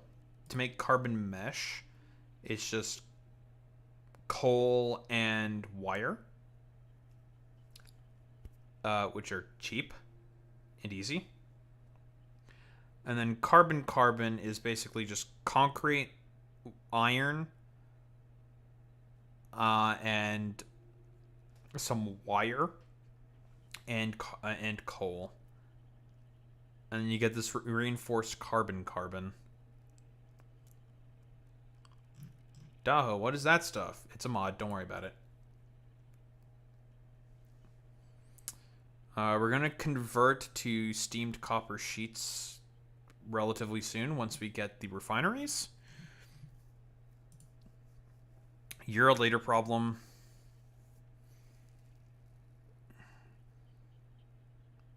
This recipe is not that much better, but it's just more convenient.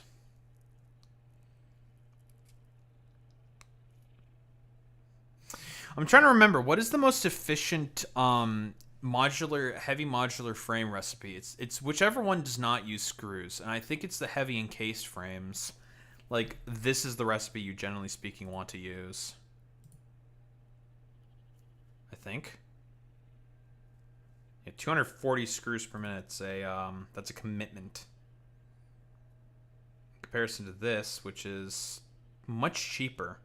The modular frame is a bit expensive there. We'll get to that when we get to that. We'll get to you when we get to you.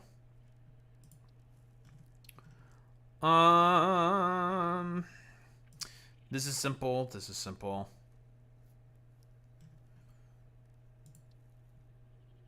We'll get to you. Motors. Rigger motors are fucking terrible. Never use this recipe. Why? Crystal oscillators. Crystal oscillators suck. We can't even produce these things anyways.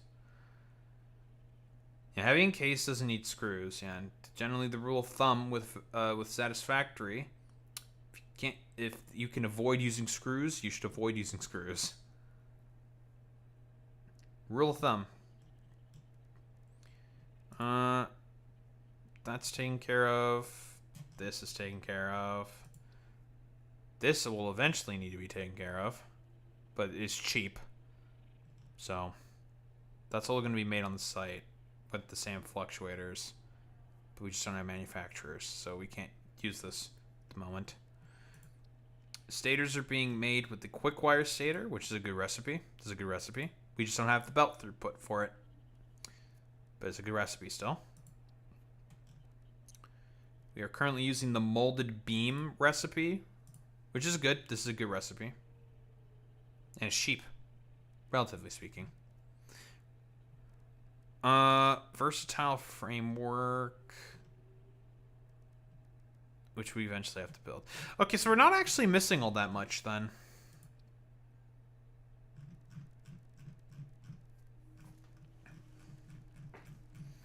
It's just motors and AI limiters, which we can hold off on for now. But Daho, don't you want to make, like, priority splitters? Not right now. Don't need them. Don't need them now. You know where we are going to need, like, priority splitters and filter splitters is for the farming mod that we're eventually going to be tackling. That's where they're very, very, very useful.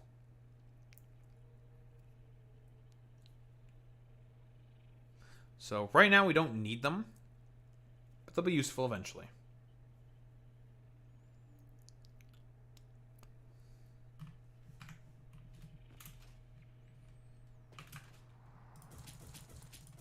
Alright, let's name this shitter Iron Plate Load.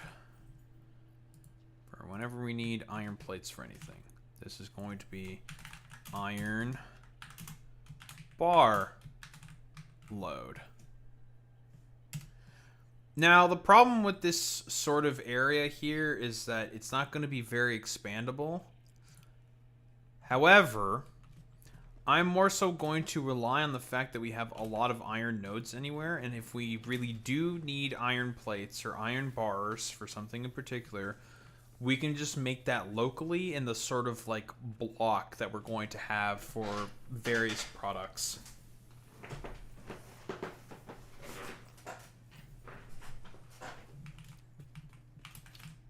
Because with this current orientation that we have here, expandability's bit of a problem. We really do not have the ability to scale. Unless we go in this direction. Which I guess we could. Kind of a pain in the ass, though. Nah, I can figure it out. But it would be annoying. In terms of the stuff that needs to be low, maybe I should just get rid of this whole, like, No, I need these for the loading of the other various materials that I need in order to make the specific rebar. No, they stay. Like, you are on unload. Same with you. Don't exactly remember what we need for explosive rebar, but it's probably smokeless powder, which we do not have access yet because we don't have plastic. So, can't research it. Well, let's just throw together the iron bars, because that's pretty easy. It's pretty quick. Some might say it's simple and clean. Simple and clean. Oh my god, Daho Kingdom Hearts? Whoa, no way. Whoa, soy. The Kingdom Hearts reference. Soy. Whoa, I can't believe that streamer would do a Kingdom Hearts reference in the stream. What the? What kind of fucking shit is this?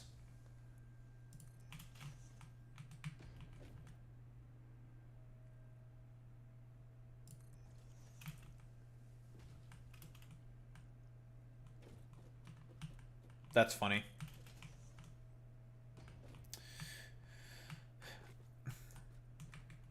But yeah, I mean, those protests are really funny in India. I'm going to be honest, Boy Meets Mini. Basically, just byproducts of what happens when you have a fascist state. You have gross incompetence. And that's an understatement.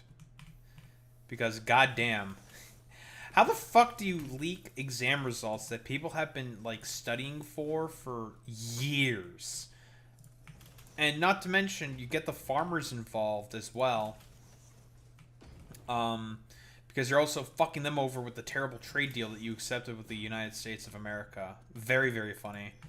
And also, I remember there was the, it's the Roach Party, right? The Roach Party.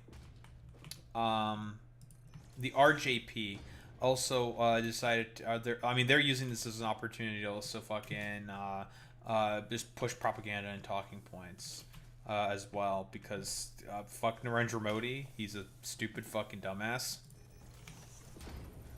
And this is like a perfect opportunity for people to just make fun of Narendra Modi for being like an incompetent dumbass.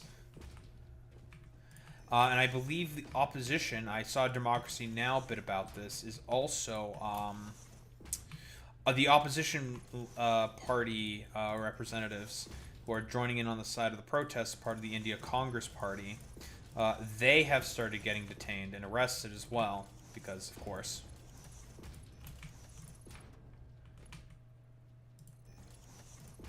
Yeah, Congress and coalition parties.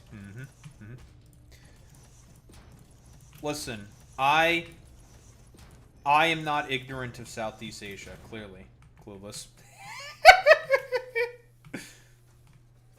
I am a model minority, okay? Pepe.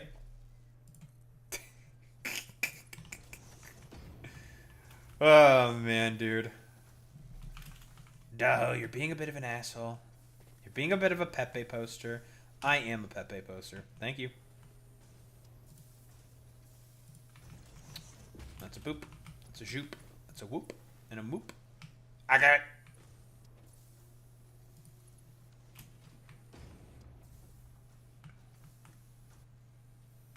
Clips a little. That's fine.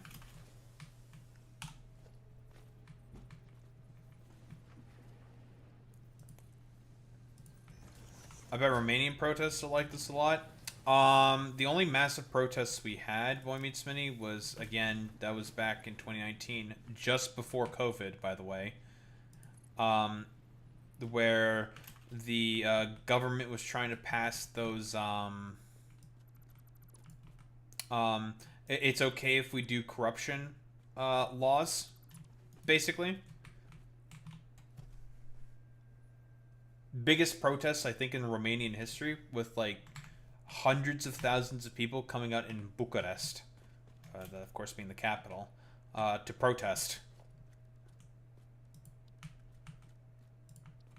Which, not very common in Romania. I mean, you can always find, like, you know, one hand off things, always. But, like, protests like that, those are few and far between. Because, I mean, it was pretty blatant and ridiculous what the fucking Romanians were basically trying to pass. Yeah, dude, if we get a charge of about 20,000 lei, which is Romanian money, we can basically pardon ourselves for that, and not face any charges for that. It's like, well, that's just blatant corruption. Like, you motherfuckers were already incredibly corrupt. Now, this is just too much. That's a bridge too far. And everyone went out and just, like, we're like, yeah, no, fuck that. And that party ended up losing the elections.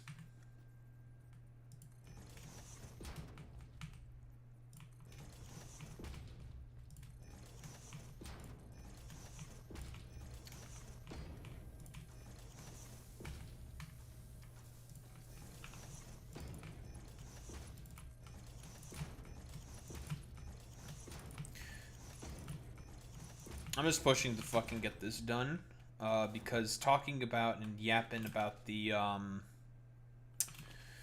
NDAA stuff is not going to take very long. It's going to be pretty short. Got a majority report clip as well. Well, not a clip, short video. Oh my god, majority report. What the?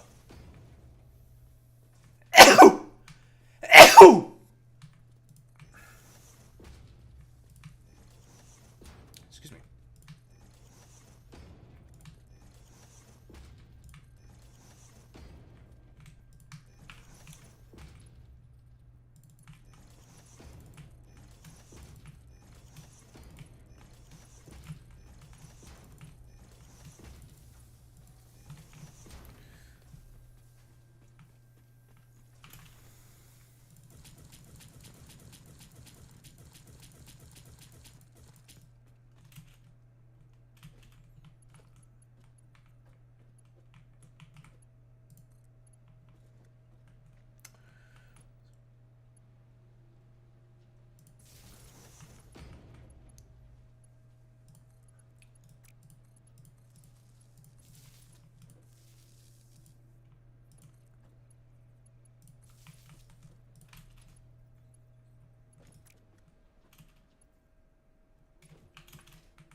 Just say, why the fuck are you guys so red? Oh, it's because I don't have any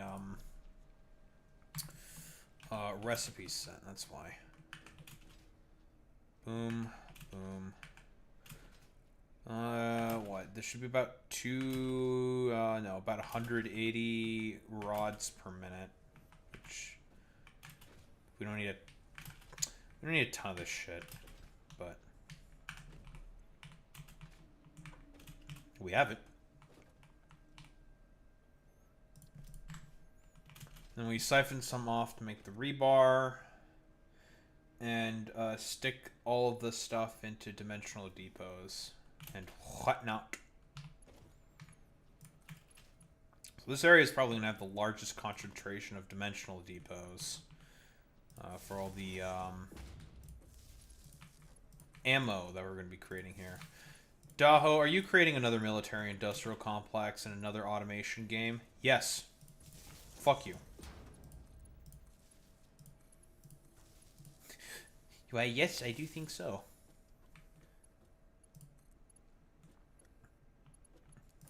Yes.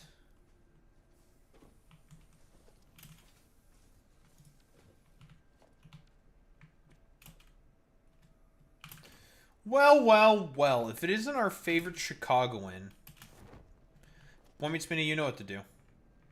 We need our crime report, Alex Royvoss. Where's our fucking goddamn crime report?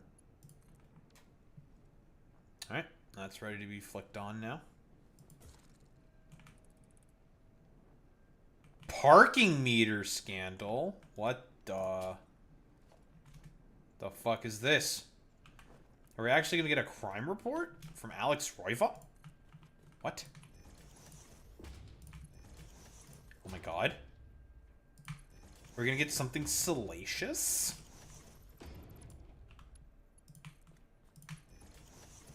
Boop. Boop.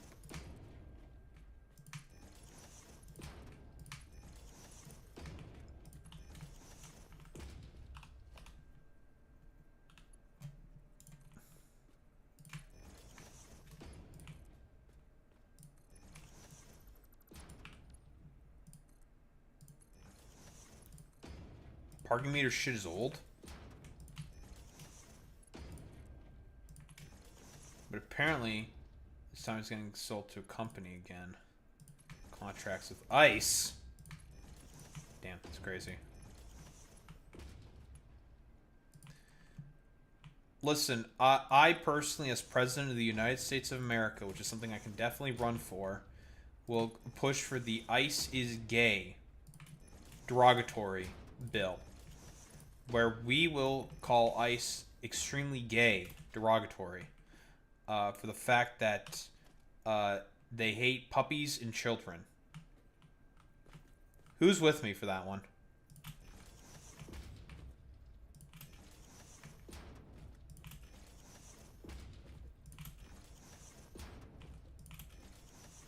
Pepe, why are you gay? Who says I am gay? You are gay.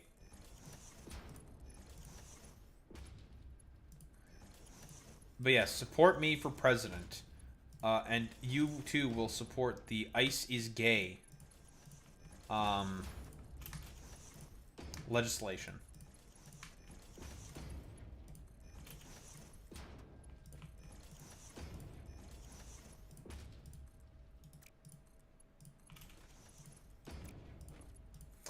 Also, I saw a Destiny clip where he's playing Factorio again. What the fuck? Thank you, Matt. I'm glad that there is someone out there who supports the ICE is Gay initiative.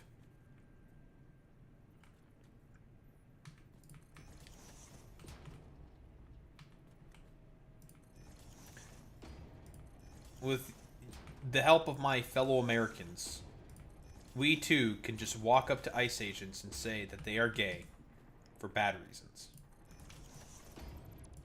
That they are the bad gays.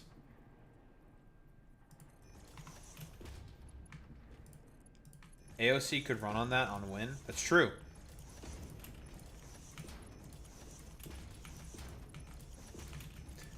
And she would also beat Gruesome Newsom. He's also gruesome. He's Gavin Newsom. Therapy? Oh boy, therapy. I wouldn't know, Clueless.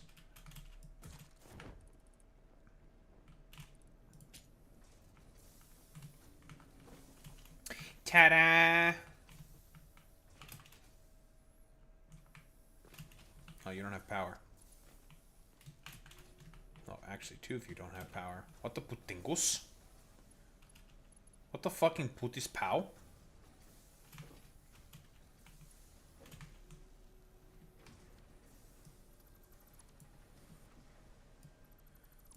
Someone, that being me, did not space this well.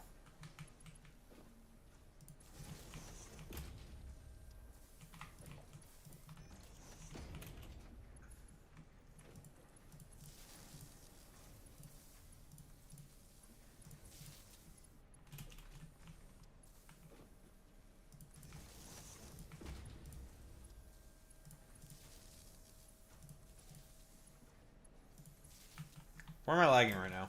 Stop it. It's legal. That is illegal.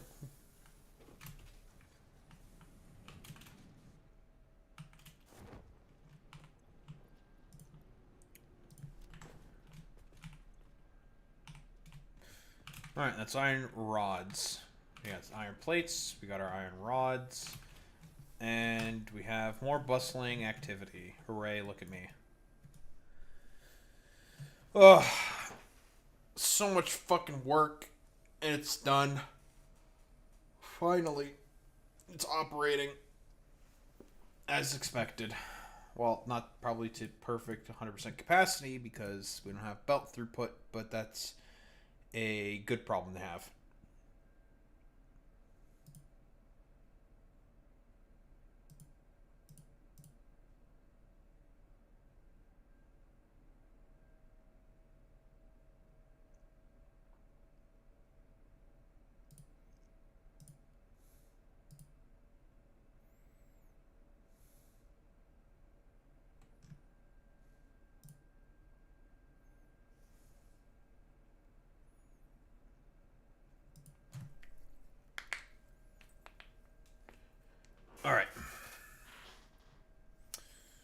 good spot to fucking save now. That's almost 4 in the morning. Fuck my life. Fuck my chungus life, bros. Fuck my chungus life, bros. I'm a fat fucking chud, dude.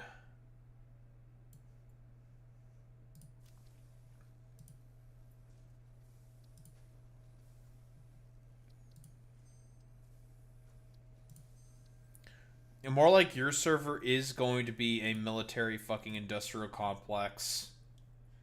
Because, you're gonna be using those fucking explorers to run over the fucking the aliens. And killing them with that way. Oh, man.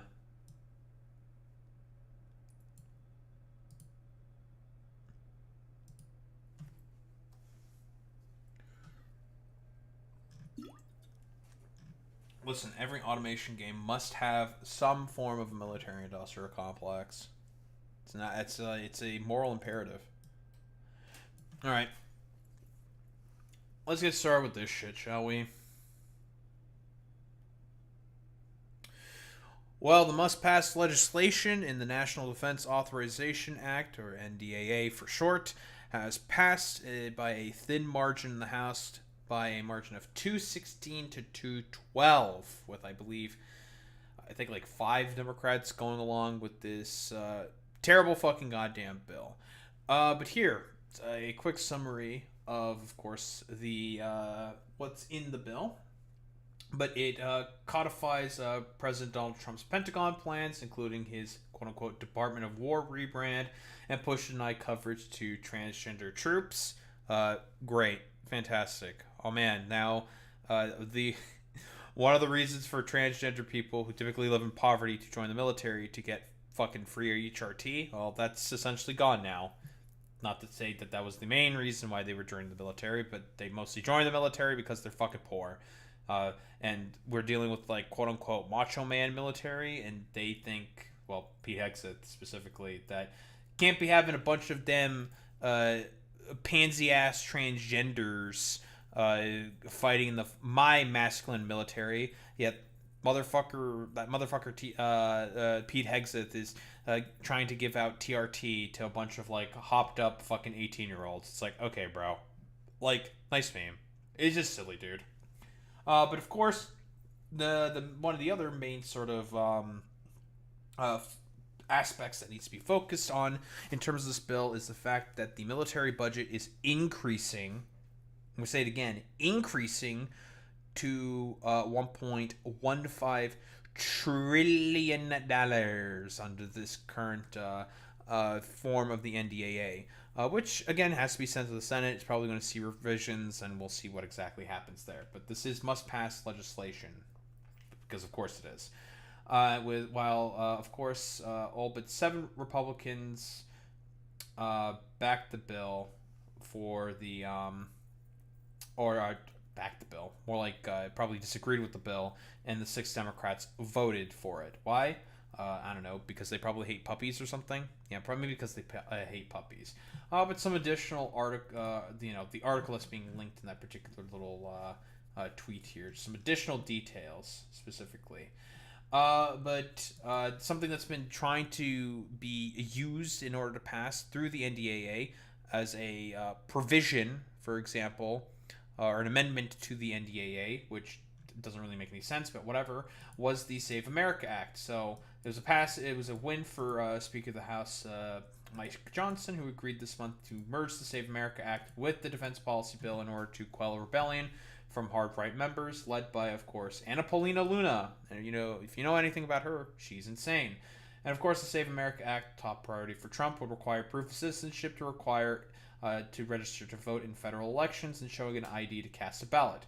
I've talked about this before. The Save America Act is effectively a soft repeal of the 19th Amendment and will also disenfranchise about 20 million people from being able to participate in elections because they don't have their passports, and it is expensive to get a fucking passport. And of course, that will disproportionately affect minorities, people of, other people of color, and disabled people, and actually a bunch of Republican voters, mostly in rural districts as well.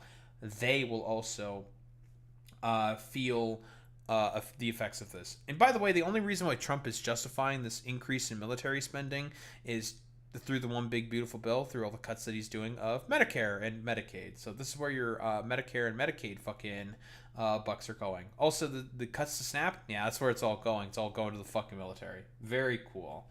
Democrats largely rejected the NDAA as a referendum on the Iran war and Trump's budget request, which seeks $1.5 trillion for defense. We've talked about why he specifically wants $1.5 trillion in defense. Guess who spends about $1.5 trillion on defense? NATO. Yeah, NATO. So again, it's probably an attempt to signal to leave NATO specifically. Whatever else may be said about the NDAA, there's a lot of positive aspects of it. Oh, really, Adam Smith of Washington? I've been thinking about on if I want to cover the Breaking Points interview that this motherfucker did, because it was not good for Adam Smith there. So, you know, I'm a little curious. Just a little curious. Maybe putting a pin in there specifically. Panel's top Republican Mike Rogers of Alabama has argued the bill is necessary to support troops, foster innovation, and strengthen eroding defense industrial complex in the face of China's growing might. Like, Joe Biden never cut the military under his fucking administration. It's been constantly going up for the past, 40 years. So again, this is nonsense. House Republicans on Tuesday crossed the red line for many Democrats when they added a provision to ban gender-affirming care for service members and their dependents through TRICARE, the military's health care plan. They also include an amendment banning transgender girls from participating in girls' sports at the Defense Department schools for military families. Dude, we're going to get General Inspection Day. Let's fucking go. That's really going to be cool. Yeah, you know, Trump's about to bankrupt the Pentagon through the war in Iran that he's doing. Pete Hegseth, I think, has requested and is going through hearings right now about his disastrous handling of the quote-unquote war in Iran. The sort of terrible handling of the entire affair there. And also, he wants to basically request more money for this war. He claimed that only $37.5 billion was spent on the Iran war. That's a bunch of hooey. I don't believe that for even a fucking second. Every expert is saying, oh no, it's definitely more than that. And I think the estimates are about $120 billion. So, oh, whoa, we're going to get more requests for way more money to do this stuff. And by the way, real fucking goddamn quick, Pete Hegseth, I think, initially asked for $200 billion or $220 billion in immediate discretionary spending for the Pentagon, for the Iran war. But, you know, I don't think he ended up fucking getting that. It's, you know, whoa, the fucking forever war quagmire that President Trump got himself into by being convinced by Israel to do that is, we have the main sort of proponents of it demanding more money from the, for the Pentagon in order to be able to continue with that stupid-ass war. I, for one, am completely shocked. Hard right amendments include language to approve the default when qualified service members and Pentagon civilian employees ask commanders for permission to carry personal firearms on military installations. Lawmakers also added some measures opposing divisive Pentagon policies, including one that would restore collective bargaining at the Defense Department. Unions at the Defense Department. Interesting. Very interesting. Others include a mandate to restore military base names selected by Congress's bipartisan renaming commission. Sure, man. New reporting requirements when senior military officers are fired, and restrictions. Because Pete Hegseth has been basically firing a bunch of officers who are mostly people of color. I think mostly black women, from getting their promotions to higher offices and officer positions within the military. Why? Because he's a racist. Shocker, I know. On the construction of the Navy's proposed Trump-class battleship. Dude, I completely forgot about the Trump ship. This shit is it's the most cockamamie, childlike thing that Trump essentially concocted. He had an image of these ships probably made by AI, like shooting a bunch of fucking lasers and shit.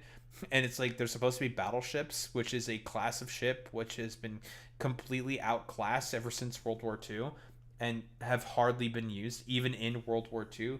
Like, what the fuck is the point of having an artillery platform on the sea when you can have an air force on the sea instead with aircraft carriers? There's a reason why, well, naval battle groups are built around carriers specifically, and even then, carriers might even be completely and utterly obsolete as well.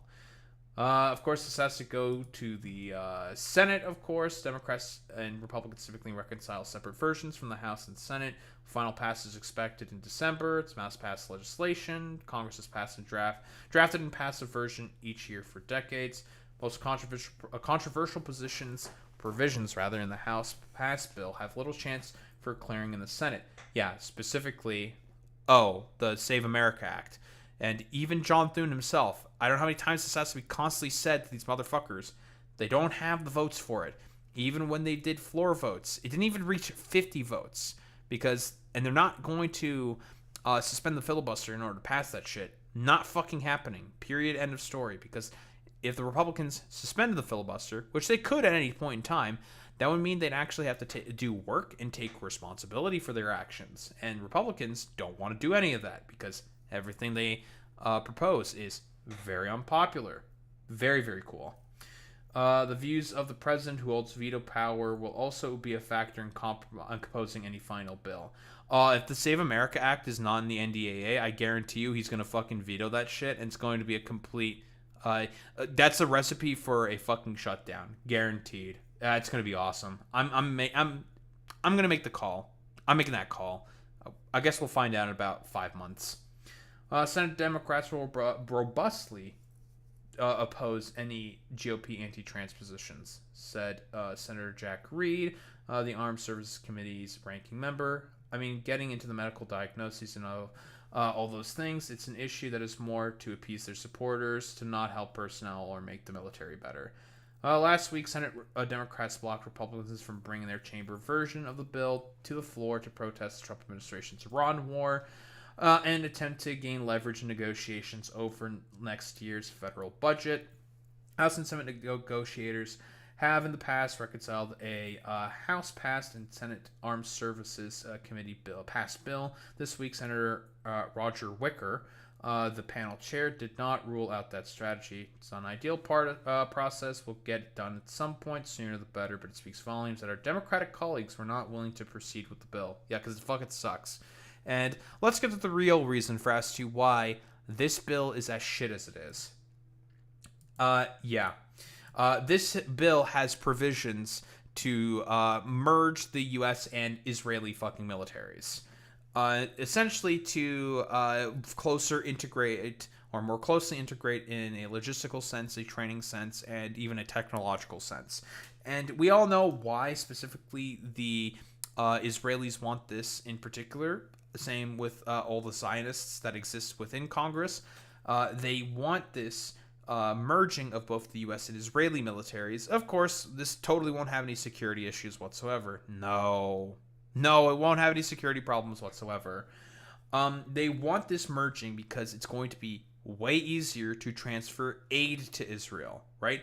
There have been more and more sort of protests, not only by lawmakers, but throughout the entirety of the United States of America because of what? The Israelis' actions within Gaza and the entirety of the Middle East. And so, Benjamin Netanyahu and the Republican Party have quietly snuck in this fucking provision here to essentially just be like, oh, yeah, dude, why don't we just, like, do a quick sneak in of the provision of just, I don't know, essentially saying, fuck the sovereignty of the United States of America, do more aid to Israel, which is actively very, very unpopular, in order to just make it such that Congress can't really have as much say over what potentially gets sent to Israel, which I find to be very strange because, again, like, amendments to aid to Israel still get defeated in the House anyways, and in the Senate as well. So I don't know why we're trying to bypass Congress in this particular instance. I don't even know if this is like allowed constitutionally, to be honest. I guess that's like a differing fucking question. I don't know if like who would sue exactly in particular. Who the fuck knows exactly? But all I know is that this is not good, folks. It's not good.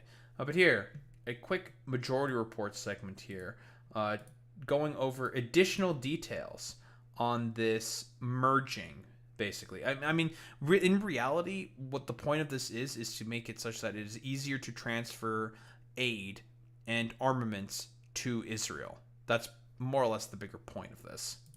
Section 224 of the National Defense Authorization Act. This is one of those must-vote-for bills that end up coming up that they all vote for, and that's the way that it ends up like, generally ballooning. But there is a provision in there, about 4 pages long, that talk about essentially melding the U.S. and Israeli military defense, quote unquote, contracting, development, logistics, essentially like intertwining our military with the Israelis in such a way that we would no longer give them aid because they would be part of our own Borg.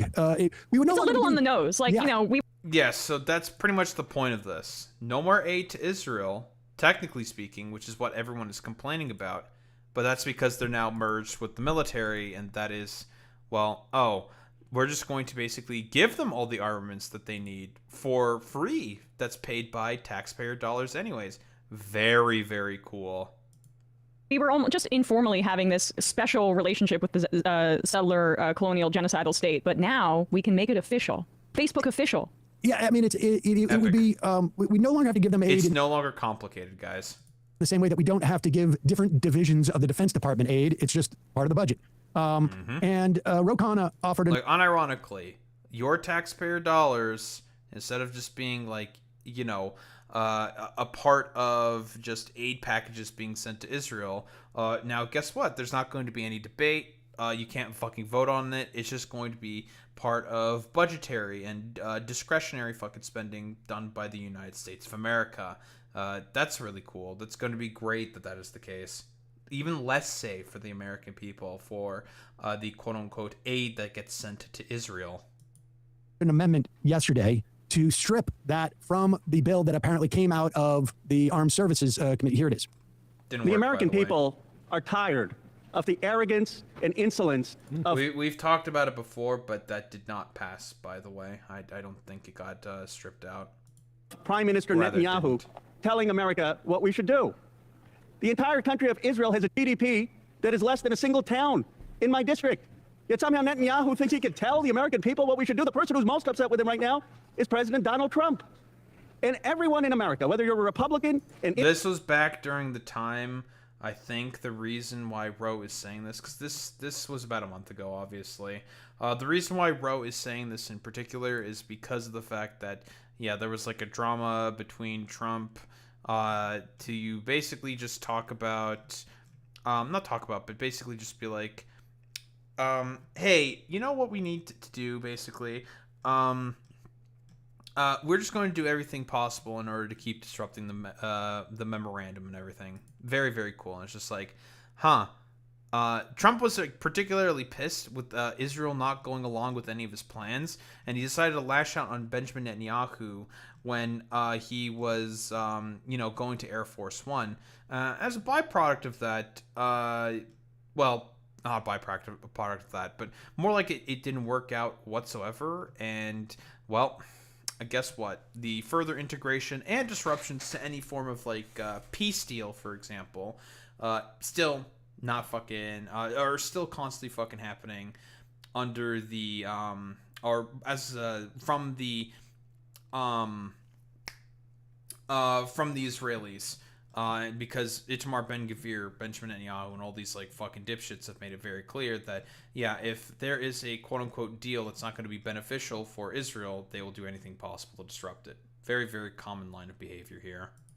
Independent or a Democrat says that we need to tell Netanyahu that America calls the shots, not the prime minister of any other country. They want less cooperation and blank checks to Israel, not more. Only the United States Congress would dream up at this moment, let's actually do more for Israel, not less. And that's what Section 2024 does. It's a pretty simple thing. Should we do... I mean, that's just true, by the way. Yeah, just like, dude, let's go. Let's have more and more and more aid to Israel. Let's go, because that's exactly what the American people want. More for Israel than we already do? Or should we do less? If you think we should do more for Israel, you should be against my amendment. If you think we should do less for Israel at the time that he's arrogantly telling Donald Trump what to do, then you should be for my amendment. Now, let me just be clear. Mr. Netanyahu actually wrote to the member of Congress to put this Section 224 into the bill. That's important because Netanyahu has been going out publicly and saying, you know, we won't have to rely on U.S. military aid much longer in anticipation of this.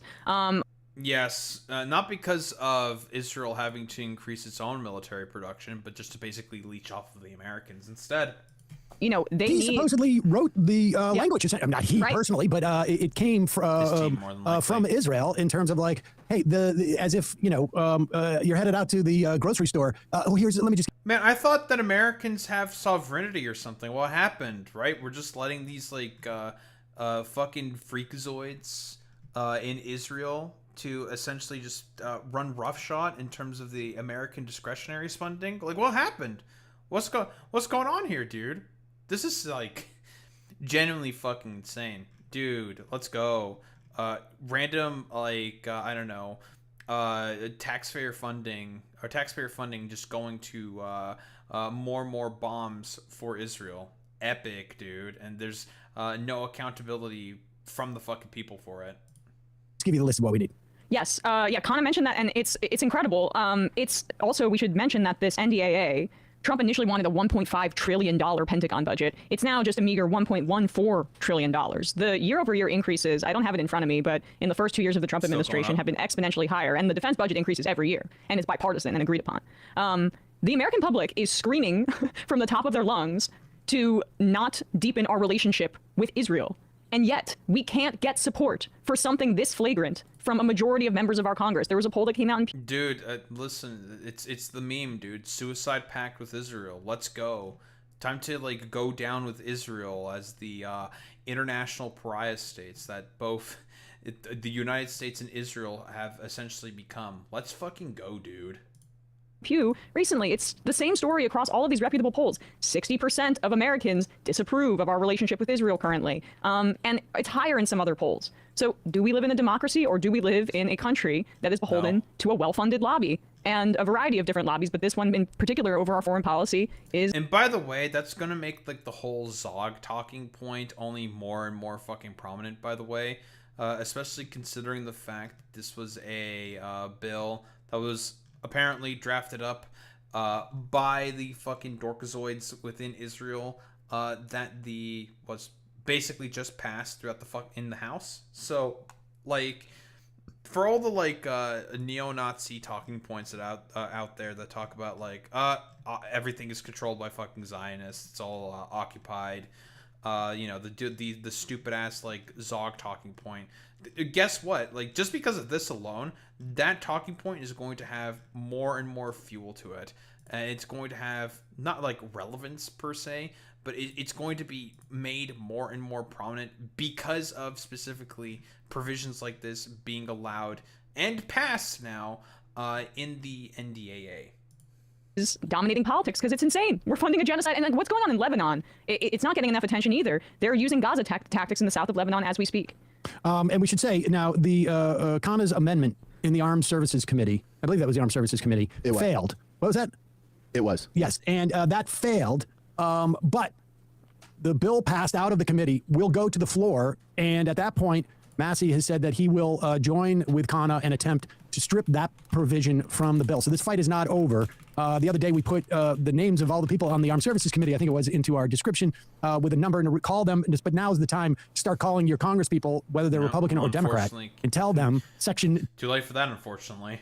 224 should be stripped from the bill. Because I just want to add this one point to make this clear, because we already have an agreement with Israel. It's a memorandum of understanding. Baseline until 2028, we give them nearly $4 billion a year. Although since the genocide began, we have like, tripled, quadrupled that in 2024, $12.5 billion we sent to Israel, at least formally. But what's scary about this is that once this ball gets rolling, once these contracts are signed, once Israeli weapons technology is integrated into U.S. military systems, it becomes very difficult to roll that back because the integration has already begun. So, fantastic point here by Emma, because again, like, depending on how far along the integration essentially happens, for example, it does become very difficult, which is part of the reason for to sort of like pull away and disassociate with that association with Israel, which is part of the reason why it's also extremely, extremely difficult for the United States to leave NATO, because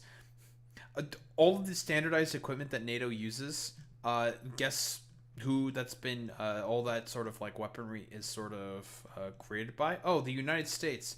So like, what exactly are you going to do, for example, if you decide to leave NATO, that being the United States of America? What's going to happen to all that equipment that was given to the fucking Europeans, or that the Europeans currently have as a part of the standardization that NATO has in terms of like weapons and ammunition?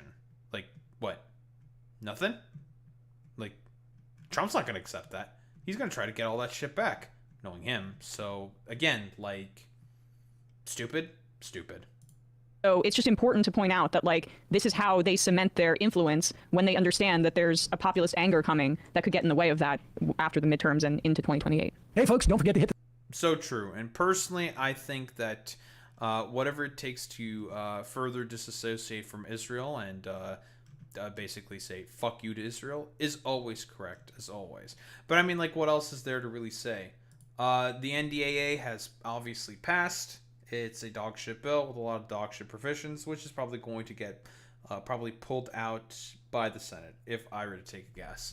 And the metaphorical suicide pact that the United States of America has with Israel is only continuing to further and further and further, much to the chagrin of the American voter base, which has made it extremely clear that, man, they fucking hate Israel, because goddamn, nobody likes any of the actions that Israel is, broadly speaking, taking throughout the entirety of the Middle East, and also throughout the broader region. Like, I mean, for fuck's sake, there's the broader war in the Middle East has only gotten bigger and bigger as a byproduct of the destabilizations that Israel has caused by convincing Donald Trump to go ahead with the dumbass war of choice within Iran.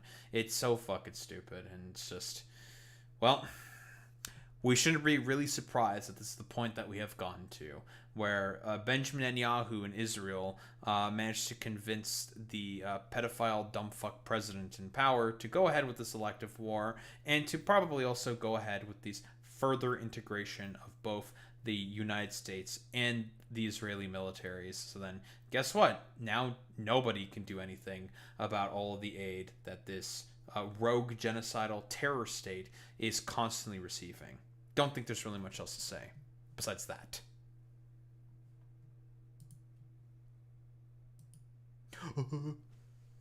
It's late. Tomorrow we have to talk about Saudi Arabia getting nukes, potentially. That's cool. That's really epic. I think it's going to be great that Saudi Arabia has nukes.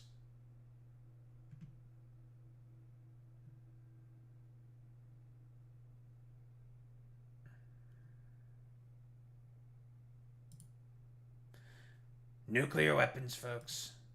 For the Saudis. It's gonna be great. Fantastic. Nothing wrong will happen. Let me tell you, folks, it's gonna be great. Nothing bad will happen. Nothing wrong will happen. What the fuck am I rating out to today?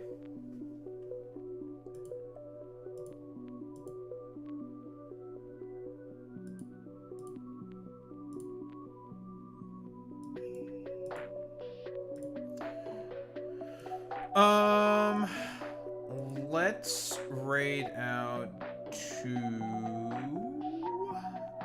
neurodetergent. Sure.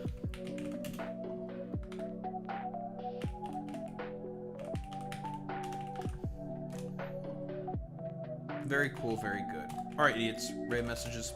You know what to do, you know what to say. If you're a sub, you say you've been blessed by Romanian Jesus with the transfer of the Daho Raid Ba. If you're a sub, if you're a non-sub, you do the Wild Wee with the Daho Raid Ba. That's how we show appreciation to those who in case gamers. I will be back tomorrow, and we'll be doing more and more of the same. I'll finally probably be able to fucking advance to the next phase in Satisfactory, probably soon, probably. Unless I feel like integrating the rest of the parts of the factory to the main factory, whatever, you know what I mean. I'll figure out all of that. And yapping more about, well, various topics. And like I said before, the Dunkings will continue until morale improves. Very, very important. Anywho, gamers, I will be back tomorrow, same time, same place, same face. Peace out, gamers.